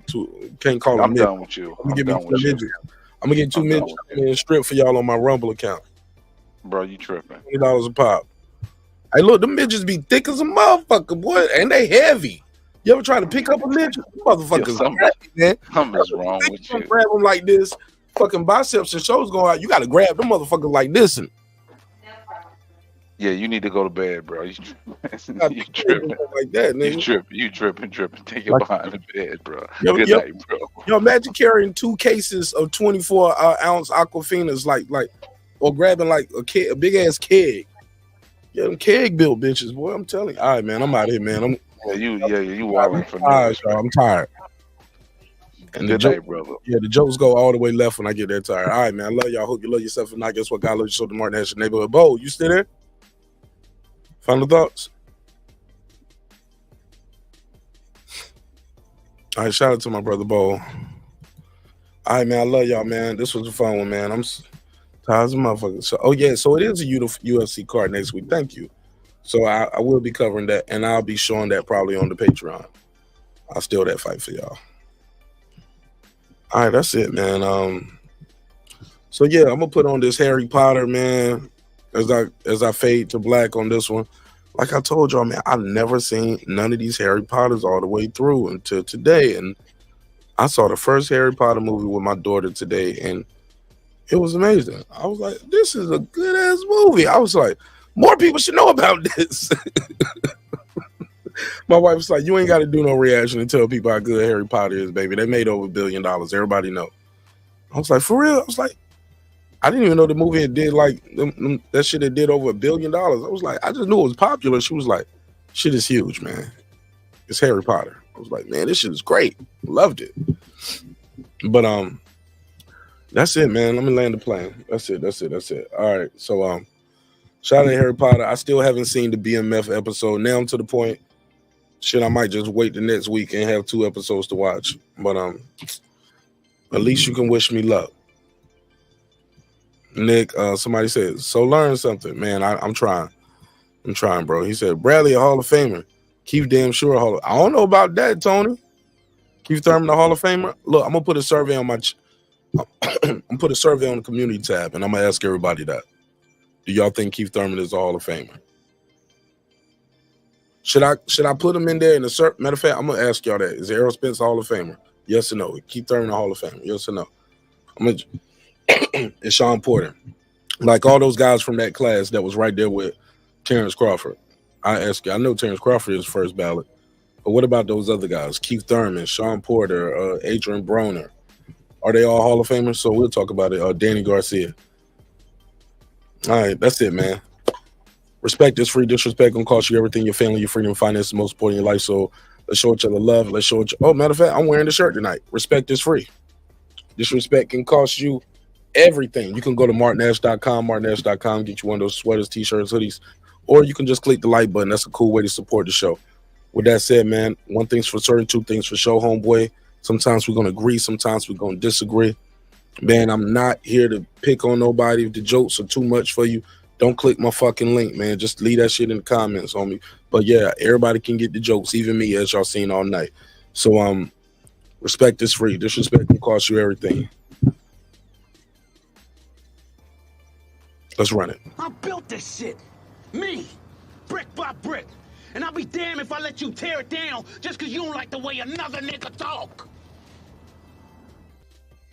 And I mean that shit. Drive, motherfucker.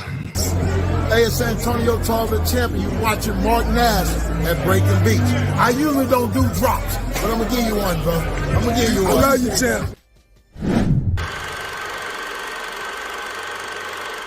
This that squad sound. This is me now.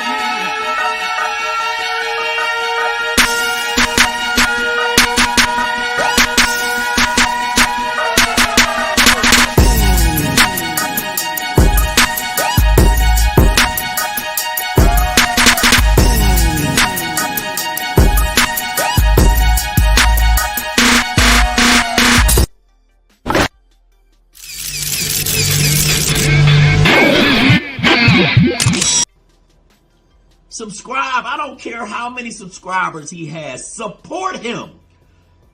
So he made all this possible. He made this possible.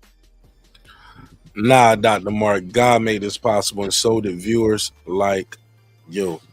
Definitely gonna do tomorrow Sunday. I'm doing a members only and a Patreon episode tomorrow, man. I'm definitely gonna do both of those tomorrow. Probably try to do 1 hour each. All right, so look out for those. Peace.